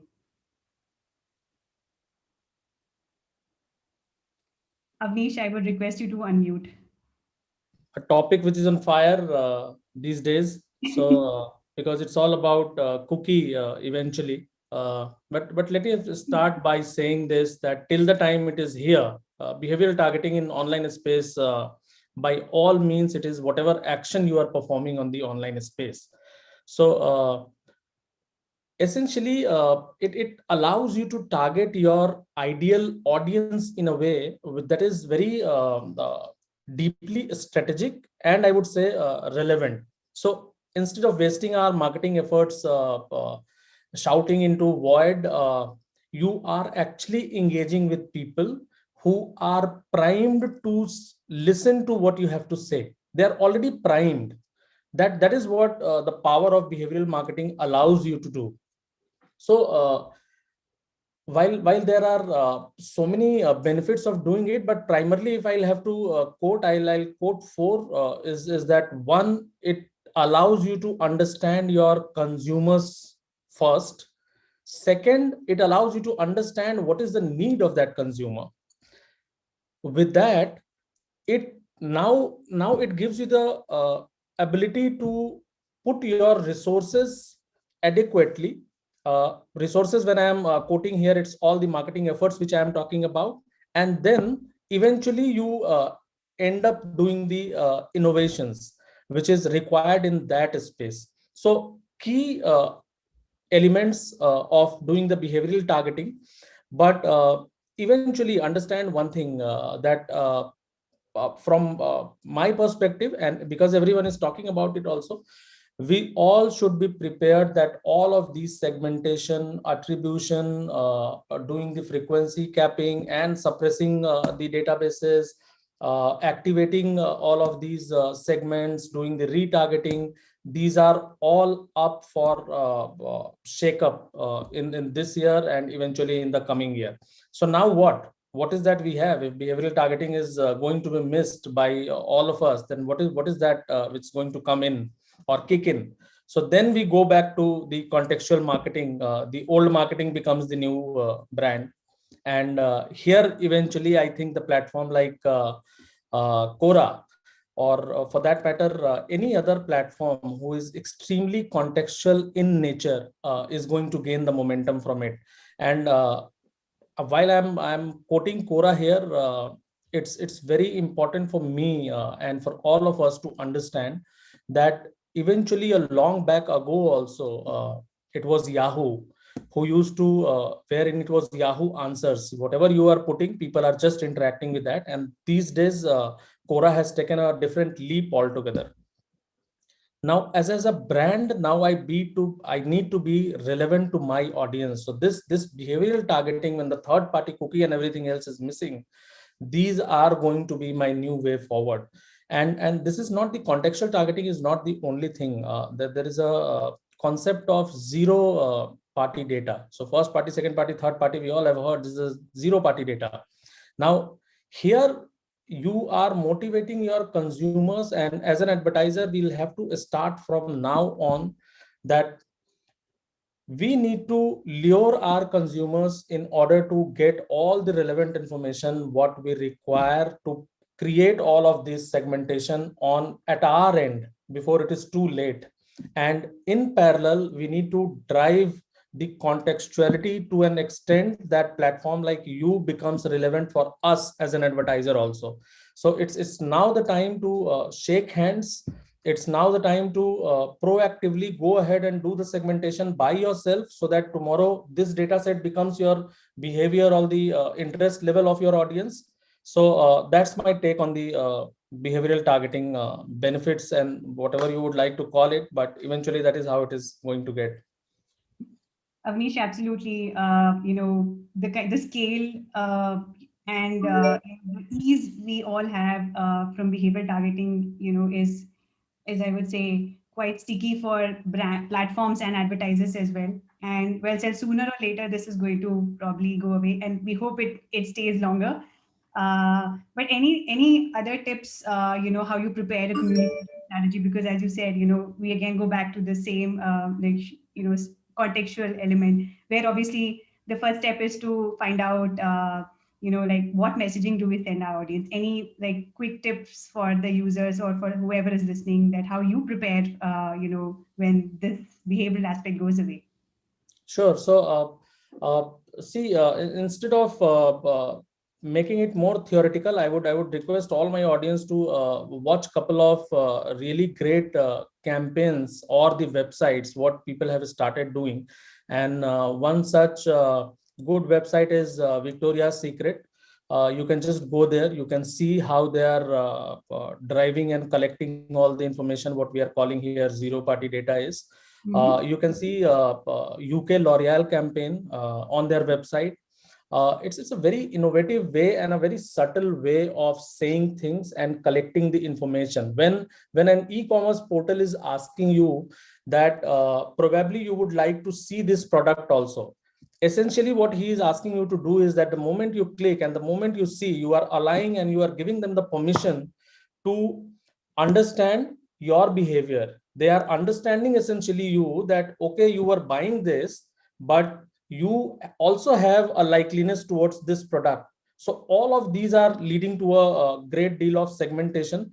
So one way, of course, is having an innovative way of collecting the information of your consumers by all of these means, and just gets a hand-on experience, guys. You can go out and see all of these brands, how they are doing. And gradually, I'm saying this because for us, especially as a handset manufacturing brand, the consumer life cycle for one particular product is very specific to the first 3 months. Obviously, it gets extended to another 1 year, 2 years, 3 years before it becomes absolutely obsolete. But before that, it's a 3 months, 4 months window under which we operate. So, but for all of these brands with a lesser product life cycle, or with a great product life cycle, all of these will have to come together and we'll have to adapt this kind of advertisement, this kind of approach. Absolutely, Avnish. Thank you for your 2 cents. Thanks a lot. I think I'll have to rush up a bit because we are about time. Prasad, my next question is for you. BFSI has traditionally leveraged digital channels for performance marketing, and we all know this. How do you see this evolving into a full funnel marketing approach, especially across newer channels that are evolving? So BFSI brands have been leveraging the digital channels predominantly from the perspective of driving overall efficiency into the value chain, and hence getting more and direct returns of their marketing investment. So that has been the overall focus of the BFSI industry, which is a fair thing to do because everything which can be measured and which can give you the end output and business should be focused upon. Now, the good part about this particular focus was that when they were doing all these activities for the in-market audiences and the high-intent users, they also focus more on tracking the users, end-to-end tracking when it comes to their media consumption, end-to-end tracking when they come to the website, how do they behave, end-to-end tracking when they're purchasing the product, how are they doing that purchase journey. So they got to understand a lot many things about this user journey, and I think that has given them some confidence of increasing that in-market audiences, increasing that high-intent user base by focusing on full funnel. Because you can focus on the middle funnel, which is all about in-market audiences, and bottom funnel, which is all about purchase intent customers. But if that size is small, you need to attain a certain scale, you need to ensure that your funnel is significantly broad at the top. So what sometime back Pankaj also mentioned that the top of the funnel awareness is very much important. At the same time, not just awareness, but apart from that, some amount of consideration for your brand and solution becomes equally important. And if a particular brand gets the opportunity to not only create that audience, but also target them at the middle and lower funnel, that makes the overall full funnel marketing far more appealing to the not just for the BFSI brand, but to all the brands. Moment they can look at the audiences not from the just reach perspective, but from the remarketing, retargeting perspective, it adds a lot of value. Now, any platform or any BFSI brand, when they wants to get into this full funnel marketing, the three things are important. Now, it is for any digital ecosystem, be it large ecosystem like Google or the social media like Facebook, but also for emerging ecosystems as well, where the platform should have capability to track that consumer end to end on their platform, right from the impression what he's delivering, what activity he's doing, where exactly he's clicking, what all interaction that particular customer is doing has to get tracked. If that tracking is good enough, that platform needs to have a integration with the brand's campaign management engine, because that is far more important. If you are getting so much of insights in the form of tracking those consumers across the funnel, there has to be relevant nudges for the consumers using a campaign. So that campaign integration that platform has to have, very critical. And the third important part I would say for any brand to explore a particular platform is how much automation that platform allow. Can it allow right from impression to click to remarketing, all those things can there be a automation? Because most of the brands don't like to spend time on doing things manually, and most of the consumers don't like a gap between two interlinked communications. So from both the perspective, the automation so that a real-time nudge can be delivered to the customer, the platform has to have all three capabilities: tracking, integration with the brand ecosystem, and third one is the overall real-time automation of the triggers and consumer nudges. That's how I look at it from the full marketing. Absolutely, absolutely, Prasad. And tracking has been attribution and tracking has been a massive pain point for all performance marketers, because it's so tech dependent, and also there are so many complications when it comes to, which is why the whole world runs around, my tracking is not intact, what do I do? So Right. absolutely great. Thanks once again, Prasad. Rahul, my next question is for you. If you could tell our audience, what is your advice to marketers in the fintech space on targeting the high value audience? Are there any areas of interest that you've observed as being working out well for you, or the industry overall? I think Avnish and Prasad has covered most of the aspect of behavior targeting and all the other aspect of targeting. But how I look at targeting, so basically, how do I segment my customers? Looking at, I think, two different things. One is basically direct in market audience, right? Who are there in market, right? For particular products they are looking for. I think second way of targeting that I could have think of, or that I think we are also relying heavily on, right, is the surrogates of your targeting base, right? So looking at the behavior pattern of your users. So let's say if my audience, so what kind of activities they are doing in the market. So let's say if I'm investing in mutual fund, I might be doing other stuff also in the market, right? Other stuff. So maybe I'm basically looking for health insurance. Maybe term insurance would be as a surrogate that I'm looking at. Maybe I'm doing international traveling more, right? So that could be one of the area that you can think of. Maybe I'm like early tech adopter, you can think of, right? So there are multiple things of when you talk about the surrogates. And when you talk about the very niche targeting, I would be more heavily rely on the question targeting that Quora has, right? Because we have like certain products where we have tried the targeting and that worked really well for us, right? Because the use cases of those kind of products are very less in the market. And the last is the first party data, right? You can basically create your segmentation from your own data, and you can create a lookalikes. And I think which is working really well across the industry in the I think in the fintech industry, lookalike are the audiences which all the other advertisers are heavily relying on. So yeah, so that would be my strategy to basically looking at the data segmentation or the customer segmentation from the platform sites. Definitely, Rahul. And this is something, we at Quora, the Quora team always, emphasizes that having a primary targeting is very important, but at the same time, the secondary buckets, which, as you said, the pseudo buckets where we don't know what else the user is doing. I might be looking for, a mutual fund advice right now, but I might be on the other side planning an international travel for which I also need an insurance. So having those secondary buckets and aspects is absolutely important. So well said. Thanks, Rahul. And my last question for the session is... Sorry, Anjul, one advice. You are looking for mutual fund investment and Prasad is here. You can buy the FD.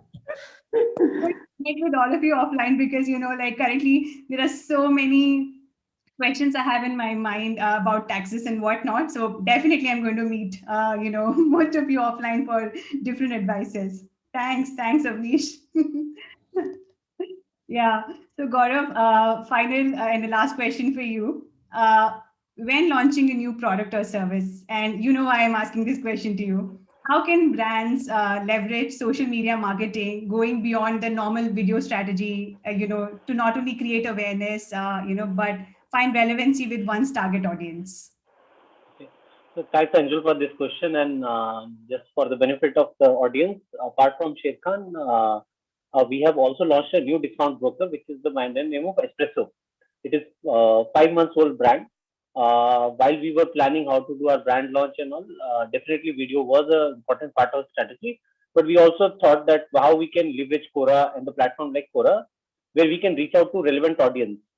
Maybe on a video, definitely a lot has been spoken right now about behavioral targeting, how it needs to be done. But if we look at the platform like Quora, the CEO of my company can directly put forward and talk to a person what the brand stands for or the services he was looking out for. And there has to be a real-time conversation which can happen, right? And when you are in a startup mode, definitely everything is not perfect on day one, right? Great brands are built over a period of time. And what happened by doing this exercise, there was a real-time feedback which was coming to the CEO or the top leadership of the Espresso brand.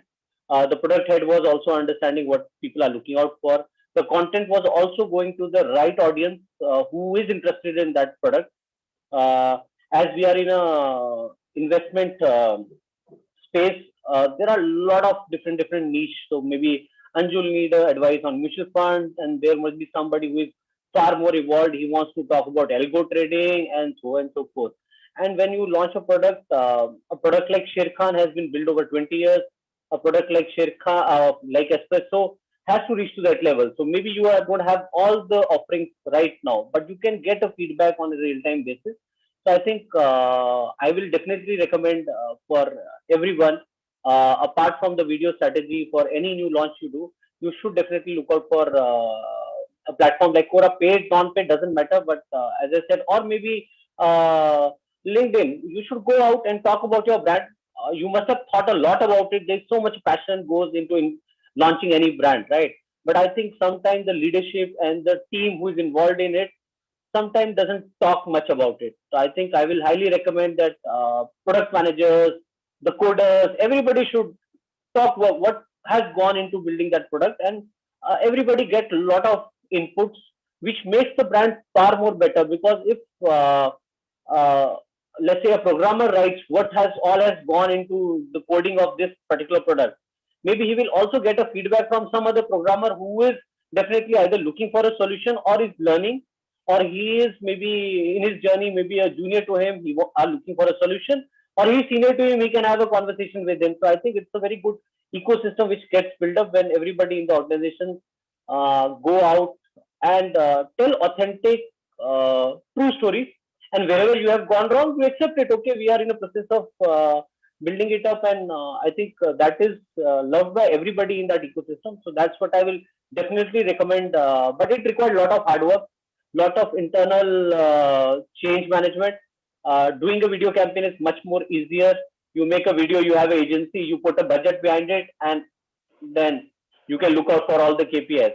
But when the senior management has to take out time, write an article, do something, and there is no content writer for it, it is difficult one. But I will recommend do push internally for any new product launch you do or new brand launch you are doing. So I think that's my take on this. Thank you. Absolutely, Gaurav. Thank you very much. And as you said, the listening and the talking part is really crucial. Feedback helps a lot. And also, by now, everyone knows I'm looking for mutual fund advice. So I think I'm going to get a couple of suggestions by the end of the session today. So thank you very much.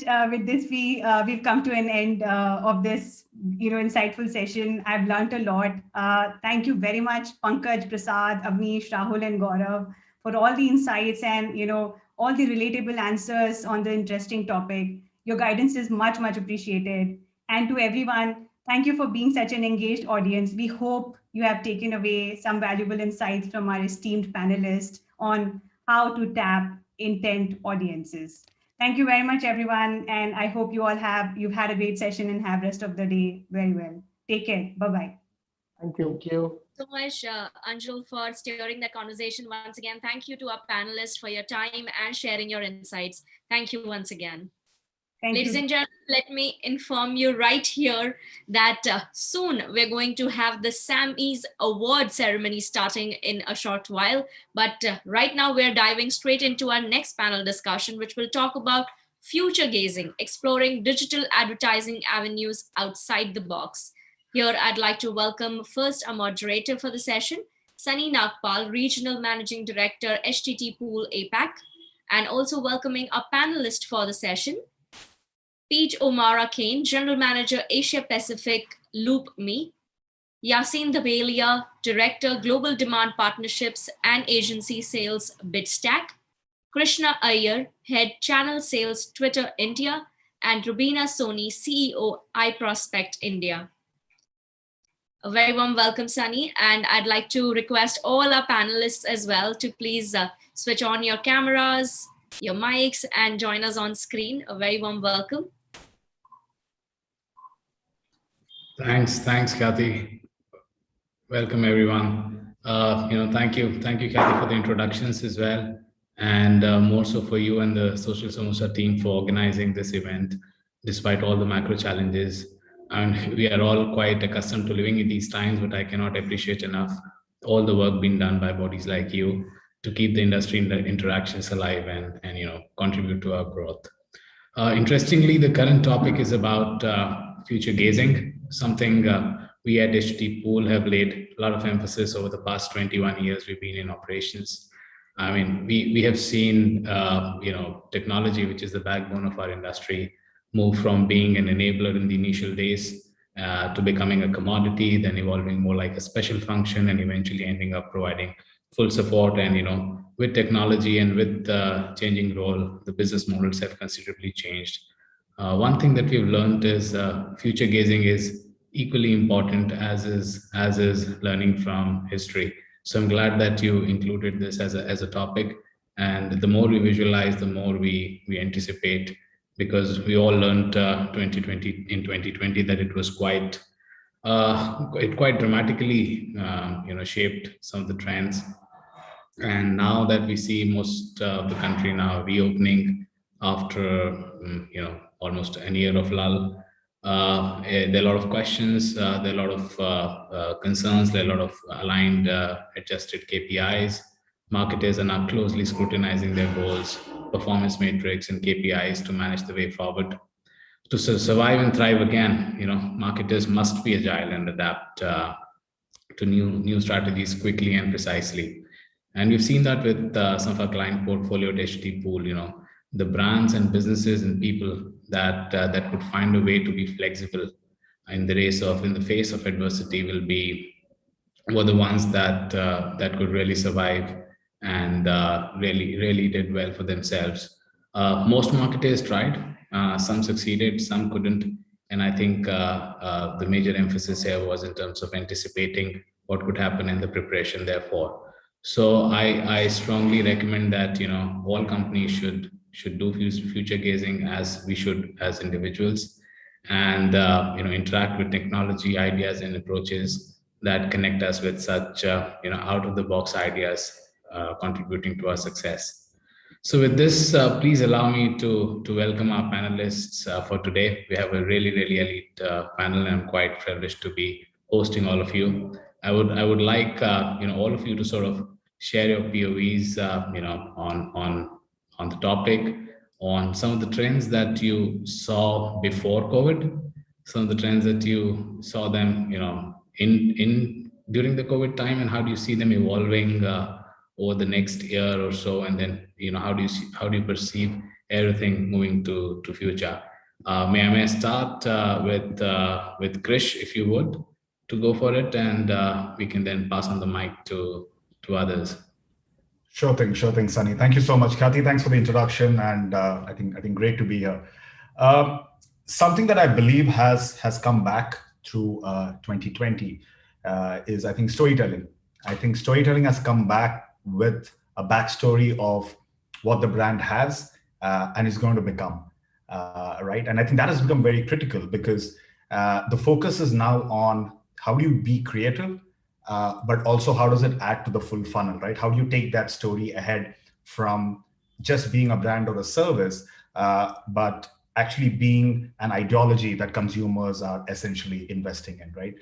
I think consumers now want to know what the brand is doing when no one is watching.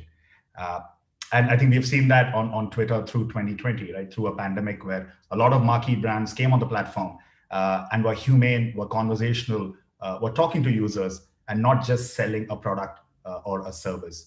So I think that has sort of come back through 2020, and I'm hoping it continues for this year as well.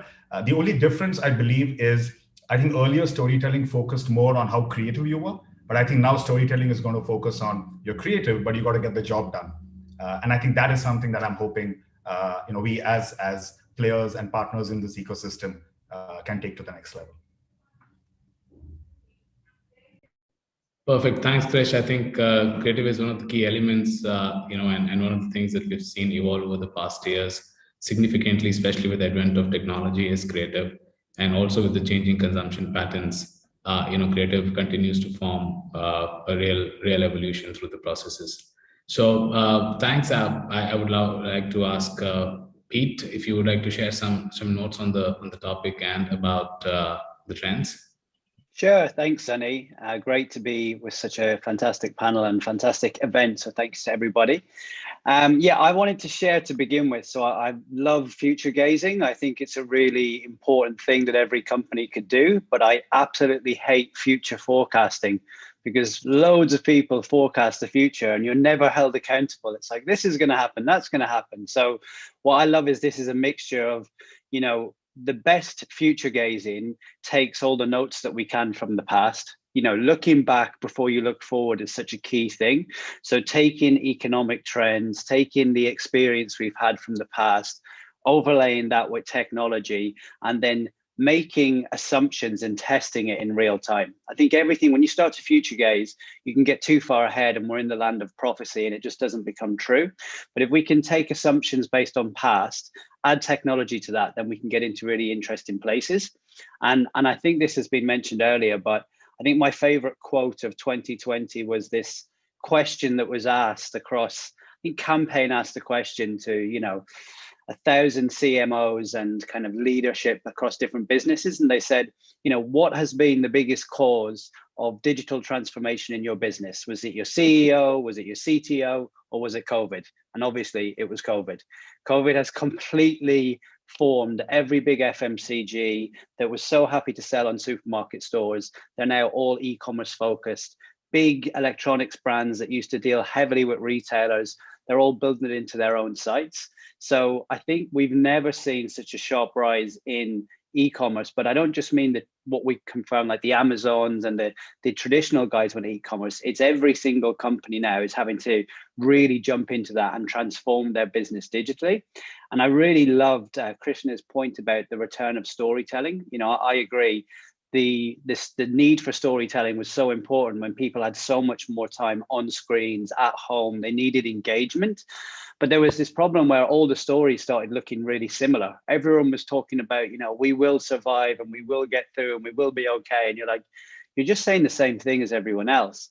And what I think started to change in the second half of the year was consumers expected there to be a story and there to be some social good. You know, the next step is, it's not just about creativity. It's like, what are you doing to give back? How are you going to make me as a consumer feel like your advertising, your brand and your business cares about me and my family and my friends? And that feels like this new give and take that's starting to emerge, which I'm really excited to see as that develops. And that's some of my takes so far. Extremely interesting, Pete, and I'm going to come back to you later in the conversation on a couple of them, especially on the storytization that's been the buzzword these days, and how technology is allowing for the two-way interaction that you mentioned, along with the transparency that is coming in. So we're going to touch some of those points later in the conversation. For now, let me also introduce Shambhavi, and she sort of gratefully agreed to be with her at the last moment. Thank you so much. We're really grateful for having you, Shambhavi. Hi, lovely to be here. Yeah, thank you. Yes. She is the strategy director for Web Chutney Dentsu, and it'll be really interesting to hear some notes, especially on the creative and how the creative is evolving, which is one of the most crucial parts. I think if you look back, I think advertising started evolving with creative at the core always. Absolutely. So I think it'll be really, really interesting to hear your thoughts and what your observations were over the past year and a half, and how do you see things moving over the next few months and also few years. So Yes. I'm going to leave it to you then. Yes, thank you. Just borrowing a little note from what Pete had just said, right, which is coming back to storytelling. And I think it's so strange that one of the things that marketers used to pride themselves on, which is things like FOMO, things like urgency, things that used to literally kind of drive sales, right? And almost a lot of creatives would kind of spin those stories over and over again across multiple different categories. I think what's happened thanks to COVID is that it's kind of almost relieved advertising and marketing of that kind of pressure, which is a very what one would call an unempathetic view on making a consumer feel like they have lesser than what they should, or possibly should maybe get better. So this whole rush to upgrade, to kind of tier up, to kind of have one-upmanship, etc. I think thanks to what's happened with us in the last 12 months, I think we have come out of that kind of crisis. And I think advertising is now opening itself up to a very positive, optimistic, almost encouraging spiel on what and how a consumer should feel. So I think the biggest trends in, I should say, the next few months are going to be very positive drivers for business. So anything that kind of makes somebody feel better, feel more delighted. And like Pete was saying, right, it's about all of those stories that we heard were seeming very similar, which is a lot of brands saying that we empathize, we understand. And I think kind of coming out of that, finding your own thread. I should mention at this point this beautiful concept that I read about in the recent past. It's from a book called Range, and speaks about how one of the least impressive and I should say under-leveraged lever in advertising today is something that is called mental wandering. And I think the fact that with the kind of situational crisis we've all had and the kind of lack of pride and attachment to brands that we otherwise loved, what has changed is that we're now much more open to try new brands. I think brands that kind of bring in experience, slightly less situationally close to what we've experienced in the last 6 months, possibly putting you in a new room, putting you in a new space. And I think experience, therefore, for me is a very big anchor point for advertising and where it's going to go, I think, in the next few months. Again, and I have to say the I word is so overused in today's day and age. Innovation is something that's going to be overused and abused in every context. I'm not entirely sure how that makes me feel, but I think from a creative standpoint, innovation is now going to become every brand's charter. Every agency is going to have it. Every brand is going to account for X percentage of their investments on unknown and unseen and unforeseen in that sense. So I think that's the most exciting part of being in the creative business at this point, which is this is a real test of how empathetic we are as creatives, how we take the brand's voice and make meaning out of it in the consumer's life. And yeah, I should say I'm very excited to see where we go with mental wandering and mental meandering, because I think we can go really like great places with it. Thanks so much, Shambhavi. That's extremely interesting to hear. And quite honestly, I'm not a creative guy, and creative has always fascinated me, especially with the experiences that you touched upon, and the power of creative to sort of lend experiences in the new world that we are looking at is going to be quite multifold, with multiple touch points coming in, and it is not just going to be limited to certain screens anymore. We've seen how it has evolved from big screen to small screens, and now we're looking at multiple ways that consumers are being touched upon by these creatives. And let's sort of cover that in the following topics. I would have to pass it on to Yasin. How are you, Yasin? And if you could sort of share some high-level notes on how you perceive and how you observed, especially when we see the content consumption really shoot up on gaming and a lot of games, people sitting at home. The gaming piece really evolved over the past 12 months or so, and therefore the advertising also. So I would like to hear from you how it did. What are your notes on that? Absolutely. And thank you, Sunny. And again, to echo what everyone is saying, it's great to be on this panel. And in terms of gaming, I think the one thing that Pete really put into perspective is around this kind of predictive mentality and how we wouldn't have predicted gaming to be as big as it is today. The one thing that we can really thank, and it's weird to thank the pandemic and to thank COVID, is actually what it's done for the gaming industry. And in terms of this storytelling aspect as well, I think people are using gaming. It's almost become a bit of a lifestyle choice now. It's become a social platform of choice. So when it comes to storytelling, it's how can a brand really emphasize on the escapism that people use for gaming? What we found over the past 12 months is exactly what you said, is it's been a complete snowball effect of two things. Firstly, more and more games are seeing huge increases in their playership and in their user base. But also, secondly, brands are really starting to learn how to really get into the games and replicate what they were doing in other media channels or in the real world, where people are not necessarily out and about and used to doing that anymore, and now actually doing that in an in-game environment. And gaming is not a new phenomenon. It's something that has been around for years and years and years. But I guess the technological development of things like the PlayStation 5, the new Xbox, Pokemon Go was one of the platforms that actually saw how you could bring gaming in real life into the same mobile device with AR. And it's just speeding up, and it's accommodating to more and more people wanting to actually play games. And we're now finding that brands are actually the education process is getting a lot easier. People are activating in very clever ways. If you look at, for example, a Fortnite, there is now like 350 million different players on the platform, and most of those are also using it as a social platform as well. So the idea around gaming is becoming less scary, and it's definitely becoming a more welcome format. I think the job we still have to do and what we need to do is to make sure that we're not replicating the same things over and over again with gaming and annoying the player, but actually making sure that there is still that value exchange when it comes to why should the player actually interact with the brand within the gaming environments, because it's still quite a new thing and it's still a very weird and different thing for them. Thanks, Ash. Extremely insightful. In fact, this is something that I've been observing, that gaming platforms have been at the head of the game, especially with integration of the data management platforms. Understanding of the users has increased dramatically over the past years, and even in terms of how you're enriching the user data to provide improved targeting to brands.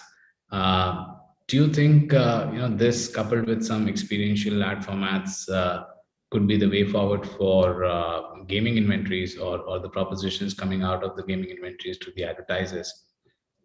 Yeah, absolutely.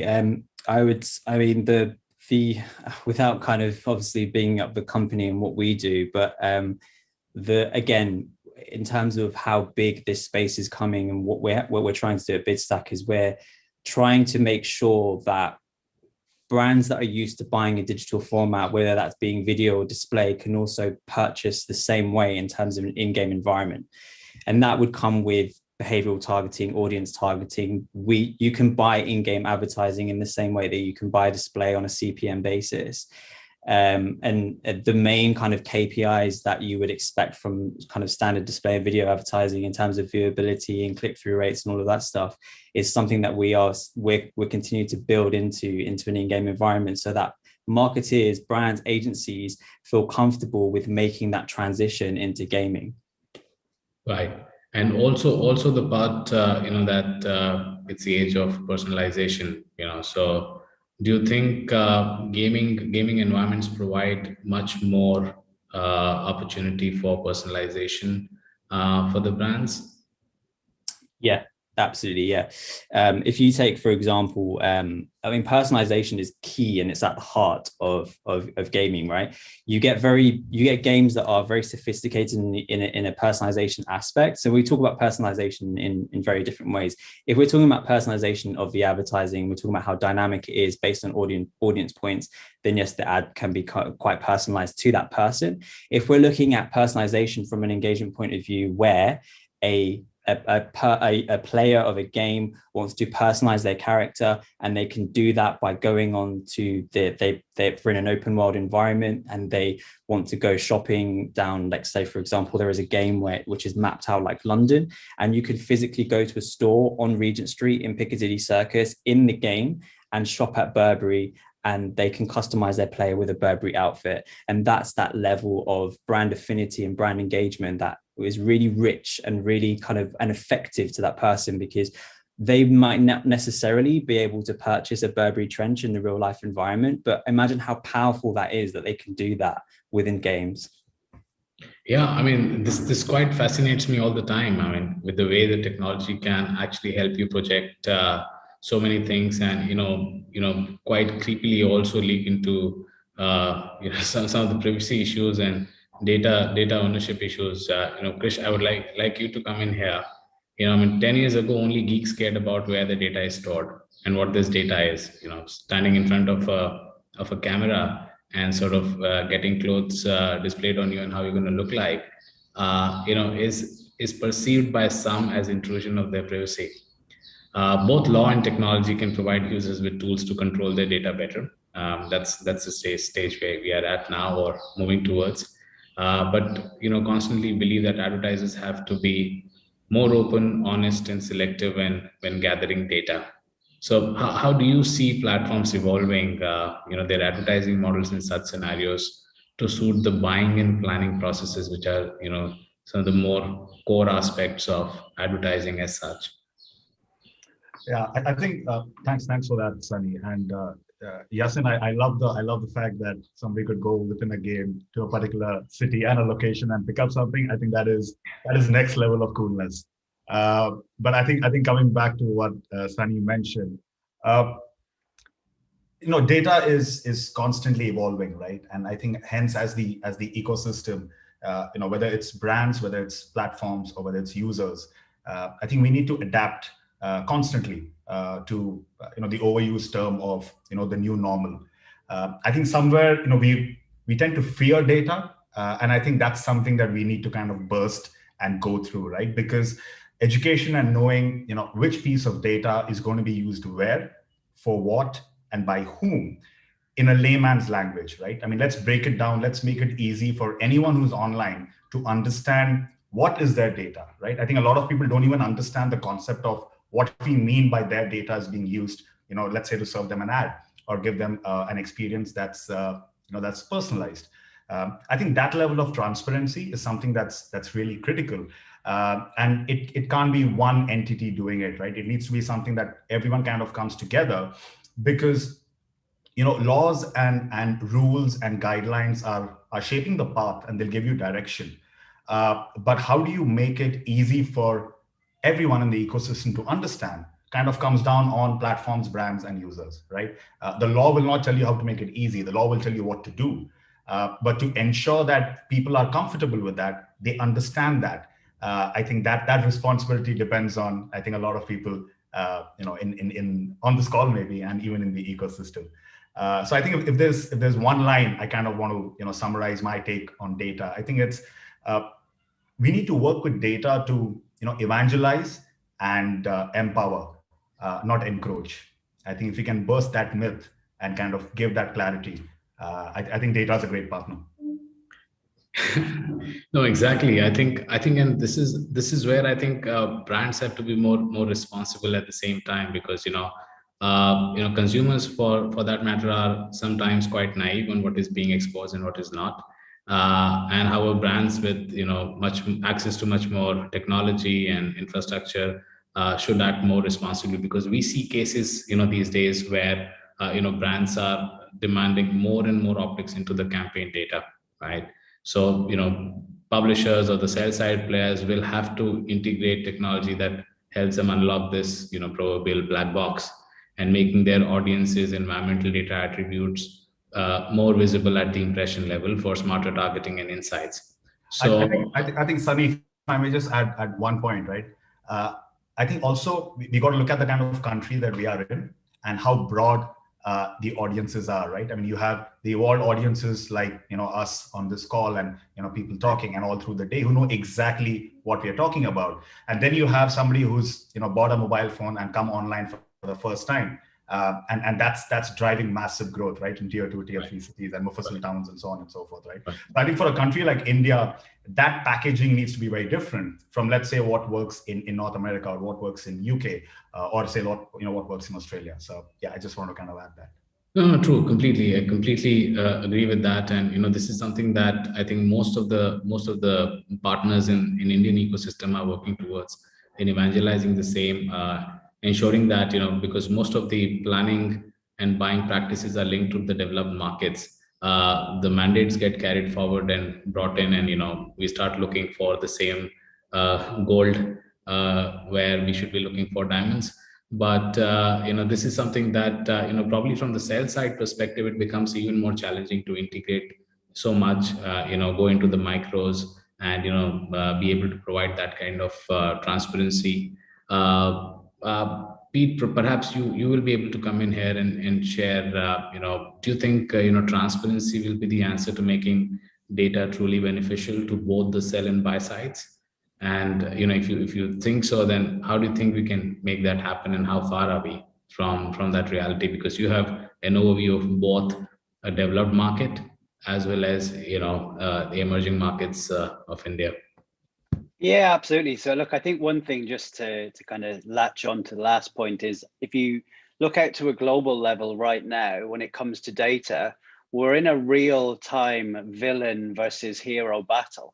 You've got Tim Cook fighting against Mark Zuckerberg, and one wanting to control all the data and one trying to suck the data away, saying, what do you need this for? Just serve ads like in a more, considered way. It's like, who would have thought that from Steve Jobs, who was like the ultimate supervillain, you would have this kind of hero emerge in Tim Cook, who's going to kind of save the day for all the millions of Apple users so they don't have their data ripped from them. And I think that if people are finally starting to wake up and go, oh, this data stuff is really valuable. Facebook is one of the most valuable companies in the world. And then all of the other big companies, the Googles and the so on, they're making this money from having like a tiny bit of what I've got and then exacerbating it out. So I think that, rules like GDPR and legal pushes are important, but they'll always be behind the people that are leading technology. So we need like the Tim Cooks of the world. We need more people in leadership positions. We need, brand managers, CMOs, CEOs to say to data-driven businesses, there's a right way and a wrong way to do this. And obviously transparency is where it starts. I think if you look at the last few years from an industry perspective, we had, transparency of fraud, and we had to all wake up to the idea there was loads of fraud in our industry, especially in digital. Then we had this transparency of viewability. So we had these new factors coming in, and without a doubt, we've got transparency of data coming through. So there's two aspects to that. So one is when someone says this is the data, where did it come from? Who is the people that are auditing the data? Is it always self-declared, or can we actually get the detail from it? And two, did you get permission? That's the really big thing there that's going to start to come in. Do you have transparency of where your data came from? Do you have the permission to use that data? And are we then doing it in a considered way? Because, to your point, Sunny, we've all had brands or partners come to us and say, I want to go really targeted. I want to get this one street.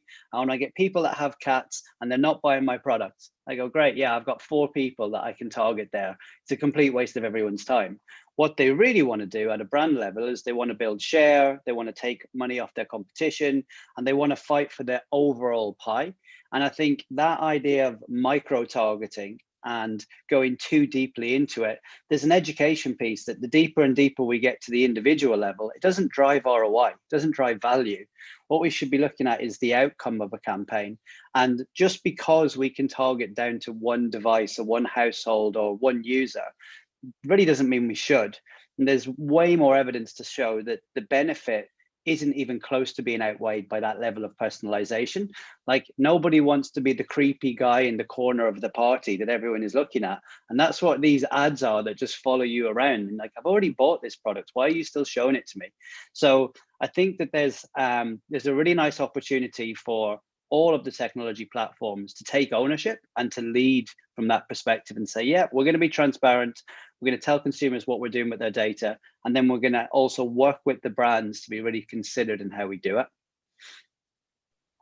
Thanks, Pete. Extremely interesting to hear that. In fact, some of the points that you touched upon, especially when it comes to the transparency that comes with data exposure and sort of the knowledge share that has to come in through the leadership. Besides that, also the ads that we continue to see despite having purchased the product means that we are not effectively using the data as we should typically, and which is where I think education has to go in. And while at that, I think one of the critical aspects also is to ensure that the quality of creative, because with data we are talking personalization, and as much as we are able to pinpoint or make it accurate to reach out to a potential target audience, it becomes an equal responsibility of the creative teams to ensure that creatives are as personalized as possible. And I've seen some of the companies really using a lot of data, a lot of artificial intelligence, a lot of machine learning to continue to evolve their creative and the ways to develop their creative and make it more personalized. I request Shambhavi if you can sort of share your take on this, on how artificial intelligence plays or is going to play a role in creative evolution as we look into the future now. Sure. Just before I answer that, I think I'm taking a little bit from what Pete said, right? I think the specificity of data that guides us on creative, I'm not entirely sure data and creativity go hand in hand. I feel like at some parts, it is a little bit of a tussle. Like I think the more we know our consumer, the more detailed it is, the more we know about how they're leading literally like every single moment in their day. I think it's a little bit of a fence and a wall on creativity. I feel like with everything that comes to any creative shop in terms of ideation requires you to pull back a little bit. And I feel like with data, right, using it to not be correct, but to find a way to talk in a different way, be engaging, etc. I think that's the biggest challenge. And I think data in that sense is actually is a crutch in some form. And it's super challenging sitting here on the creative side to make meaning of it and still not be, use that as a guardrail or as a filter of any sort. Coming to your question, Sunny, on AI, right? I think the biggest, potential for AI to play a role in creative innovation, reaching the consumers, possibly everything from immersive experiences, like I was saying earlier, right? I think coming out of this situational crisis from where we've been in the last 12 months to literally being a part of an experience that's unreal, possibly even surreal. I think that's one thing that I think is going to be super useful. A lot of ideas I do see coming out from there. I do think, especially in India, I'm not entirely sure the personal assistant chatbot space has been too well explored. I do see a lot happening there, because in the world of personalization, I'm still feeling chased by ads that keep popping up to me that are repeat versions of everything. So I do see omni-channel taking up a much bigger role, planning the life cycle of it in terms of reaching your end consumer, for sure. And in that sense, I still do believe as a strategist in advertising that it requires for you to be a little bit distant from data. And so I do think that anything that comes in the form of here's your consumer, here's what they're doing minute to minute, is still going to need a little bit of dispassion. So yeah, that's. Oh, perfect. I think, we need to keep maths away from art always. Yeah. So I think that's how it should evolve. But, while talking about creative, which are the ad formats, Shambhavi, do you see going into the future evolving? Right? We've seen, how big screen came to small. And, now that, most of the sort of evolution is happening around the small screen. Do you see any key ad formats potentially taking precedence, or even within the current ad formats that you see, do you see them evolving to a new template or new sort of features? Any thoughts on that? I feel like maybe a lot on Instagram. I feel like Instagram Reels, particularly in the context of tier 2, I feel like hyperlocal is going to be one part of every brand's charter this year. I do feel like a lot more is going to happen in long format content. I feel like it's going to be moving from a snackable version of what I think people were okay to kind of bypass to a little bit more immersive. So any and every format, and I think, Sunny, that's my answer, which is every format that kind of takes you to the core of the experience. So in that sense, I do see longer format content coming back in a big way. Can I just ask a quick question to Shambhavi? So yeah. Obviously you're talking a minute ago about the creative and the data. It's hard to get them to align. So you just remind me of, we're currently running an activity for the Singapore Tourist Board in India. And it's a really cool idea where you have a creative and you put it in different cities, and then someone can visit Singapore, they go on their phone and they kind of do an AR experience, and they're one of the amazing places in Singapore. So that conceptually and creatively is brilliant. Like I loved it. I was like, this is going to be awesome. We started running the campaign, and what we do is we serve surveys, brand surveys in real time. So it means that we can track, we can use data to see, is this ad getting people in India interested in visiting Singapore? And all of the responses are like negative, negative, negative. It's not working. The ad's buggy. You know, it's really poor user experience. So in that instance where you get live feedback to say, this ad isn't working, like the idea is great, but the execution is not working. From a creative perspective, how could the creative agency and maybe the partner and the brand work together in a campaign to kind of fix the problem? You know, how could we be reactive and turn a bad campaign into a good one? Because this feels very future-proofing to me. Like if you can take live brand campaigns and treat them like a performance campaign where you can deliver an outcome in real time. Very interesting question. Thanks for that. Possibly, and I'm just hazarding a guess when I say this, but the fact that it's so immersive might also, like you rightly said, maybe driving away the actual intended outcome, which is to get people to want to come there, right? So the intent to visit. Possibly one way to break it down is to also offer a set of CTA, very hard-hitting CTA-driven ads that direct you to possibly making the booking, possibly landing you into maybe planning the trip with your friend. So if it means there's social angle to it, then you possibly do that as well. Finding what occasion, possibly what time of the year would be the best time to go, and possibly planning that along the way. So there are, I think, multiple ways from an occasion first lens, from a time first lens, from a social angle first lens, almost planning the visit with the consumer. Possibly those pit stops with very hard hitting, like you rightly said, right, Pete? So performance first intent, plot those right after the the consumer has been exposed to that ad, and possibly almost make them feel like, hey, you know, your experience, you've immersed in this and you've left it at like, say, 20% of the experience is only what you've had. There's 80% of it for you to complete, and almost tracking that person to through multiple different points, like I've mentioned. Not sure if that helps. Yeah, I love it. Absolutely. I'll pitch that to the client now. Thank you. Excellent. Absolutely. And you know, talking also about the immersive experience that you spoke about, Shambhavi and Pete, that you touched upon earlier. You know, gaming environments provide one of the most immersive experiences. And, you know, this is where we have observed in the past, and I've seen some cases where, you know, brands have gone really sort of precise and sort of brand the entire game. And, you know, at different stages, they're throwing different messaging, more from dynamic perspective in terms of brand messaging as well.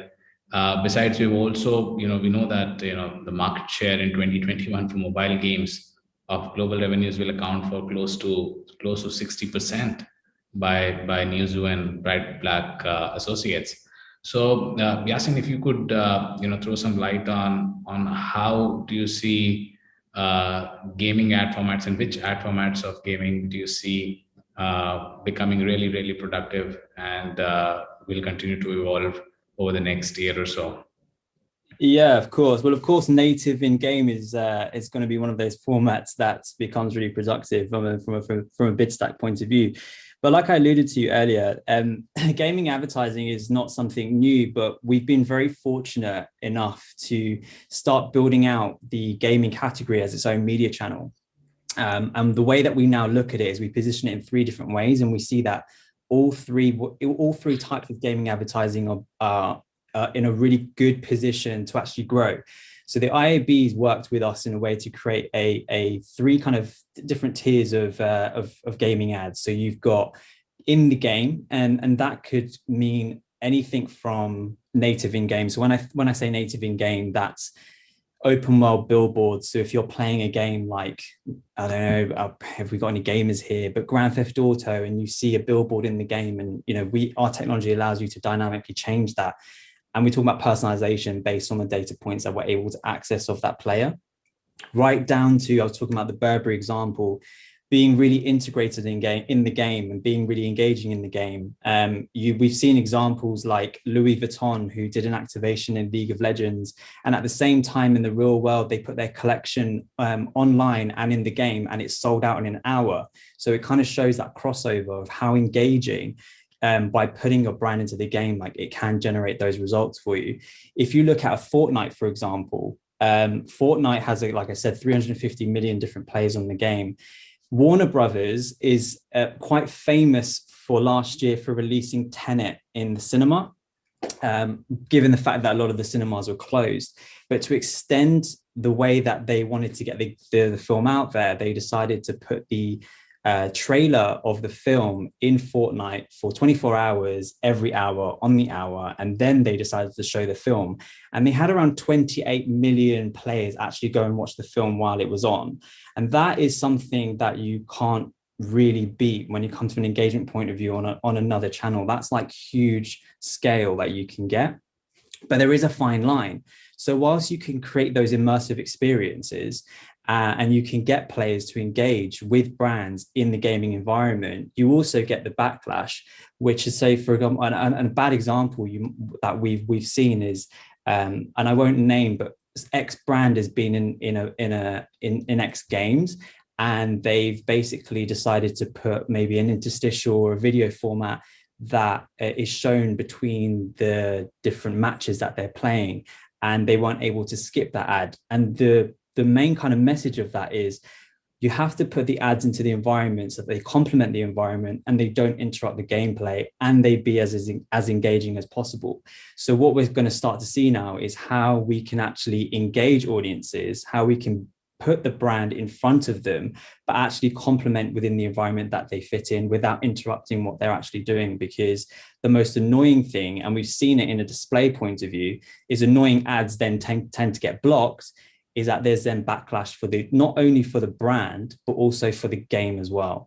And we're trying to create the balance between the two. So we have to make sure that every ad that we put into the game, we actually make sure that it also does benefit for the game as well. So we'll start to see that in-game environment actually really propel itself, but also as well from an away from the game environment. But when we talk about away from the game, esports is going to be huge. It's actually probably going to be bigger than actually live sports. And obviously people have been unable to attend or watch live sports last year and have now shifted their viewing into esports. You know, streaming platforms like Twitch and YouTube are actually really kind of investing a lot into accommodating the fact that a lot of esports and a lot of gaming environments will now be streamed more than they will be played. And there's a lot of brands wanting to invest in this space too, because the audience, again, is huge. How can you get all eyeballs onto one screen to watch one event at the same time? And it's only possible in an online environment. No, absolutely. And in fact, I'm glad that you touched upon, the live streaming part, because one of the challenges, we've been sort of perceiving or facing have been in terms of, creative control or creative personalization at a household level or to an individual person during a live sports event.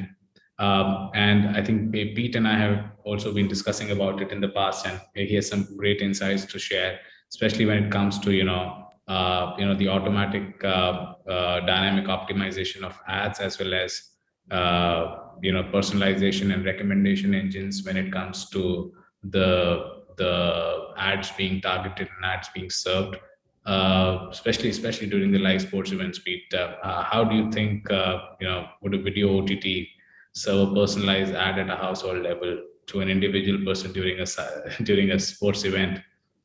Yeah, I mean, it's an amazing opportunity, isn't it? Talking about how it could look in the future. And there's some brands that have done it previously in various different markets, where as long as you've got sign-in data or some degree of household data on a consumer. So if you've got an OTT service, you're either a subscriber, you've signed in. So they're going to have at least the bill payer's details. So then obviously from a live sporting event, you can integrate that person into the ad itself.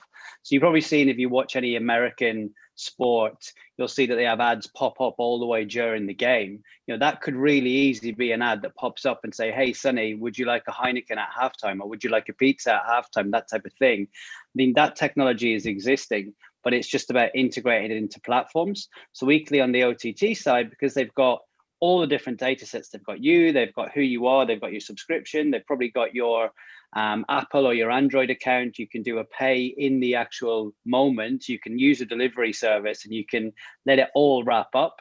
And that's, you know, it's one of those examples I kind of think it copies quite nicely with the idea of the in-game. You know, you can have billboards in a live sporting event that are different for different people. So use digital technology, and the billboard is different if you're male, female, household, age, because obviously I don't want to target a beer to my 12-year-old who's watching the match or watching the game. So there's all these, you know, when we look into the future of how this could actually operate, there's all this technology that would allow, you know, sports sponsorship advertising to become really digitalized. So when it's on a screen, instead of just serving the same billboard to, you know, whatever, 100 million people that see the sport, you could have it personalized out to 25 different audiences.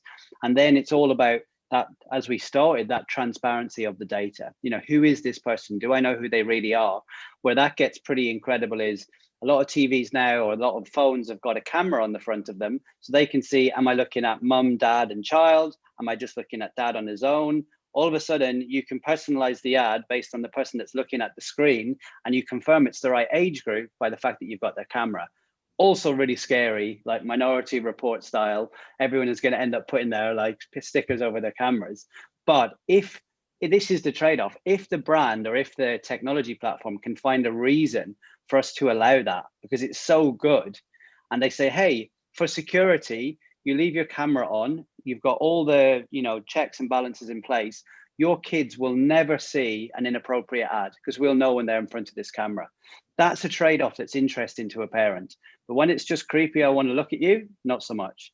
Yeah. You know, so they're the cool things that are potentially ahead in a scary world. Absolutely. I mean, this is really, really fascinating. I mean, also quite amazing, you know, to know how creepy it is, and at the same time how effective it is. So, and you know, I mean, it's going to be so.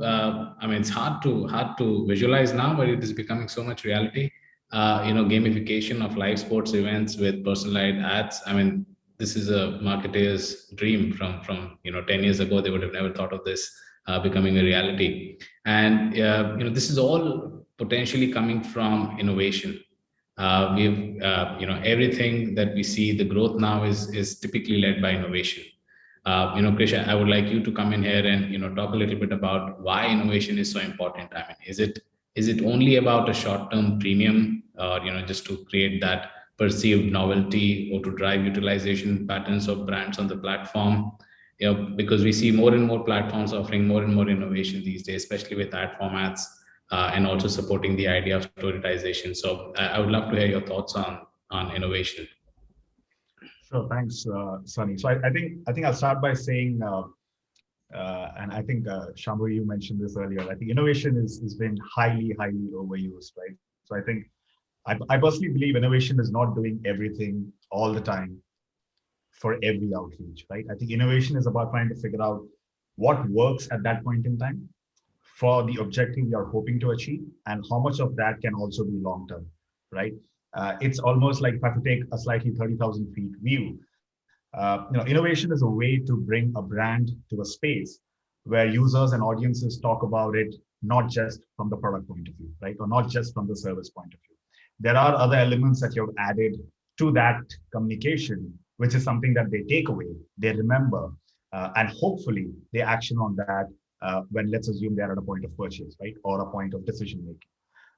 So it's definitely not short term. I don't think it's short term at all. And if I have to sort of, you know, give an example, you know, something that we do at Twitter, or we have done at Twitter, is, so there was an auto brand that was launching a high performance car during a pandemic, right? Now typical advertising would kind of have a certain feature set. You know, you have great visuals, stunning videos, you know, shot around the Swiss Alps with a car doing, you know, drifts and things like that. But at the core, they wanted people to talk about the fact that this car is equal to speed, right? And hence what we did on the platform was we actually gamified that, where users associated that brand with speed, right? So there was like this contest, and there was an action that the user had to do. And that kind of got related to speed, which was then related to that particular brand, right? Or, there was a new OTT movie that was launching, and there was a quiz that was run on the platform, which connected to the core of what that movie was, right? So the movie was about quizzing and a genius and so on and so forth.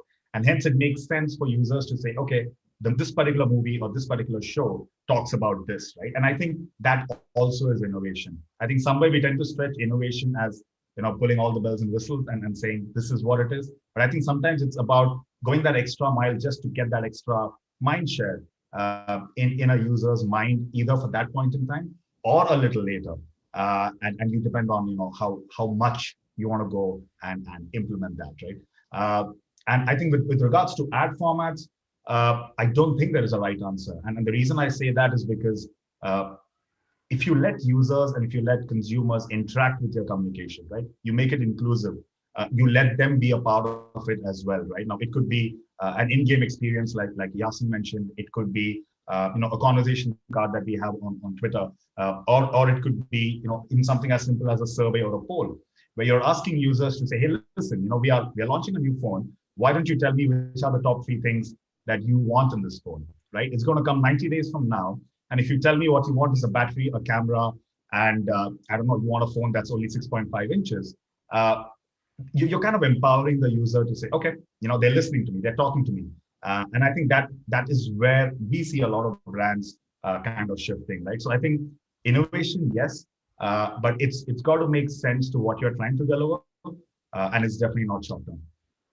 Exactly. No, I think, the point that you highlighted about, ad formats, I completely agree on that. And, fundamentally, advertising is persuasion through communication, through messaging.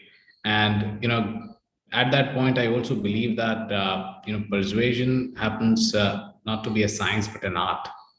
So, in support of advertising as science, we see all technology now and mathematics now driving so many processes in advertising. Many advertising professionals point out that advertising creation and development is driven by specific brand and product goals, not purely from creative vision. Krish, I would like you to sort of, now that we are also coming towards the end of the time, I would like you to sort of, have your closing notes on this aspect, if you see advertising as art or science in future. I think it's definitely an art with a few pages of science. I think that's what I would say, right? It can't be either or, because I think art tends to get too passionate sometimes, and science kind of brings you back to the middle point, right? So I feel like you need a good mix of both. But I think somewhere I'll kind of go back to where we started this conversation is if brands and partners in the ecosystem, right, if we can sort of bring back smart storytelling, and if brands can start looking at customer loyalty and customer acquisition and not just a sale, I think that's a good footing to hopefully future gaze on. Awesome, thanks. Pete, do you agree with Krish, or do you have a more scientific approach to it? I think that the creative side should be artistic, and when it comes to optimization, delivery, and the ROI side should be where we get very scientific. So I'm probably, maybe I'm seeing both sides of it, but I think that we need to allow the space for creativity, which is a very artistic thing. But when it comes down to that creativity, and we've come up with an amazing idea, we should test it, and we should say, well, did this amazing creative idea actually resonate with the people that we wanted to buy our products? So I think there's a nice amalgamation of the two, that we can keep the space for the artists and the creators, as Steve Jobs would say, but make sure we bring more science and programmatic and algorithmic data into the delivery. Awesome. So amalgamation again. Shambi, do you agree, or do you want to stick to Absolutely. only art? No, I completely agree with both Krish and Pete. I think for me, it's also so there are two parts to it, right? So Sunny, I think one part of it is in the creative ideation and getting a brand, a client team to also see eye to eye on it. I think part of that process is creativity is always art, but the art of persuasion is still, I said art of persuasion, but I meant the science of persuasion is still going to be fairly logic, rational, all of that. So that's one part of it for me. I think the other part of it is something that I think Pete said, which is right after you experience this blip of art and madness and creativity, I think it can be followed up with a lot of science on if something is effective, if something is impactful, then how do you drive that again? How do you kind of reinforce it, fortify it, etc.? So it is to me also a part of the chain of events that happen. So I think initially it is a lot of art, and I think to follow it's a lot of science that kind of reinforces the art. Yeah. Lovely, lovely. I think we should drill this down to the school level, because I remember most students at art did not like mathematics. I think it's time that each of them start loving each other. Yasin, what do you think? Games are all about art, creative, as well as now that so much personalization data is kicking in. Yeah, it is and I'll probably agree with the rest of the panel. It's a blend of both, right? To protect the art aspect and the creative aspect, you have to make sure that the ad fits within the environment. You couldn't just take a 300 by 250 from Times of India and place it in Animal Crossing, because it's never going to work. It's never going to look the same. You're going to ruin that environment. And there is a lot of art and creativity in actually making that game as beautiful and as graphic as it is. And the advertising has to reflect that as well. And it has to be something that fits and looks really, really good within that environment. There's a lot of creativity, and we invest very heavily in our creative team to make sure that the ads look beautiful, that fit within the context of the game. But in order for gaming to be a very serious channel that's taken seriously by the buy side, and actually it is a digital channel and it has to meet the same KPIs in terms of, the viewability and the clicks and all the different data targeting elements that goes into buying digital advertising, has to be implemented in the same way as an in-game environment. And so that's where fundamentally that science comes in, but it has to definitely be a very 50-50% mix of the two. And sometimes you might have to sacrifice one or the other, but that's not the end game. The end game is to try and get to a point where you really can have the science element customized with a very good, beautiful, creative ad that's been personalized to the end user. Amazing. We are all on the consensus, and it's going to be an amalgamation of both art and science coming together and forming the core fundamentals of advertising in future. So with that, I'd like to thank all of you for your time, your notes and your thoughts and your suggestions, and the future gazing that we were able to do together with your expertise. Thank you so much for your time. Kathy, if you have time for questions, we're ready to take. Otherwise, I think we've all shared our opinions here. Absolutely. And I think we've loved the opinions shared here. The viewers have enjoyed the conversation. Unfortunately, because of paucity of time, we can't take questions right now. But thank you once again, Sunny, for steering this conversation, and to all four of you, our panelists, for sharing your insights, your case studies, and also spending your precious time here with us at Sammie's. Thank you so much. Our pleasure. Thank you. Thank you. Thank you, Peter. Thank you so much. Thank you so much. Thank you. Thank you, everyone. With that, ladies and gentlemen, it is now time where we have been waiting for 4 years of Sammie's, and the excitement of the awards just keeps increasing. Let us begin the fun. The AliveNow presents Sammie Best Social Media Brands. But before we do that, I'd like to once again invite Hitesh Rajwani, CEO Social Samosa, to please join me on screen and give us a little background about Sammie's. So can we have you, Hitesh, on screen? Welcome back. Thank you, Kathy. Thanks a lot. I see that a lot of people have been waiting for this announcement, and though we are running short of time, we thought we'll do a first set of announcements.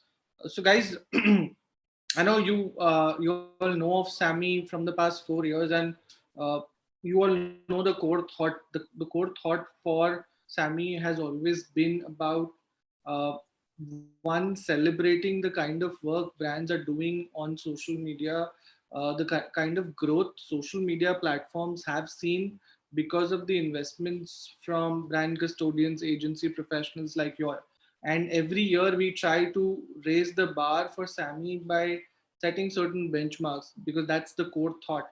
And this year SAMMIE has scaled new heights even in tiring times, and that has been possible because of the kind of work and the kind of support you guys have shown to this platform.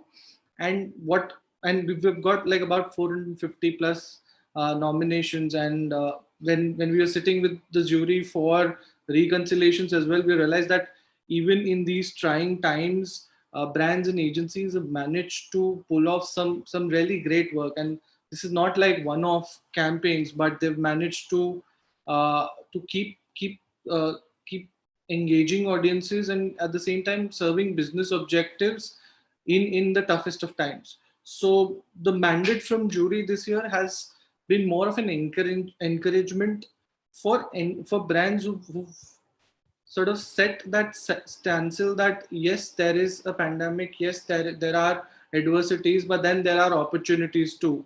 And those brands who managed to survive and thrive, like has been mentioned through the day also. So those brands who managed to survive and thrive have got recognition from the jury. So I would pass on the mic to Kathy to sort of announce the first round of awards, and we could then discuss, like we could then jump into another enlightening session with which is on building social media brands. Absolutely. Thank you so much, Hitesh. I'm sure everybody is waiting now for the moment where we're going to announce the winners of AliveNow presents SAMMIE Best Social Media Brands. Ladies and gentlemen, I know this is virtually happening where we are only doing the announcement. The winners are not going to be on screen, but I urge all of you to go forward and tag those brands. If you know the teams, then tag those teams as well who's worked on those brands, and let this celebration go on even online.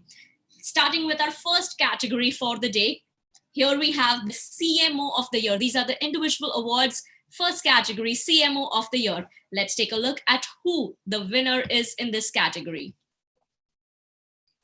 And the winner is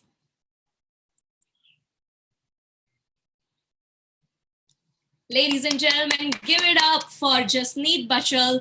She is the Chief Marketing Officer of Yes Bank, who's also awarded here at SAMMIE's as the CMO of the year. So many congratulations to you, Jasneet.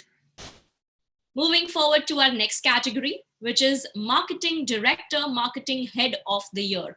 Let's find out who the winner is in this category. And the winner is? The winner is Jahid Ahmad. Ladies and gentlemen, Jahid Ahmad, Vice President and Head Digital Content and Social Media Marketing at HDFC Bank, takes away the title of Marketing Director or Marketing Head of the Year at SAMMIE's. Once again, a big congratulations to you, Jahid. Moving forward to our next category, which is the Digital Marketing Manager of the Year. And the Digital Marketing Manager of the Year award goes to? It goes to Prateek Suri. Ladies and gentlemen, Prateek Suri, he is the Head of Creative Oyo Hotels and Homes. So many congratulations to you, Prateek, from all of us here at Social Samosa and as well as the jury. Congratulations for being the Digital Marketing Manager of the Year. Moving forward to our next category, which is the Social Media Manager of the Year. And I'm sure all of you out there who love social media, who are social media managers, are looking forward to this award. So let's quickly find out who is. It is Shetanshu Dikshit. Shetanshu Dikshit, ladies and gentlemen, is the campaign manager at ITC Foods Limited. So give it up for the Social Media Manager of the Year, Shetanshu Dikshit. Congratulations.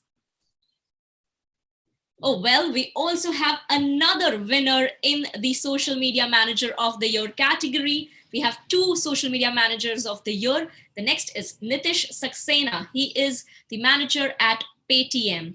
So congratulations, Mr. Saxena, to you as well. Congratulations to both of you for being the Social Media Manager of the Year at AliveNow presents SAMMIE's Best Social Media Brands. Our next category is Brand Manager of the Year. Yes, a big one. Let's find out.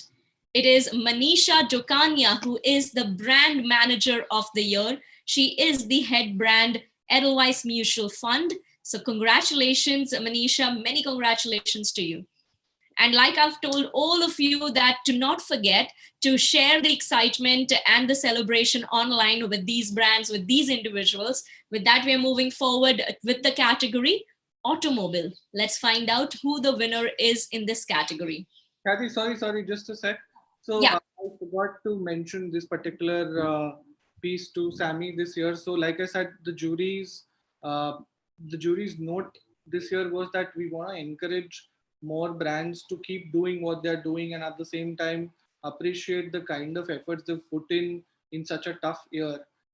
So we've also introduced, apart from gold and silver in each category, there is another metal that has been introduced, which is not which is mini SAMMIE. That is like a special recognition for brands who've stood out in that particular category. So I missed out mentioning that, so I just thought I'll bump in. Wonderful, that's amazing. So we have gold, silver awards as well as mini SAMMIE to encourage those who are doing brilliant work in the industry. Thank you, Hitesh. Thank you for telling us that. So ladies and gentlemen, as we told you, automobile in SAMMIE's this category, silver winner is TVS Ntorq 125. Many congratulations to TVS Ntorq 125. We have another silver winner in this category, which is Bridgestone Tires. So a big congratulations to the whole team of Bridgestone Tires. Moving forward to our next category, of course, all the ladies out there love it. And now, of course, we have the beauty and cosmetics category. And the winner in these category, the gold winner, is the newly launched K Beauty. Many congratulations to Katrina Kaif and her whole team.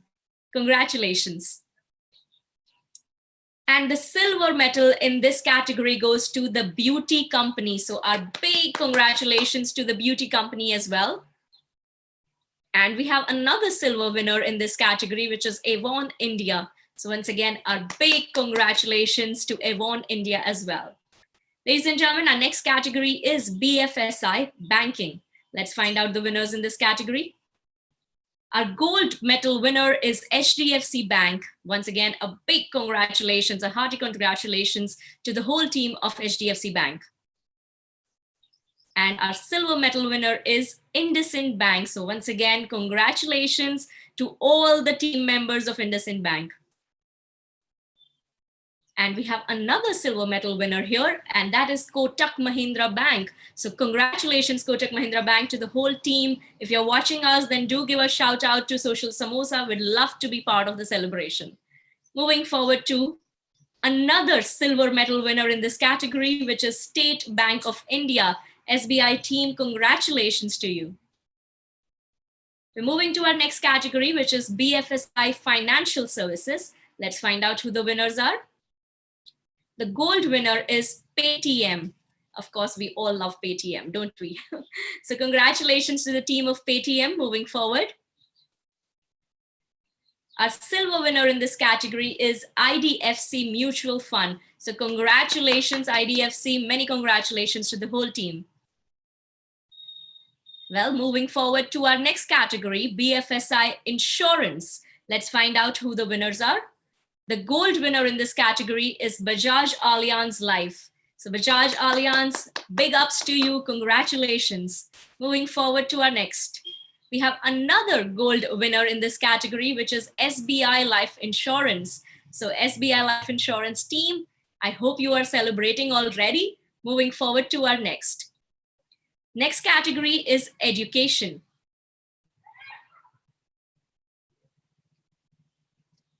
All right, I think we're going to take a short break after these awards. Education winners, we will tell you in a short while. But before that, we have another amazing session coming up for all of you.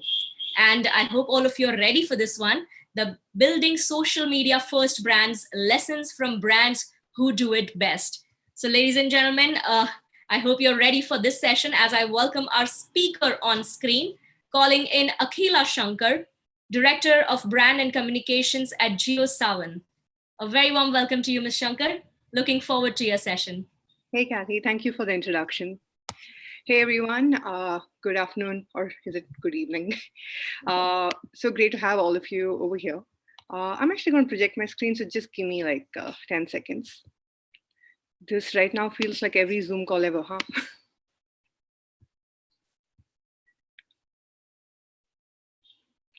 So yeah, my name is Akhila. I am the Director of Brand and Communications at JioSaavn.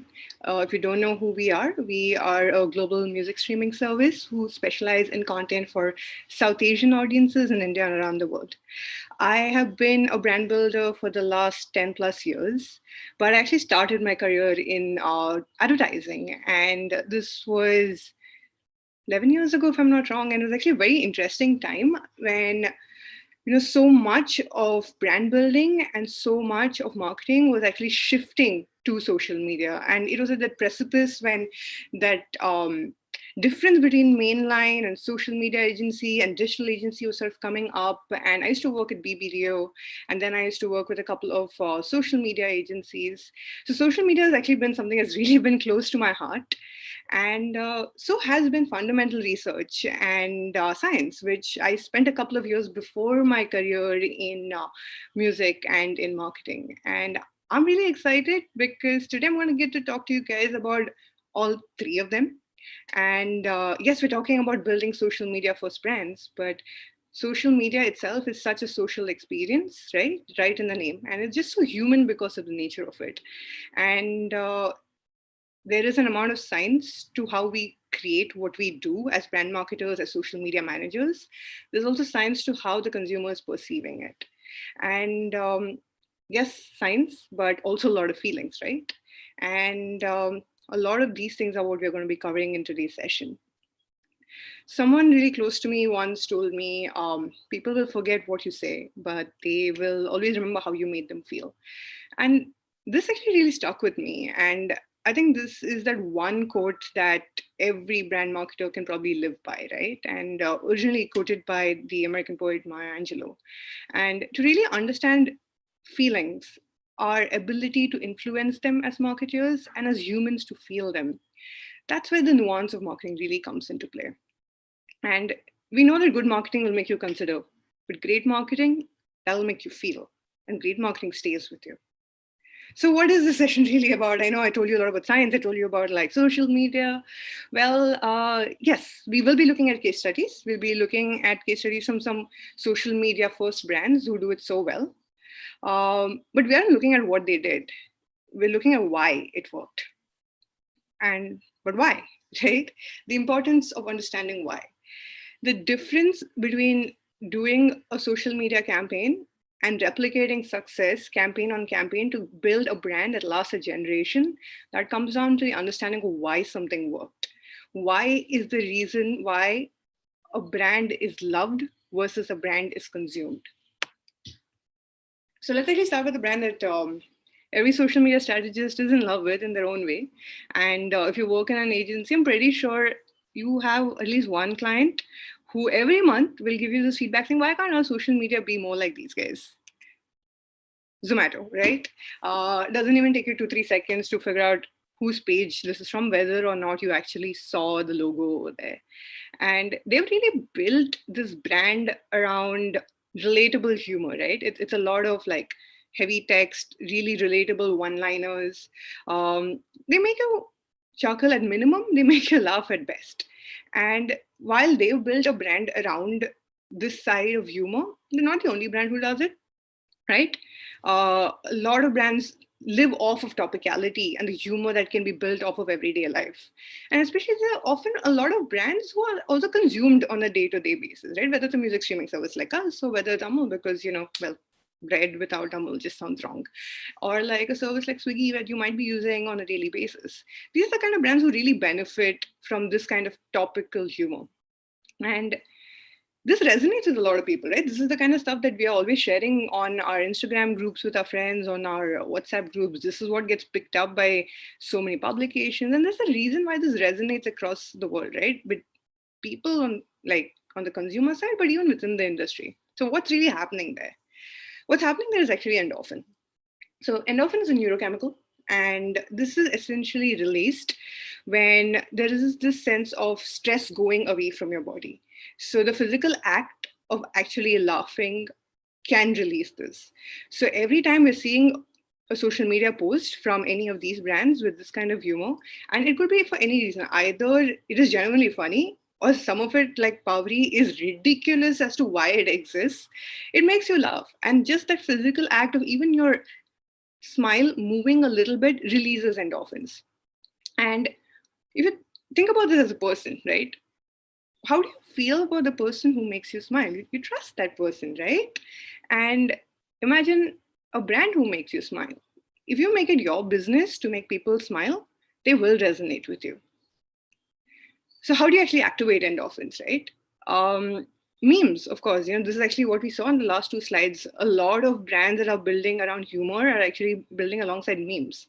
And popular formats, whether even if you've seen like 100 of them, they will make you laugh while they're in the trend cycle.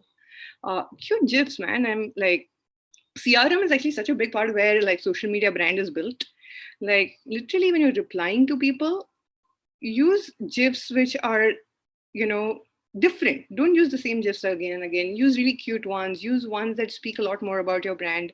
And sometimes they can also be like really random and, there's humor in that. Visual cues. And now, we've seen this actually, whether you're watching Friends or any other TV show, they actually have a laugh track. And the reason why they have this laugh track is actually to induce endorphins when you're watching it. So even if you may not feel it was funny, that laugh track might give you the perception that it was.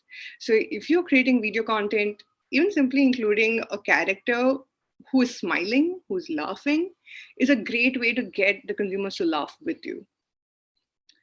Let's move on to another campaign. This one is fairly recent, and I think it caught a lot of people's eyes. And if you work in social media, you've definitely seen this. A few months ago, Amazon Prime removed ME from their logo. Of course, it was a well-orchestrated campaign, but what they started off with was fairly simple. They just changed their logo. They introduced this hashtag, "Where is me?" And so many brands picked on it, right? Like whether some of them might have been orchestrated and some of them, of course, because of the natural 24-hour trend cycle, they picked up on it. The earned media that Amazon sort of got from it, right? Like so many news publications were covering the fact that Prime has changed their logo, right? What's going on over here? And for that one day, not only was this something that was being spoken about like by people like us on the business side, but also by regular people, right? Regular people talking on their college WhatsApp groups with their friends on Instagram and whatnot. So what really happened there, right? And for what it's worth, if you're wondering what that was about, they launched a mobile edition or an express edition. I actually don't remember. The campaign was far more successful, right? And like it sticks with you. And so what really happened there? Why is it that that campaign is so rememberable? Dopamine. And that's sort of the reason why this campaign was so successful. Now, this neurochemical is probably one that more people are aware of. I need that shot of dopamine. Let this content be a shot of dopamine. It is sort of a term that you might have heard. It's usually associated with happiness. And this is what essentially it is. It's this feeling of happiness and pleasure, right? And this actually comes not by directly giving people a thought that is happy, but it actually comes from suspense. So if you think about it, right? Think about those TV shows that have a cliffhanger or a book with a great hook, or even this campaign that we just saw. They all had one thing in common. They built the sense of suspense. And when you find out what happens next, there's this relief that you sort of feel. And that is dopamine being released into your system. So how do you sort of, release this with your, campaigns that you sort of do, right? 3 simple ways, really. If exclusive experiences is a part of your brand strategy, it's a great way to tap into this neurochemical. Now, this is an example of something we did like a few years ago with this international artist called Love. And he was up and coming back then. He was really popping. He was coming down to Bombay. He was doing his first gig, really intimate one, like, about 2,000 people, which honestly, 2021, I can't really imagine what 2,000 people feels like.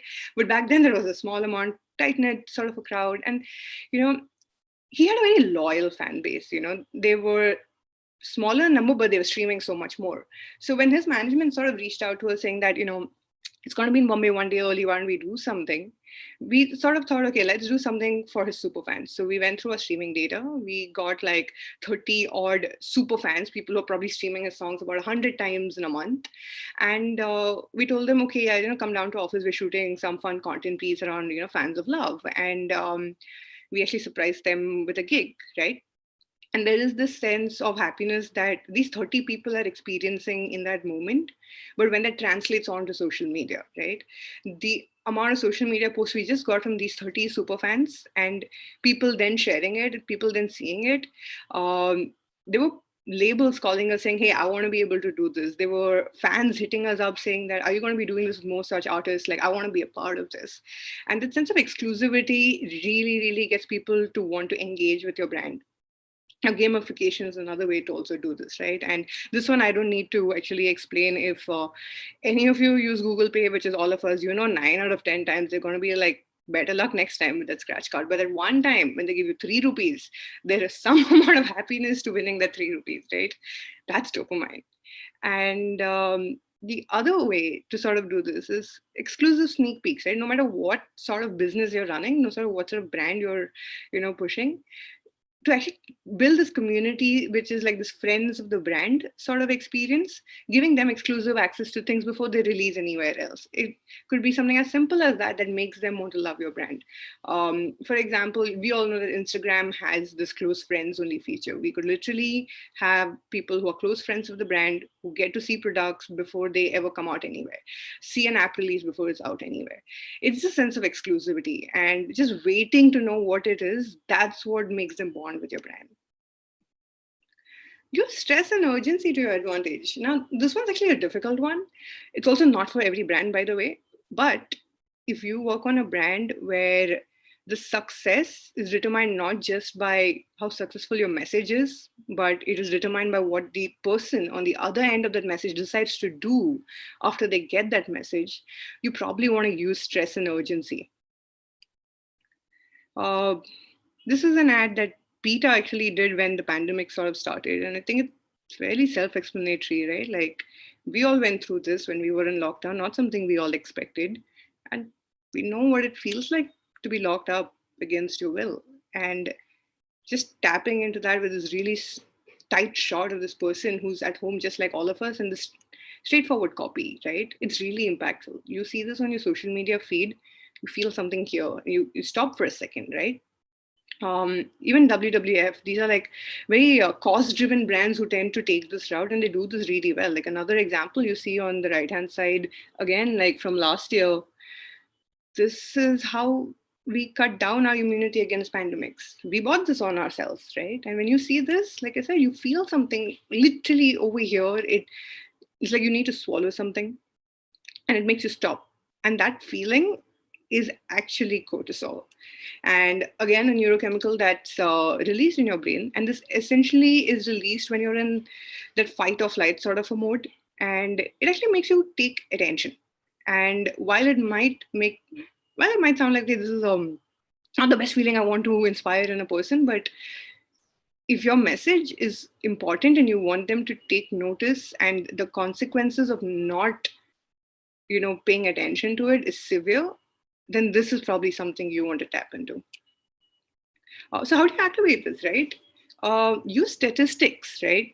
L'Oreal actually did this, and this is a campaign from Germany when they actually realized that most people in managerial positions and even management positions, about 83% of them were men. And they actually did this whole ad series, and I believe it might have been around Women's Day, when they were actually talking about like, when 30% of management is women, 15% more revenue. That's the impact. And these are the kind of ads that make you sort of like pay attention. The other way to sort of grab attention using cortisol, use really tight shots and like super crisp copy. This is something that Netflix did with Narcos, right? The hunt for Pablo is on. That's it. Nothing beyond that. And it's a very strong visual, and it makes you take notice, right? Think with empathy, right? Now, this is one I think every marketer should be aware of.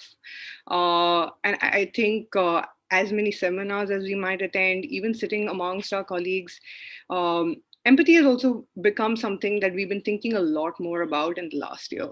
You don't want to just put out a message because you want to do it or your brand wants to do something. You have to think about, why should the person on the other end of this care? Got a million things on our mind, like, does this really matter? I'm reading this book right now called Never Split the Difference, or Negotiating Like Your Life Matters, or Negotiating Life Like Your Life Depends on It, by this guy called Chris Voss. He's this ex FBI agent, and he has this whole chapter where he talks about like empathy, and empathy as a big part of negotiation, where in your tone, your voice, your ability to be able to create situations in which the person in front of you, you understand them, yes, but they need to understand that you understand them. Only then the negotiation is successful. And great marketing or good marketing or any kind of marketing, that's essentially what it is. It's sort of a negotiation where you're offering a consideration for a person to consider you. We're going to look at a video right now.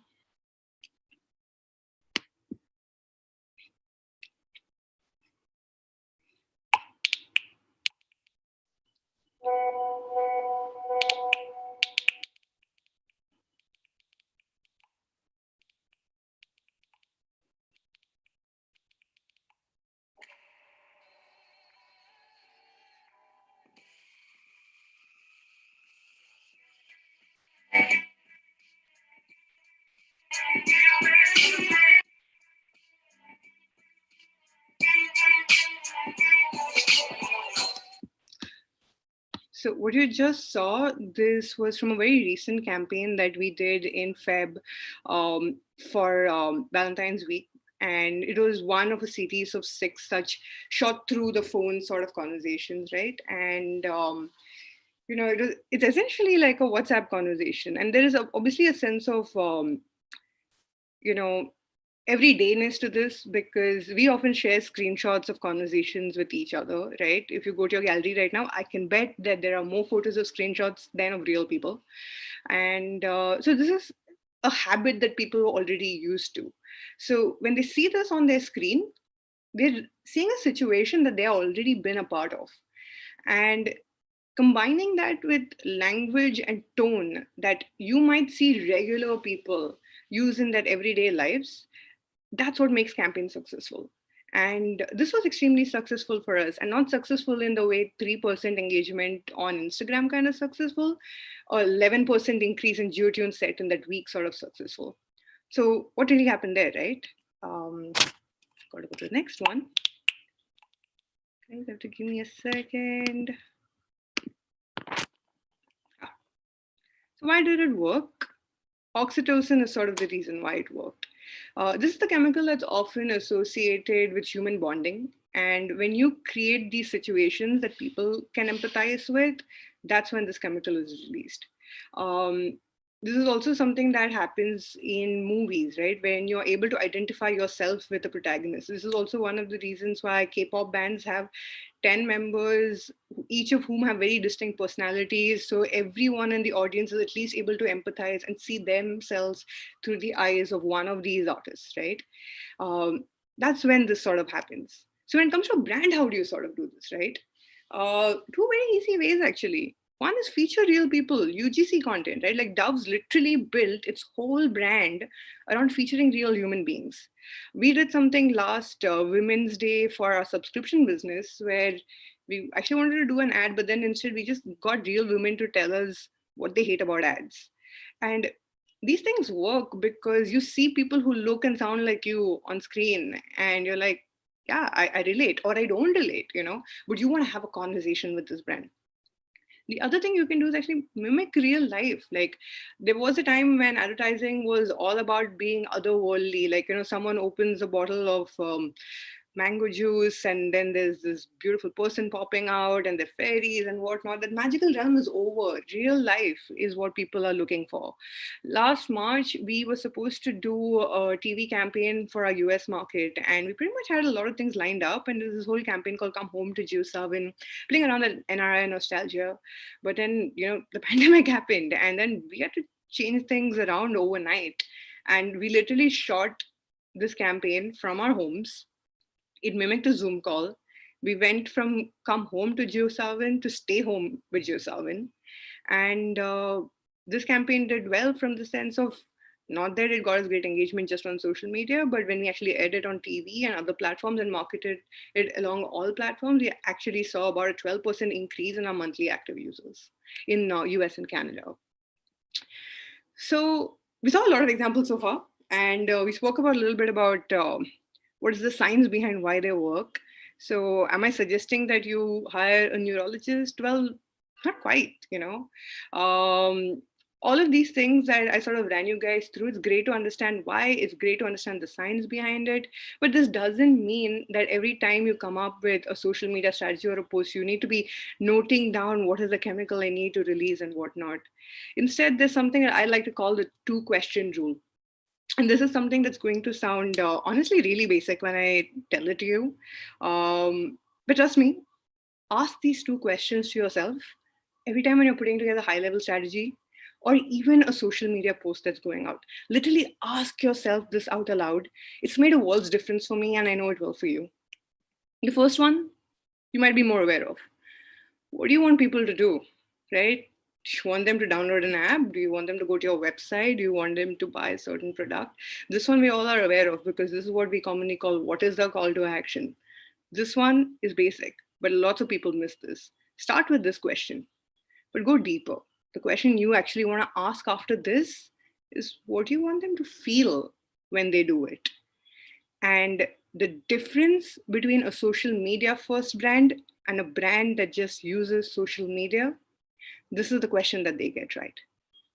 Thank you so much, ladies and gentlemen. That was my time. I hope you guys learned something new today. And I'll be on Instagram or on LinkedIn if you guys have any more questions. And thank you so much, Social Samosa, for having me. I really appreciate this. Thank you so much, Akhila, for being here and sharing these wonderful insights with us. Ladies and gentlemen, Akhila has also joined us on her birthday. We would like to wish her a very happy birthday. Thank you. So thank you, Akhila, on your birthday, taking the time out and being here with us. Really appreciate it. Thank you so much. With that, we are moving straight into our next conversation. Here we have Mr. Ahmed Aftab Naqvi, CEO and co-founder at GoZoop, who's going to be in conversation with Sai Ganesh, marketing lead at Dunzo. And here they are going to attempt to find the answer to the most trending question out there. Original content versus trending format. What is the new social media paradox? So ladies and gentlemen, I welcome Ahmed Naqvi here and request Sai Ganesh to also join us on screen. Very warm welcome to both of you. And Mr. Naqvi, I'm gonna leave the screen over to you. Great. Thank you, Khyati. Good evening to everyone here. You know, as marketers in the digital first world, we are no strangers to trending content, right? Today, the internet is filled with a treasure trove of memes, trending content.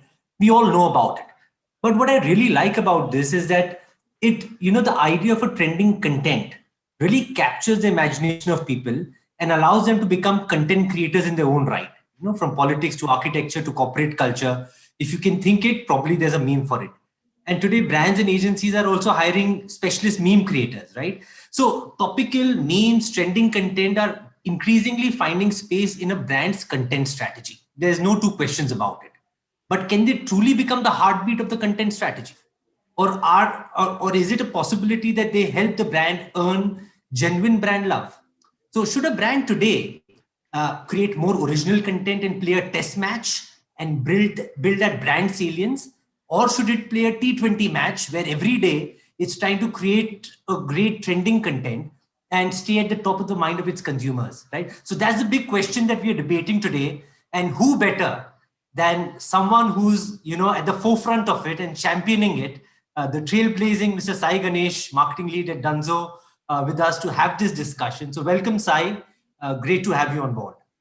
Thank you so much, Ahmed, especially for the kind words. I don't agree with all of them, but that's, I think, one of the things that we want to do today, right? Agree to disagree on certain things, because I'm sure we all have very strong points of view on moment marketing and trending formats and overall advertising in general, right?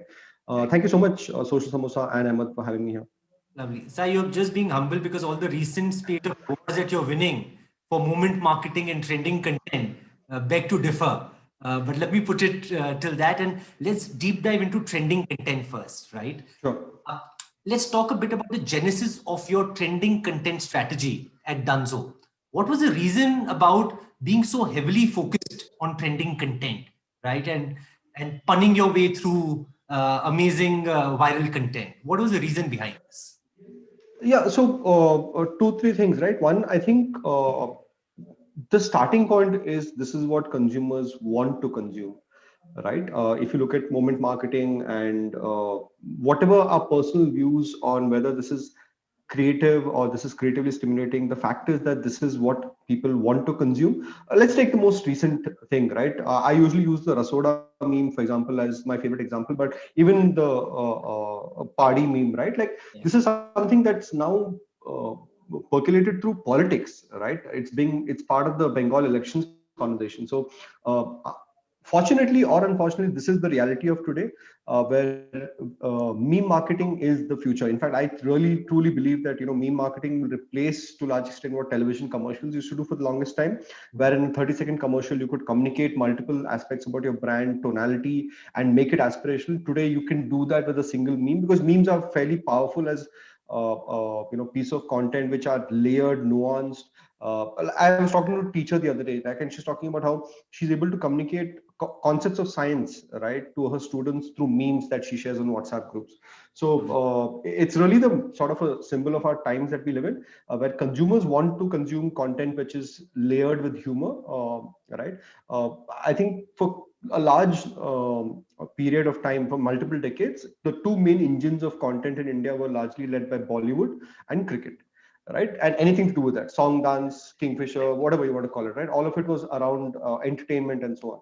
Over the last 10-15 years, what we've seen, especially on social media, is that humor is the large engine of content, right? Whether it is through memes, videos, so this is the new world that we're living in, where people meet. One of the reasons given for this is that users are generally very, very frustrated with the dark and gloomy world that we're living in, right? And for them, humor seems to be sort of this escape route. And that's where I think the genesis is, because we have to understand where this starts from, right? It starts from the fact that people want to share more humorous content than anything else, right? I was talking to this person where even parents on WhatsApp groups are sharing more of memes and relatable humor content rather than sharing hacks of how to be a better parent, right? So it's not so much of what is useful as much as what is making you smile. So yeah, it starts with the consumer and what they want. Yeah. So, Sai, very interesting that you mentioned about, again, starting with the consumer, what they want, but you also mentioned about Bollywood and cricket. And yes, seem to find a lot of mention in the content, right? Whether it is content for social media or even your app notifications, right? For example, wo chili, taking a string from the song, or brew karke mere man ko, So is that one of your pillars, Bollywood song? What other pillars do you have as a part of your content strategy? So multiple things. So we have larger themes, right? And traditionally, in lots of traditional marketing companies that even I worked on earlier, we largely focus on campaigns that work for a year or 6 months or a 3-month period or a festive season. What at Dunzo that we do is largely have multiple parallel themes of communication. So one of them is about highlighting the work that our delivery partners do on ground, right? Which is what we call as everyday superheroes. One of the things is about the fact that we deliver all kinds of products, which is captured in this beautiful theme called Variety Makes Us All, which also connects with the larger idea that India is made for multiple kinds of people of different backgrounds, right? So once we have these larger themes locked in, we are just looking at creating content that sort of comes or falls under these kind of buckets, right? And the idea behind all of this essentially is to create a connection with the consumer, that the consumer wants to feel that, hey, this is the brand that I want to follow, right? And that is really the starting point for us always. Sai, who comes up with all this? And you have a not so secret handle also, Dunzo457. Tell us a bit about it. Yeah, so what we have built honestly is sort of a, how do I say this? It's like a ragtag bunch of people who are digital natives, right? So the people who are on, creating our content are people who started off as Instagram illustrators, or people who were popular as social media influencers on Twitter, right? And versus a traditional advertising world where, let me just break it down, right? So most advertising agencies, if you look at the creative director or the art director, the copywriter, they're people who aspire to be script writers or filmmakers or writers of books, etc. And they're using advertising as a pit stop. What is happening today is the reverse, where you have people who understand YouTube, Twitter, Instagram, Snapchat, WhatsApp, for example, and you're getting those people to be part of your brand team, right? So what we've done great at Dunzo is essentially build a team from scratch.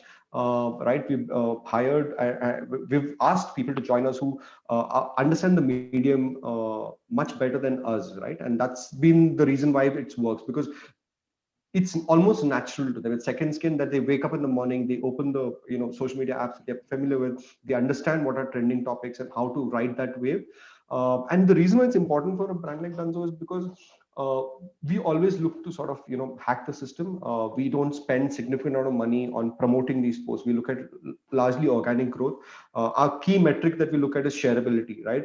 Is this something that someone will share on their stories or share on their WhatsApp groups, on the family group? My favorite example is, if this content gets shared on family WhatsApp group, then it's a win, right? And that's something the team understands intuitively. It's not something that needs to be trained, because they come from that medium, right? They're almost like born into the medium of Twitter, Instagram, WhatsApp. So that's why the content is great, because these are digital native content creators who are part of the team. So I'll come to the metrics and the shareability that you spoke to in a moment. Yes. But certainly your ragtag team of are hacking their way to success and virality. Yes. And so many iconic things that Dunzo especially has done in the past 12 months or so. I remember when the Gmail was shut down and Google was down, you guys came up with that Venn diagram about connection and relation with the dating apps. Or more recently, the marketing brief one for the party app, the trend that was happening. Which one is your favorite amongst all these? Again, for me, the one that works the best is the one that has the highest reach, right? At the end of the day, folks like you and I are fairly small in number, right? What really works is something that connects with people of all age groups, and not just the younger Netflix watching English speaking folks like us who are on social media, right? So for me, one of my favorite piece of content was this animated film that we made last year called Story Gets Better, which has received a lot of mentions and organic growth, but more importantly, it was a consumer story. And I think it connected with a lot of people because it's something that's very relatable for people, right? So irrespective of where you are and what age group you're in, people could identify with that, the idea that mental health has taken a toll during the pandemic, and of course when people are at home and they are using all kinds of delivery services, and honestly the people who are they are essentially people at the front lines as well for us, right? And that's how users saw it. So that's really been my most favorite piece of content this year. And say something that you tried, didn't work, perhaps there's some learnings from it which you could share with everyone. Okay, so I'm going to be candid here, right? And this is something that may or may not be right, but we had tried doing a piece of content. One of the things that we should share with the community, because we don't always get it right? There are certain things that don't always work. We had done this for Diwali, where we wanted to highlight this idea that Diwali is a great festival of celebration for all of us, but it's also painful for animals and around us, right? And that's a creative that we try to put out there, but there was mixed response for it, right? And those are things that we learned, that it's a very it's a hyper-connected world, but it's also a hyper-sensitive world, right? There are people of all kinds, and we have to be sensitive to people's personal views on this, right? And those are things that we are also learning as we go, right? As much as we can debate, but as long as you don't have diversity in your team, right, you don't think of it from somebody else's point of view, and that's been a learning experience for us as well. Correct. No, Sai, very interesting that you mentioned that, because one thing that you always speak in trending content is speed, right? How quickly you can capture the trend and create content. But with speed comes great responsibility, not disturb someone's views or issues that they are passionate about or believe in. Right? So is there some kind of a sensitivity check that you guys do at your end before a piece of content goes out? Definitely. We have a fairly sort of democratic approach where every piece of content is shared with everybody in the brand team, right? And when I say everybody in the brand team, there are people who are 21 years old to people who are 35, right? And we ensure that everybody sort of has a view on it. We ensure that the group is also diverse in terms of gender, all of that, right? So we make sure that, and we sort of make sure that people have a look at it even at different stages, because sometimes when you look at it every single time, you almost have a blind spot and you miss a certain details. So we get people in at different stages to get their view in. So that's an internal sensitivity filter that we have. But honestly, rather than just having a sensitivity filter, it's more of having a diverse group, right? Because it's possible that a lot of brand teams end up looking very similar, right? In terms of where you're from, what language you speak, or what gender you're in, right? And it's important to have that diversity, because that diversity brings in a lot better awareness of what is right and what is wrong, right? Like I'll give you a simple example, right? So typically most designers and most agencies end up being either from West Bengal or Kerala, right? And it's always important to have that a slightly diverse group, otherwise you get stuck with a similar set of views on certain things, right? Even language, for example, right? If you're from Bangalore or Bombay, your primary language of communication is English. You think in English and then you translate in other languages, right? You need people who think in other languages and understand what the repercussions could be for different cohorts of people, right? So that I always believe that you can't really have a sensitivity check, because the reason I'm saying this is because I've been in organizations where there are hypersensitivity filters, right? Every piece of content goes through a filter of some 15 senior leadership people who will take a call on saying whether this is creative, whether this is offensive, etc. That I feel is overcompensation. Rather than that, if you have a team that has a diversity inbuilt, you will automatically have a sensitivity filter. Okay, so diversity inbuilt into the team is a great filter, right? Yes. But why, even still, you have some filters, it may decrease the speed of your content going out. And yes, adding content speed is equally important. Absolutely. So keep some kind of a tat internally, or are there some tools that you listen to, and after you have, picked up a trend, is there a particular tat that you set to create a content and launch it? Yes, I mean, again, this is an iterative process. There are certain times when we've missed a certain trend, right? And we probably posted it close to 24 to 48 hours, but it's very, very important to catch the trend within the first 6 hours, right? Especially we know that there's a sort of ebbs and flows of social media, that people sort of check it during the lunchtime and then towards the evening. So it's important to catch those waves, right? And we can all see this through metrics for tracking social media, saying to understand what is the best time of the day to post, what is the best day of the week to post, right? And if you understand this timing of peaks, then you know that you have to catch the peak more than getting it right. Right. So turnaround time for us is 6 hours. I remember when during the Game of Thrones season, right, the last season, when we were posting a piece of content every morning, the turnaround time was 60 minutes, right? So morning 6:30 to 7:30 is when we watch the episode, 7:30 to 8:30 is when we debate on ideas, and then by 9 p.m. it's posted, right? So depending on how frequent the comms are, so obviously during the IPL season, the turnaround time is much shorter as well, right? So it all depends on the context of it, but nothing more than 6 hours, right? Otherwise it's too late for you to take any advantage of it. And just to make it clear for everyone as to why moment marketing is important, especially for early stage startup brands, is that it helps you get maximum reach for very limited investment, right? Essentially what you're trying to do is ride the wave on its height rather than on its slope, right? So it's important to get the timing right more than getting the content right. It's unfortunately the sad truth. So as much as I resonate with the idea that for emerging brands, for a lot of other brands, trending content gets them the reach. Yes.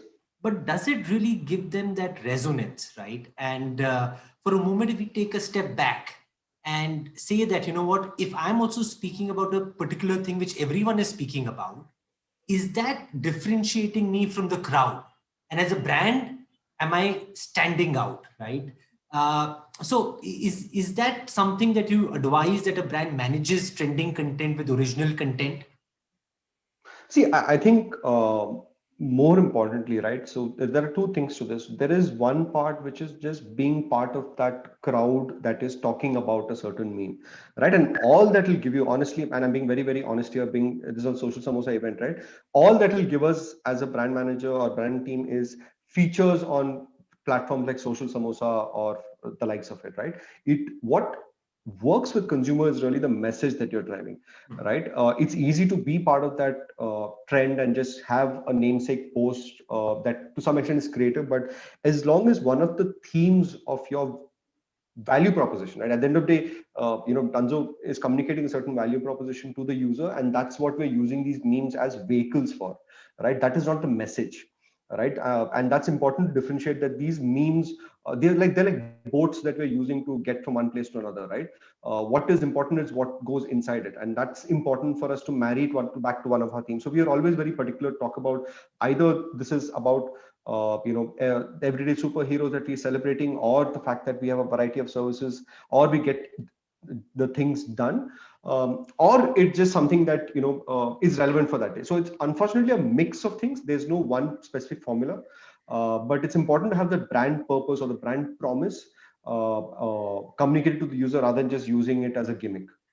It's very interesting that you mentioned that. So, if I just put that in one sentence, the meme and the topical content is being used as an extension to extend the brand narrative and deliver the same brand promise, rather than just catching on to a trend. So that's not really important for you, right? Yes. It's actually to extend the purpose of the brand.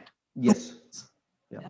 I'll give you two examples of brands which do this extremely well. And I know these are easy categories, but Durex is an example, right? And I know sex as a category, or contraception as a category is very easy, so people think. But if you notice, all their content that they create actually ties in with the brand promise, right? It is not just latching on to just another trend. And that's a great brand to follow as an example. Great, I think that's a good one. Also, talking about original content, you guys have created something truly original with the Love Local campaign. And yes. It's a beautiful way to give back to the merchants and the shopkeepers. Tell us a bit about that. So again, like I said, spoke about the themes of communication that we have. One of them is Love Local, because ours is a three-sided platform connecting users, partners, and merchants. And our goal essentially is to increase the businesses, the business for such local businesses like Kirana stores and mom and pop stores, right? This is an idea saying that, how can we increase the footfall to the stores and help them sort of grow their businesses.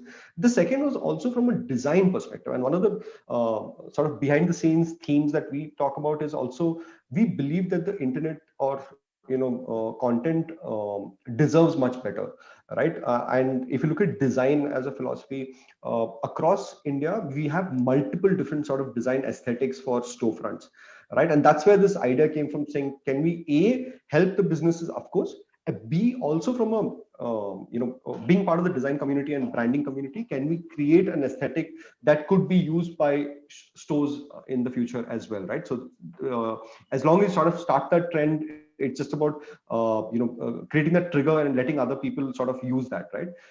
And that's where it came from. It came from a real sort of sense of purpose, saying, hey, can we help them? And also from a content team point of view, we want to create genuinely different content that we're proud of, right? Even if you look at the moment marketing pieces, we don't design it in a way that looks tacky, for the lack of a better word, right?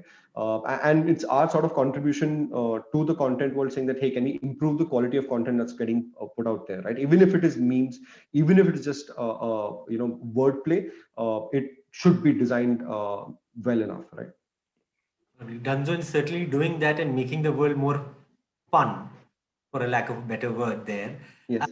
If you had to give some advice to build a good content strategy to aspiring marketers, what would it be?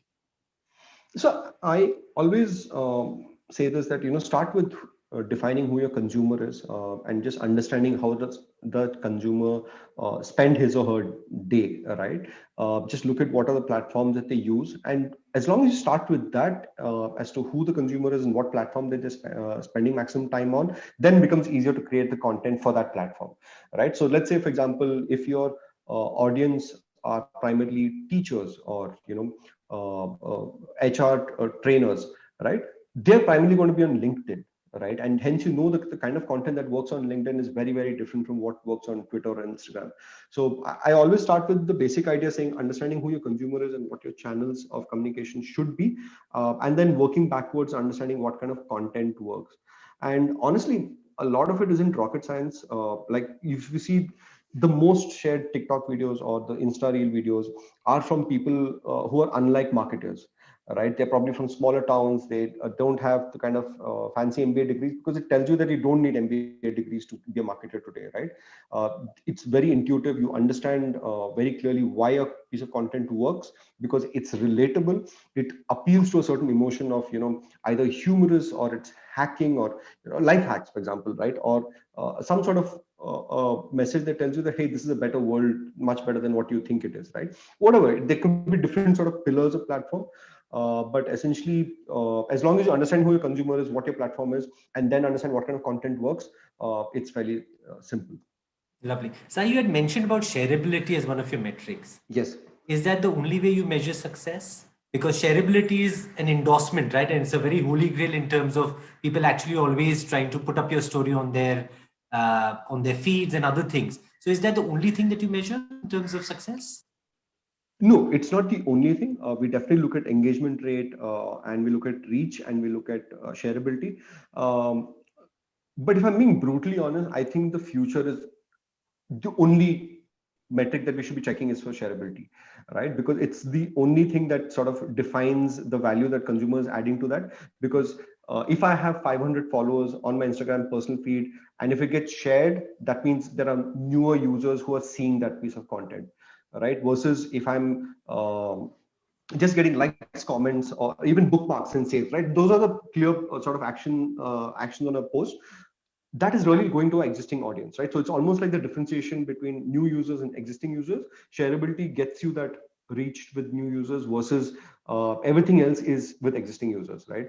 And at the end of the day, any business you're looking to grow and get new users on board, of course, retain and engage your existing audience. But for me, that's the North Star of metrics, that it should be just shareability for any platform. So you made two predictions. One, you said that memes are the future, and you said shareability is the only metric for the future, right? Only real metric, yeah. Only real metric. Great. Yes. Sai, you had to give one line mantra to aspiring marketers. What would it be? I think it's important to know, have a goal at least a year or two from here as to where you want to be, right? And when I ask that question to a lot of marketers, different people have different answers, right? Some people say that, hey, I want to acquire 1 million users. There are certain leaders who want to win certain accreditation or awards, so that they can hire better for their engineering team or for their brand teams, right? So it all depends on where you want to be 2 years from now, because the short term is limited, right? Short term is limited by experiments that you run, and you look at metrics and figure out. But the longer term vision of 2 years from now, where you want to be, will really help you figure out what you want to do, right? And for example, if that is that I want to be a brand like Netflix that has a personality and has a conversation, then that's a different route you want to take, right? If you want to be a brand that acquires a certain number of users at the lowest cost, then it's a different route you want to take, right? And it could be a mix of two. You could have a point of view saying that, hey, I'm going to try having certain experiments during my peak seasons to acquire users, which is a larger campaign, but throughout the period of next 2 years, I'm going to be building my content marketing piece and engaging my users, right? It could be a mix of the two. So as long as you're clear about where that is, the 2-year vision, then you can work backwards on how to build that content marketing. Lovely, Sai. I think a lot of people will make note of the 2-year vision. And thank you so much for being so brutally honest and candid and sharing all the inner workings as to how you go about doing what you do. I'm sure the audience and especially me, we all have enjoyed it. Thank you so much. Yeah, I'll hand it Thank over. you so much, Ahmed, for this. It was a great chat. And if you have anybody has any questions, you can just reach out to me on social media. Happy to help and happy to learn for myself more than anything else. Thank you so much, Sai Ganesh and Thank you. Akvi, for this wonderful conversation. Like you said, our viewers have definitely taken away some great insights into how to build a social media brand, whether to go with the trends or an original content. So, ladies and gentlemen, with this, we are moving towards, or rather inching towards, the last session of the day, after which the rest of the awards announcements will also follow. So don't go anywhere, because right now we're going to talk about brands and bullies, how to build a troll-proof presence on social media. Who doesn't want that? Right? We have with us eminent speakers on the panel. First, I'd like to welcome our moderator for the session, Mr. Lloyd Mathias, angel investor, business and marketing strategist. And I also like to welcome our panelists on screen, Karthik Kumar Martian, President and CMO at Kotak Mahindra Bank, Karthik Nagarajan, Chief Content Officer at Wavemaker, and last but not the least, Vani Gupta Dandia, Independent Business Consultant, Cherry Peach Plum Growth Partners. A very warm welcome to all of you. May I request Thank you. Karthi to also join us on screen by switching on the video. Yes, Mr. Mathias, the screen is all yours. Thanks, Kathy. Can we get started? Absolutely. Yes. Absolutely. Hi, Lloyd. Hi, Karthik. Hi, Karthi. Hi, Vani. Hi, Vani. Hi. Hi. Hi, good to see you. I don't see Karthi Martian as yet, but I guess he has. He's here. He's here. Perfect. Great. Hey, Karthi. Hi, Lloyd. Hi. Hi. Hello, guys. Hi, Karthi. Oh, great. There we can see him. There we can see him. Well, Beard's actually in, at least with the Karthis. Hey, good evening, guys. So this is, I just figured the last session for the day. And we have an interesting topic, brands and bullies, how to build a troll-proof presence on social media. So just happy to welcome on the panel, three great panelists. There's Vani Gupta Dandia. She's an independent consultant with Cherry Peach Plum. And we share a common alum. So both Vani and I spent considerable time at PepsiCo at different times though. But good to meet with you. Welcome, Vani. Then of course, there's my old friend, Karthi Martian from Mumbai. So hi, Karthi, welcome. We've been on a few panels together and always fun. You always throw in those provocative ones, which is exactly what one needs for the end of the meeting. And lastly, welcome Karthik Nagarajan, who's Chief Content Officer at Wavemaker. Possibly a lesser known fact is that Karthik does a fabulous podcast called the Filter Coffee Podcasts. I've had the privilege of being on it, sharing genuine filter coffee with him and great insights. And it's possibly among my top 5 podcasts, something I thoroughly enjoyed. You're very kind, Lloyd. Thank you. It's going to be a great session and looking forward. To kick this off, just wanted to get your preliminary thoughts in terms of how serious is this whole issue of bullying that brands undergo on the internet, right? And I just want to set a little context to it, saying that today with social media rampant, and as it should be, virtually everyone with a smartphone is an activist, right? So it's pretty easy to, to kind of say your piece about anything on policies, on issues, on personalities, on people, on brands. And most of it goes unchecked, right? The other part is there's a lot of anonymity on social media. Even with each of us, the way we communicate in the real world, and let's say how we communicate specifically in media, like which are more anonymous, like Twitter, is vastly different, right? So I think this combination of the spread of social media, a kind of increasingly polarized world, and kind of more provocable audiences are making brands tread on eggshells, right? It's not very easy. Whatever you put out there is likely to be misunderstood. And therefore, it's kind of become a very real issue that a lot of brand custodians and marketers have to face and own up. I just wanted to get a sense from each of you, how serious is this issue? And is it something that you talk amongst your teams? Is it very critical? So maybe I'll start with you, Karthi, and what is your thoughts on this? So I would say that there is no doubt that it generates a lot of heat whenever this kind of thing happens, and we've seen examples of it enough, so I don't need to repeat what we already know. I'm not sure that it necessarily generates a lot of light, and we need to be mindful of that. The other thing I think is also we need to be able to differentiate between signal and noise. I think because a small handful of people can make a big deal about something thanks to the tools at their disposal today on the internet. Uh, the risk that all of us are becoming oversensitive, touchy, so to speak, or being super careful and all of that, I think those risks abound today. Having said that, I do want to say one other thing, which is I think there is no doubt that brands have to be responsible at all points in time. When brands do things which are provocative for the sake of cheap attention, I think the brands deserve to get trolled as well.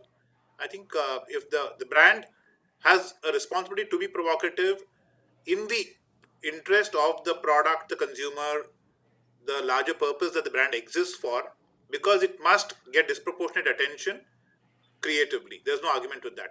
But doing cheap stunts is, I think, shooting yourself in the foot, and then you deserve it.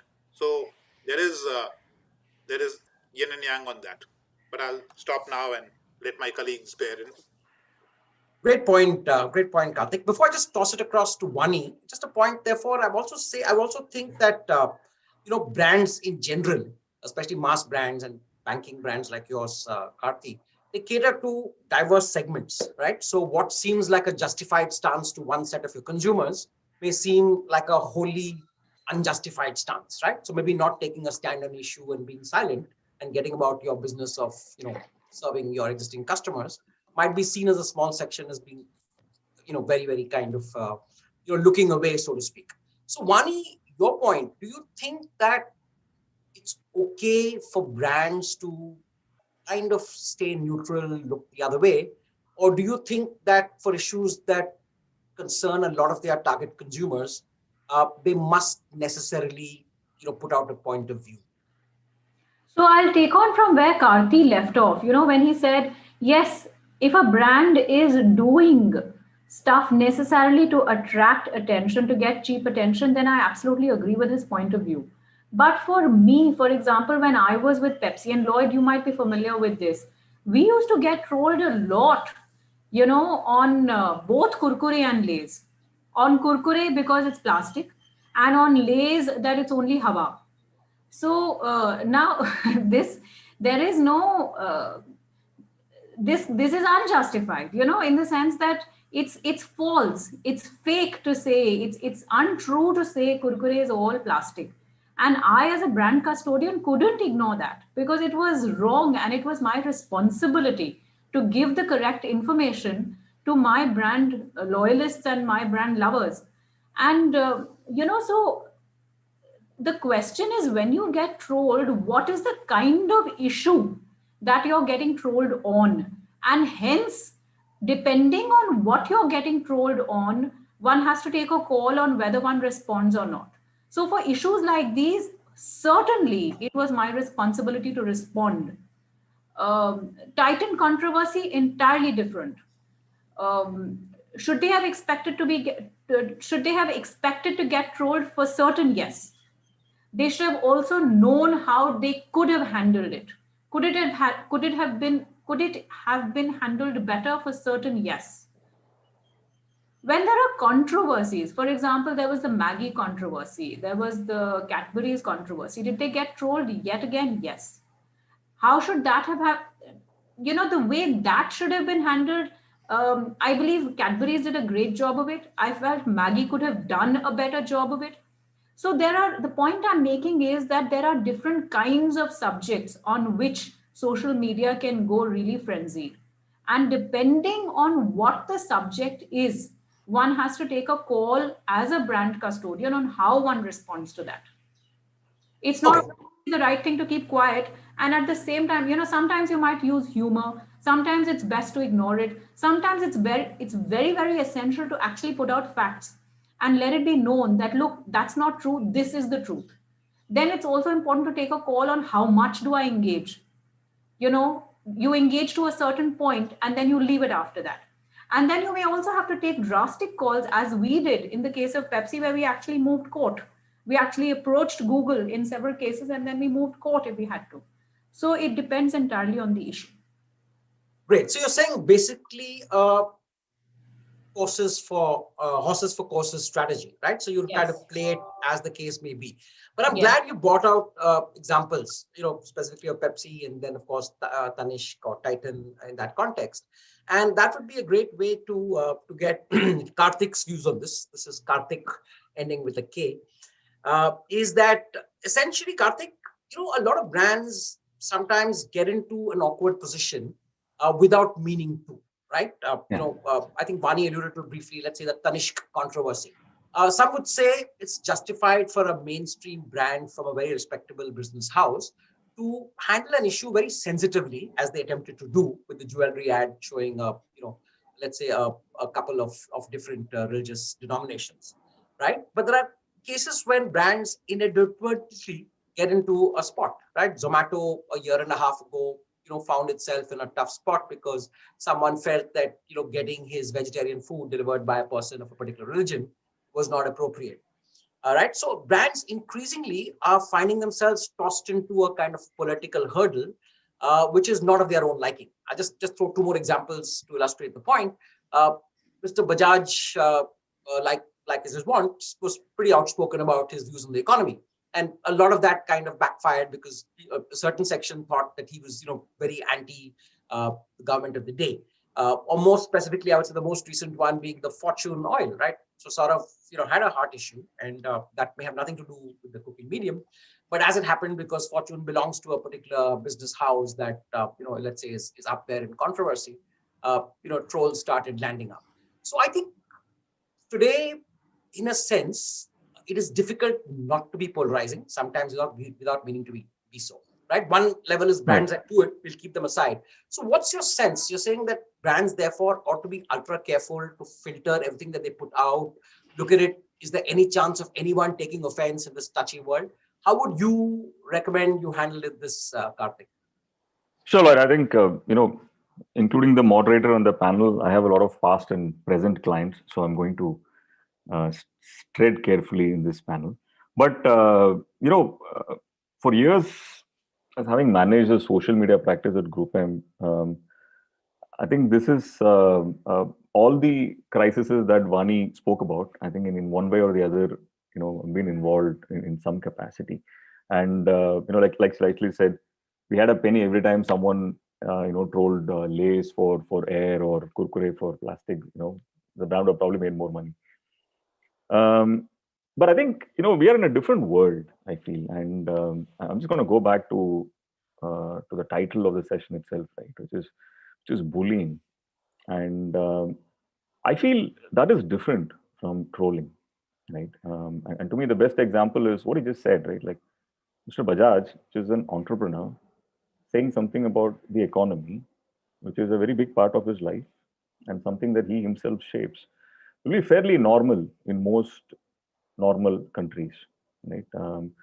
I think we've reached a stage where that is, we are talking about that in the same sentence as we're talking about different calls that brands make, which are sometimes a faux pas, right? So that in itself, to me, is an indication of how critical things are.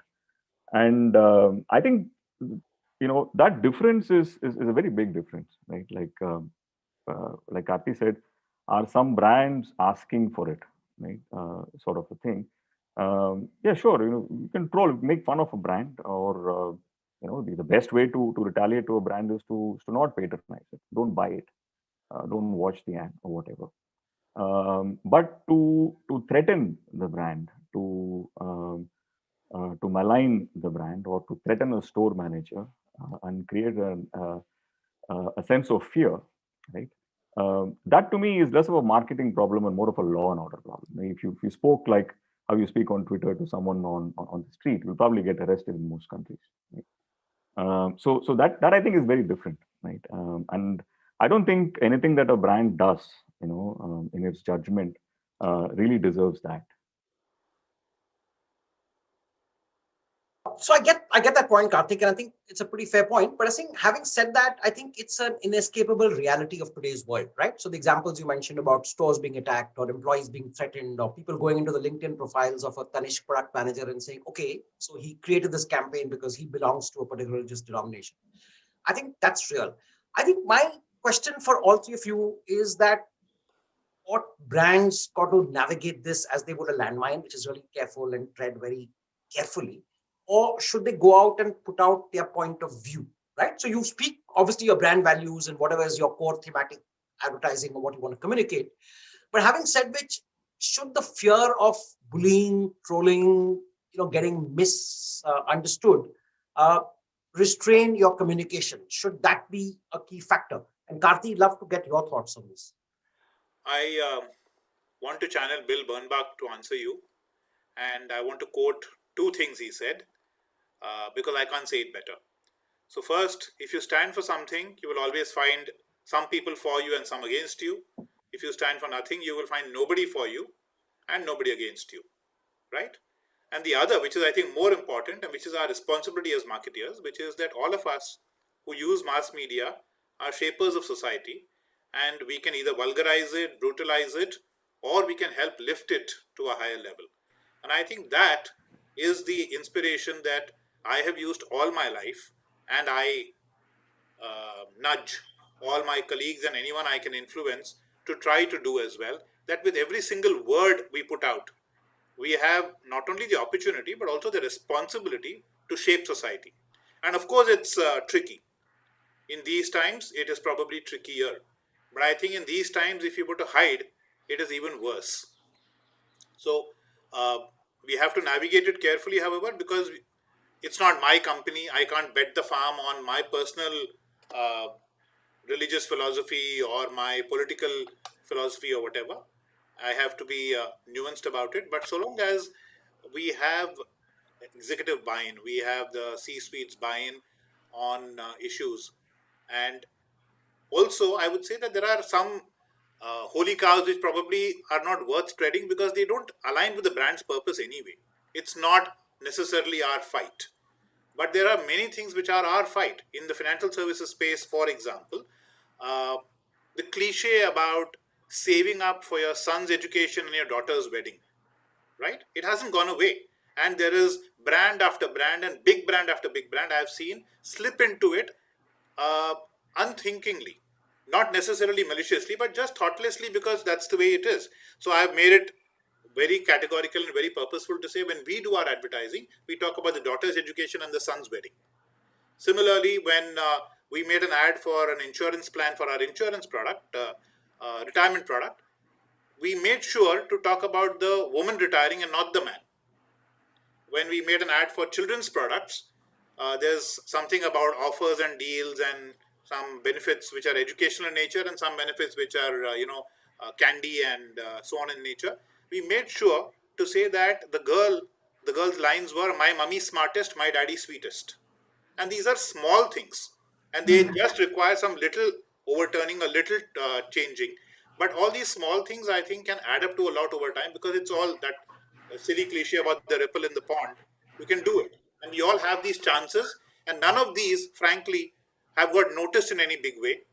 But all of these can seep into our subconscious and our psyches, and we can become a better country and a better world if all of us were to put our shoulder behind these wheels. And that, I think, is certainly our responsibility. We cannot shy away from it, and we are irresponsible if we do. Brilliant point, Karthi. Thanks for that. I think that really, really resonates and makes so much of sense. Saying that, brands with their budgets, both, within India and globally, in a sense, are instruments of shaping culture and shaping behavior, right? And there's no escaping from that fact. You may not like to believe it, but in a sense, it's, we are a product of what we watch, what we see, Bollywood, the ads we see, and therefore there's no escaping it. That's fantastic. And even some of the examples you gave. Having said which, and I'm, going to kind of play devil's advocate and get Karthik's thoughts on that, is that some of these best intentions sometimes also come back sadly to sting a brand. And I just put in one more example. There was this fabulous campaign that Unilever did for Brooke Bond tea, red label chai. I think it was about 5 years back. And to me, that was one of the finest campaigns. It's really about how tea is the icebreaker, right? When things go a little out of hand, how does tea become the unifier? So they had this, live-in couple, and the boy's parents drop in suddenly. But my favorite in that campaign was this young lad who goes to pick up a Ganesh idol, for his ailing mother. And as it happens, the idol maker is, an old Muslim karigar, Muslim gent, and that somehow suddenly got picked up by trolls and such like, and it took a lot of time before things settled. And it eventually was, or at least it was put out in public domain that this was based on a real story. There do exist in Maharashtra some fabulous craftsmen who turn out the best Ganesh idols, and hey, they happen to be Muslims as well. But these things tend to sometimes spiral out of control. My question to you, Karthik, is therefore ignore trolls a strategy? Can one just, assume that things in the internet have short memories, and people tend to go crazy about something, they trend for a day, and then tomorrow there's a new issue and that takes center stage? So is, very often ignoring it the best way, or does responding it really fuel this further and make things difficult? I think 9 times out of 10 in the last 8 years, Lloyd, I think I've recommended a strategy of ignore it for now, because you're going to fuel the fire if you react to it, sort of a thing, right? That seems to work. That seems to be the practical reality of it, right? A couple of things, right? Purely from a data standpoint, right? Most of the what we refer to as a social media crisis or PR crisis, with a few outliers like the Maggie issue, etc., all of them probably have a shelf life roughly of about 7 to 8 days, right, at best. And within that, it peaks for about in measurable social media for about a couple of days, right? Of course, there is the whole unmeasurable part of social media on WhatsApp, etc. It's something you can't measure, hence you can't manage, right? So that seems to be the piece. But equally true from a data perspective is that brands who stand for something certainly reap the benefits in the long term, right? I'm a huge fan of what Kotak does. Not just saying this because Karthi is in the panel. Equally a huge fan of what, say, a brand like Tata Tea does with Jagore, or the example you gave, which is Brooke Bond, does with Red Label, right? So these are not, activism or conscience, which is one fine Wednesday sort of a thing. These are things that these brands have charted over decades, over years, per se. Okay?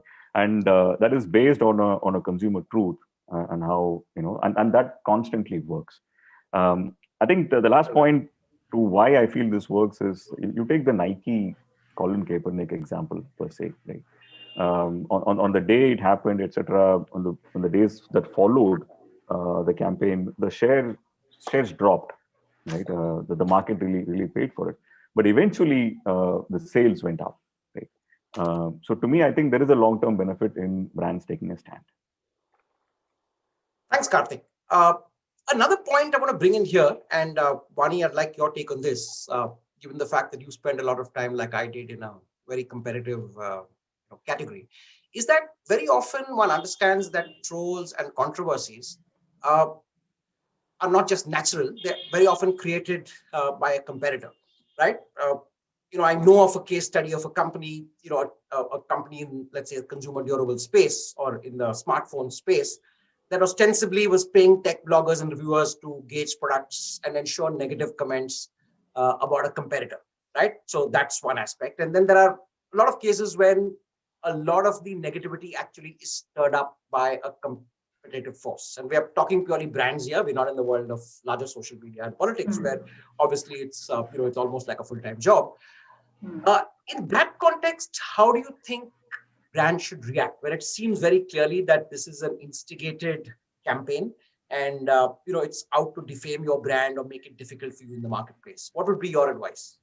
So Lloyd, whether it is instigated by a competitor or it be a case where there are just nuisance makers who are looking for attention, should a brand ignore it when the brand has chosen to take a stand? My belief is no, it shouldn't. So, in the case of Titan, for example, and all examples equivalent to Titan, where a brand has taken a strong stand, Nike being one, you know, over there, if now over here, when the brand has taken a strong stand in society, Brook Bond being one, being the other example, there they should know that today social media is the order of the day. Today, everybody is looking for attention, whether it's the good at heart or the bad at heart, everybody is looking for attention. So if you are standing for something, going back to again what Karthi was saying, be prepared that there will be a reaction. And if you know that there is going to be a reaction, then you've got to be prepared to handle it as well. Where, in my view, I don't think ignoring it is the right thing to do. If I were a brand customer and I've taken a strong stand, then I would like to certainly show to the ones who are favoring me to say, look, yes, I support you. Yes, I have a voice. This is the reason why I've taken this stand. This is my opinion on it. Because if I don't take a stand, if I don't respond to the naysayers, then I'm neither here nor there. Then why did I do this in the first place? If I can't stand my ground, then why did I even choose to do this? Then I should have stuck to, do a product features film, do something which is very safe, where you're not going to enter into controversy. For example, in Pepsi, and you would know this, Lloyd, Pepsi is such an irreverent brand. I mean, Pepsi can have an opinion on just about anything, right? But we still had some holy grails. We knew that we're not going to talk sex, we're not going to talk religion, we're not going to talk God, we're not going to do politics. There was a list that was given to us by legal. These are the things you're never going to do. But having said that, if a brand chooses to take a stand, my point is you must do something about it. The other point I want to make is today we're in an age where we're not one-way communicators. Actually, as marketers, our job is more to act as moderators of the conversation. We have a point of view, but with all of these social media platforms, the reality is it's not us who are mass communicating. It's all of the people out there who are actually mass communicators, because everybody has a voice, everybody has a platform to be able to air their voice. And as moderators, we must have a point of view. The moment we choose to keep quiet, for example, I love Maggie. And I, as a user, felt sad that for a long while, Maggie chose to keep quiet. Because I wanted Maggie to stand up. I really wanted that brand to stand up and say, look, that's rubbish. So that's my little 2 bits on that. Oh, fabulous. I think point well made, Wani. There is clearly a sense that if a brand has a point of view, it has to have the courage of conviction. Yes. And I think consumers will, over time, measure the integrity of a brand by the issues it stands for and how well it resonates. So absolutely, perfectly said. I'm just going to go across to Karthi now and say that besides these manufactured controversies or these controversies that happen, there are some real hard situational controversies, right? Where we talk briefly, say Cadbury's had the worm issue in the chocolate. Right. Maggie, of course, had that huge issue about the FDA regulation. And even in a category like yours, Karthi, like banks, you've seen in the last 10 years, there have been random rumors and things that have kind of almost resulted in a run on banks, right? Everyone running to their ATMs and withdrawing all the cash. Now, when these kind of real situations happen, how should a brand handle it specifically in the context of digital? One is, of course, the public relations and the putting on the kind of security messages. But how does one tackle loads of trolls and various kinds of random opinions that seems to crowd out the timeline and talk about the impending doom and disaster? If I knew the answer to that, I'd be as rich as Karthik promises that we'd be with every penny for the Lay's trolls, right? So I can only tell you what we've tried to do. I think we've also, frankly, been very fortunate that run on the bank kind of situation hasn't happened at all. But it's not like we don't get tweets on a daily basis alleging all kinds of misbehavior on the part of my colleagues, and when disgruntled customers, some cases certainly justifiably so, in many cases unjustifiably feel that they've been treated wrongly or harshly or whatever. And naturally, they don't pick the Kotak customer care handle to tweet this to, they pick Uday Kotak's handle to tweet it to. And it's a daily job, certainly, to handle, engage. I think we try to do it with as much grace and balance as possible. The customer is always right is by and large, I think, the way to approach most of these things. I continuously have to work with my colleagues to say, don't be Brahminical about it. And essentially, especially so long as the issue is not one that is life-threatening for the brand or the firm, let us know that we are a company and we are 70,000 employees in the company and individuals in the company, and we are a listed entity. And if one customer is choosing to vent and rant and use abusive language and so on, let us put ourselves in her shoes first to understand whether there's real pain or whether it is mischief. If there's real pain, then we have to deal with it in a particular way in spite of all the abuse that is being showered upon us.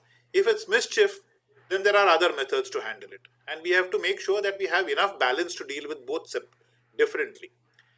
Having said that, I don't think, tomorrow morning is another day and we have to wake up and we have to pray and we have to deal.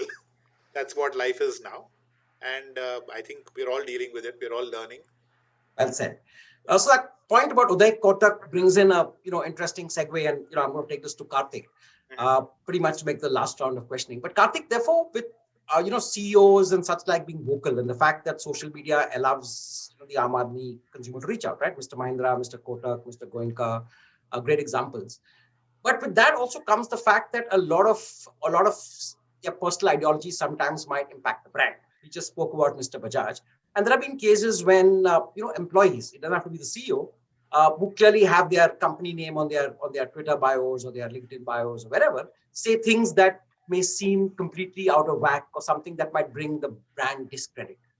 What do you think could marketers and content creators like you do help to save these situations?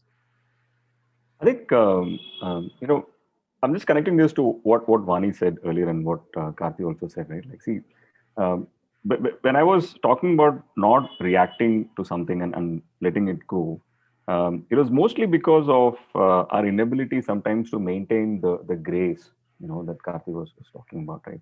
Beyond a point, if you have this one-on-one conversation, which is with bullies who are out there obviously with an agenda, then you sort of sound more like an admin and sound less like the brand itself, right? No, Karthik, if I may interrupt, so I get that. And I think Vani made a good point that we are in a sense curators, conversation is not one-sided as it once was. But I'm saying, what if employees of a company who have their names prominently on their Twitter bios now say something very political, right? A lot of it comes back to sting the brand, right? People say, oh, brand manager X from so-and-so company, had a pro, whatever particular issue tweet. Yeah. Then how does that situation kind of handle? Yeah, I think my 2 cents on this, Lloyd, is today, outside of trolls and bullies, today I think people have spent enough time on social media in the last decade and a half for us to understand that the organization has limited liabilities when it comes to what employees talk about. I think there are 2 schools of thought in this. There are organizations which definitely stop employees from talking about anything. And then there are organizations that are much more open like that, right? Personally, I'm a more fan of the other side of it, right? Where I trust the consumer to know the difference between an employee's personal opinion and what the company stands for, right? A classic example here is Uber, right? When it was known that the Uber CEO was part of Trump's council, right? To me, that's his personal decision, right? I don't think that reflects on Uber as a brand, right? So my short answer is I will trust the consumer's intelligence to know the difference. Great. One last quick question to each of you. Sorry, go ahead, Vani. No, so I just wanted to say that, at Pepsi, we used to have very strict guidelines on what could you say in what forum. You had to take approvals on where you land up and where you are the company spokesperson or the brand spokesperson. And I think that was the right thing to do. Because the fact is that when you are, let's say if I'm the category head, the marketing director at Pepsi, I do have that identity. And if I happen to make any remark which is not divorced from the company affairs, then I do owe that responsibility to the company and the brand, knowing that that will have some implications on the brand or the company. That's number one. Number two, responding to what Karthi was saying, I wanted to say this has been a pain point for me with large corporates. We're still learning as large corporations as to how to respond to individuals who write in with their view, because we have a very company corporate out way of responding. So we would have a standard response. For example, kurkure mein plastic hai, we had a standard response that was ticked off by legal and by compliance and by SRA and blah blah blah. And that paragraph that came, that was sanitized by all departments, was impossible to read. It was impossible to digest. And our constant battle was to explain to the organization, look, they're human beings. And like Karthi said, we must come across as being human beings. We must come across as being a brand that's approachable. So it has to be done on a one-to-one basis. Yeah. And the importance of immediate response in social media, because no one's going to wait for your 4 levels of approval. Absolutely. Absolutely. So even if you have a ready response, please, you can't do an automated response. You can't copy paste that paragraph everywhere. Yeah, though we're nearly out of time, but just going back to your point, the fact is a lot of MNCs, and specific to the one we talked about, PepsiCo, they actually encourage employees to take time off and pursue a political persuasion. So back in time, there was a gentleman called Tim Davey, who used to be the marketing director for Flavors globally, who used to be an active member of a political dispensation. He now happens to be the director general of the BBC. But he took a month off and he campaigned for a party, and he stood for office. So a lot of companies don't necessarily debar employees. In fact, global companies, in a sense, say that that's a violation of individual rights. So should you want to support a political party, take a month off, go and do it. We'll still recognize you as who you are. One last quick round, and maybe kind of single sentence answers, guys, is do you think a lot of the power of these trolls can be harnessed positively? Right? Like just a small example, I thought what Zomato did a year and a half back when someone turned down a delivery boy because he didn't match his expectation. I think they stood up and said, look, we stand for food, right? Irrespective of caste, creed, denomination, we do. So do you think there's a case for any brand to positively harness this? Karthi, you go first. I think it's going to be in the moment. So Zomato had a great opportunity and I think they hit it out of the park. No argument with it at all. But it's going to be horses for courses, case by case. And it's going to be that magical moment, right? You see a situation and an opportunity and you're smart enough and right enough to do the exact right thing that doesn't hit any false notes, because all these things can go sideways very easily. And by and large, legal and compliance would prefer to say, don't do anything. So it also takes, I think, a visionary and a bold leader, a courageous leader to say, screw it, I'm going to do it. And I want to, okay, you said telegraphic, so I'll stop now. Sorry. Bingo. Karthik? And just continuing from what Karthi said, right? And that comes from a 365-day culture of being ready for it, because you will have that opportunity only once or twice in a year. That's right. Okay. In times of political correctness, the lady goes last. No, so I don't have much to add, except that I think it requires a lot of presence of mind as well. You have to have a sense of humor. You have to have presence of mind in order to be able to convert, turn something on its head and make something good of it. But yes, it depends on case-to-case basis. Terrific, guys. Thank you so much. I enjoyed this chat. I think it's a sensitive subject, topic that's going to be with us for a while. It's a skill that a lot of marketers still have to kind of learn. It's not about classic marketing and stuff. You've got to be in the now, be in the present. You've got to be aware of real issues. You've got to be aware of sensitivities. And I think, hopefully be able to throw some light on this. But wonderful conversation. Thank you, Vani. Thank you, Karthi. Thank you, Karthik. Really enjoyed this chat.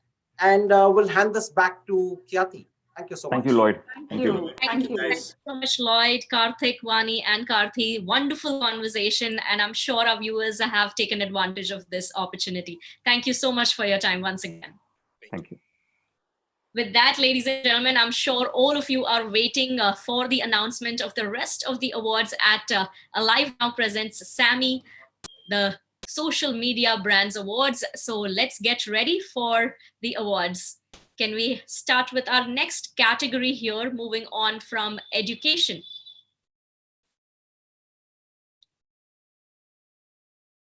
And like I mentioned before, if you'd like to go ahead and congratulate the winning brands, companies, agencies, teams, go ahead and do that.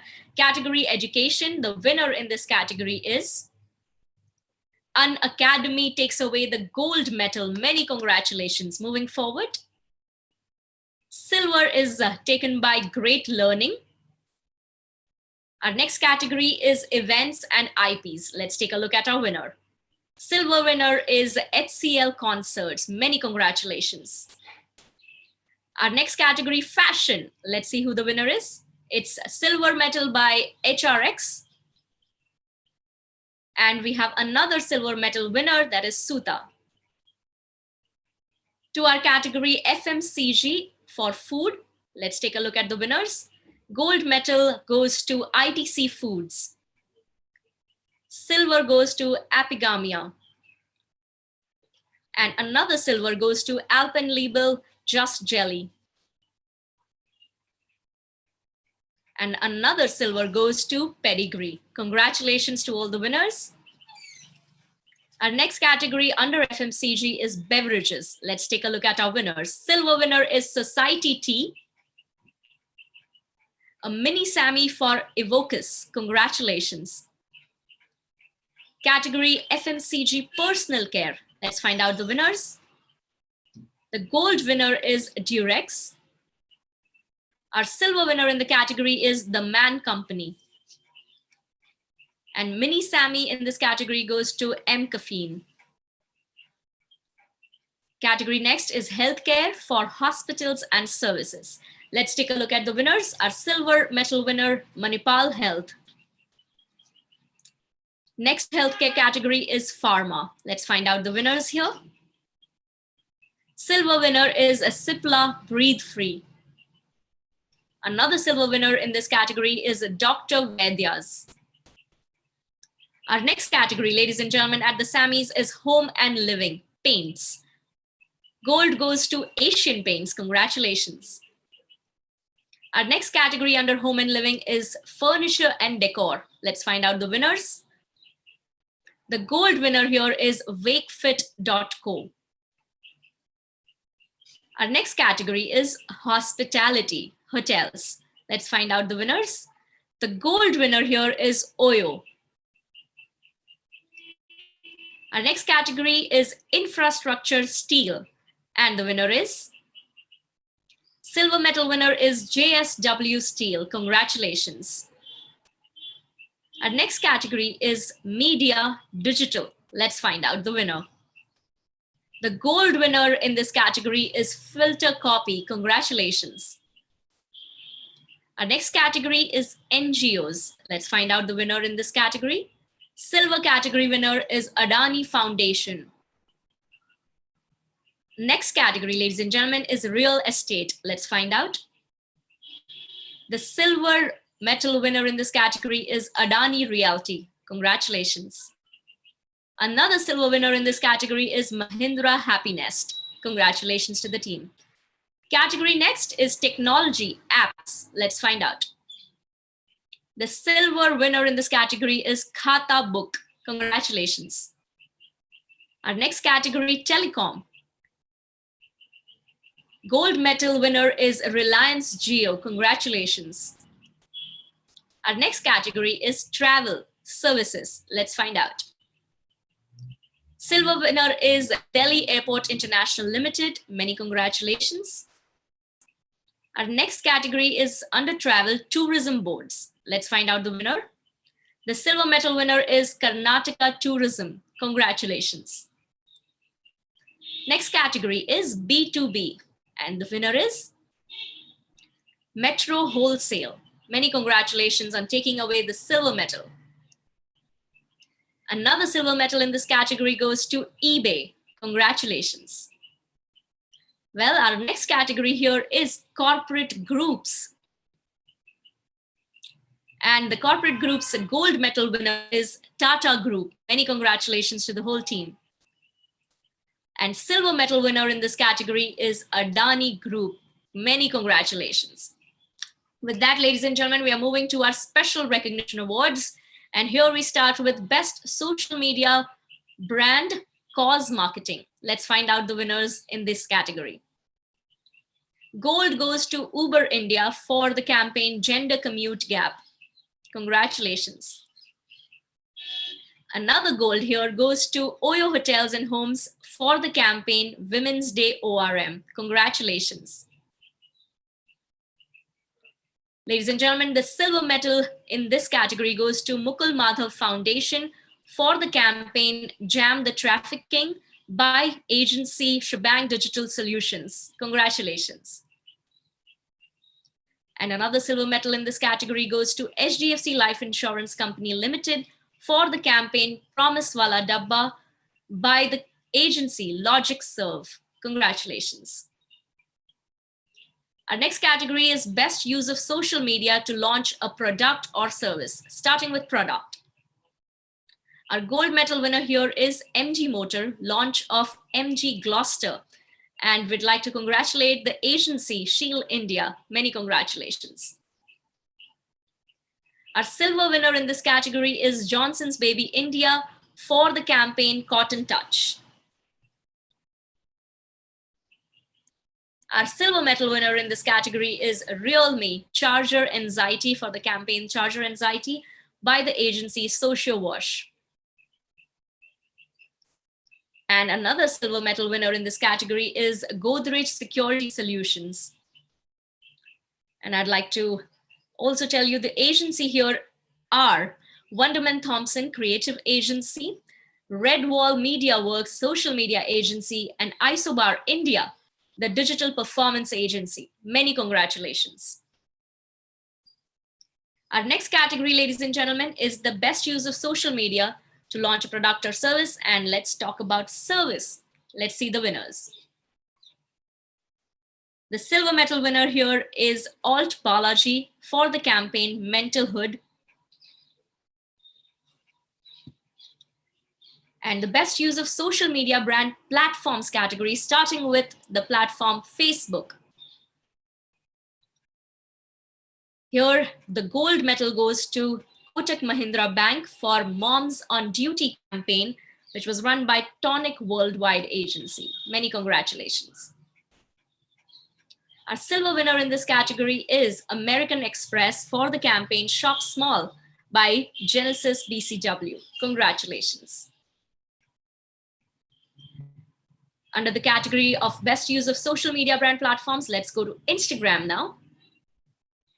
The gold winner here is Sony Live for the campaign Scam 1992, the Harshad Mehta Story by White Rivers Media. Congratulations.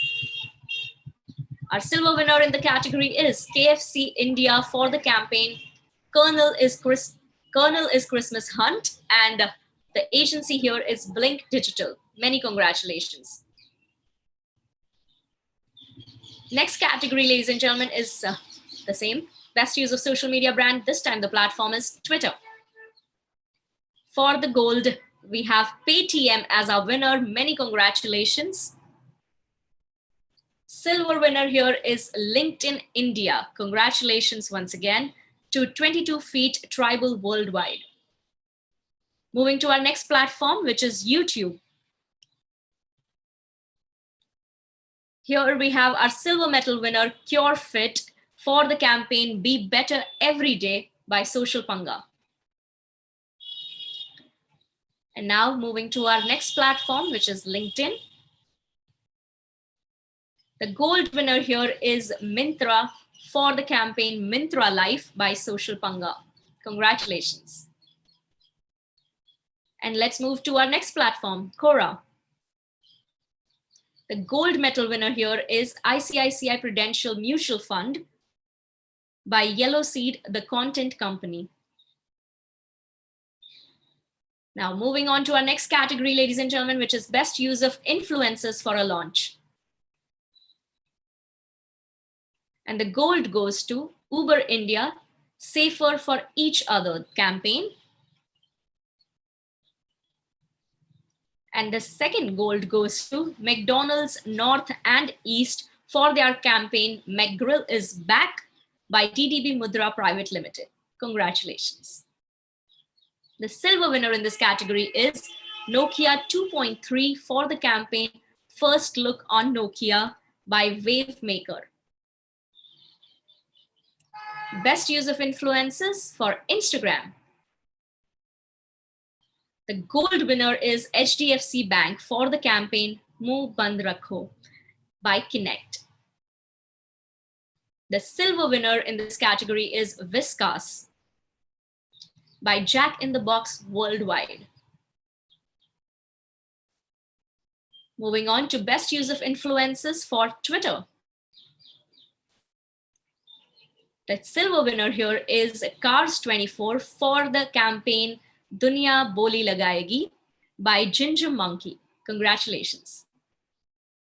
Best use of influencers for LinkedIn. Our silver winner here is Dell Technologies India Life Ka Naya Balance campaign by Timers Interactive Services. Congratulations. And best use of influencers for YouTube. The gold medal goes to Disney Plus Hotstar VIP for the campaign No Subscription, No IPL by Kinect. Best use of influencers celebrity category, and the winner is? The gold winner here is Amazon Prime Video for the campaign 4 More Shots Please by So Cheers. Our next category, best use of influencers scale. And the winner here, gold medal, goes to Ole Regenerist Whip by Chatterbox. Many congratulations. Ladies and gentlemen, starting with next category, best use of social media to generate leads or drive revenues. And the gold medal goes to State Bank of India for the agency iProspect. And another gold medal goes to Redmi India for the campaign Diwali with Me by Shebang Digital Solutions. The silver medal winner here is Metro Wholesale by Clevertise. Another silver medal in this category goes to Mahindra Truck and Bus for the campaign Zyada Profit Nahi To Truck Wapas by FCB Interface. Moving to the next category, which is best social media brand moment marketing. And the gold winner here is Paytm. Congratulations. And silver medal winner in this category is KFC India. We'd like to congratulate the agency Blink Digital. Congratulations. Our next category here is best social media brand occasion marketing. And the gold medal goes to Oyo Hotels and Homes. And another gold medal here goes to Birla White, Diwaro Ki Suno by Autumn Grey Group. Congratulations. The silver medal here goes to HSBC India. And the agency here is Wonderman Thompson. Congratulations. Another silver medal in the category goes to Philips India, Philips Male Grooming and Men's XP Father's Day campaign by Cara Media. Another silver medal, ladies and gentlemen, goes to Mars India Snickers for the campaign Exam Bar. And we'd like to congratulate the agency Mediacom. The mini Sammy in this category goes to Mama Earth for their campaign Pledge With Me, Social Panga. Congratulations. Our next category is best use of technology to create seamless brand experience on social media. Starting with the gold medal winner, which is Oppo for their campaign PTG. We'd like to congratulate their agency ITW Playworks as well. Many congratulations. The silver medal winner in this category is Maruti Suzuki Vitara Brezza for AR experience on Facebook. We'd like to congratulate their agency, Haku Hojo Sync and Ad Global 360. Silver medal winner in this category is Oriflame for their AR filter on Instagram. Congratulations to the agency VMLY&R India. Moving on to our next category, best conversational brand on social media. The gold goes to Disney Plus Hotstar for their campaign Mushkil Hai Mishra Ji. We'd like to congratulate Connect, their agency. The gold medal in this category, another one here, goes to Lay's for their campaign Heartwork. Once again, congratulations VMLY&R India. Moving on to next category, best use of memes for product or services. Gold medal in this category goes to Nokia 5.3 for their campaign Nokia 5.3 for the agency Wavemaker. Another gold here goes to Tinder. And we'd like to congratulate the agency SocioWash. Silver in this category goes to Nika Man. Monk Entertainment, many congratulations. Best use of memes for a web show. Let's find out. The gold winner in this category is Sony Live for the campaign Scam 1992, the Harshad Mehta story. We'd like to congratulate the agencies White Rivers Media and Applause Entertainment. Another gold medal winner in this category is Amazon Prime Video for their campaign Patal Lok. Congratulations to Socheers.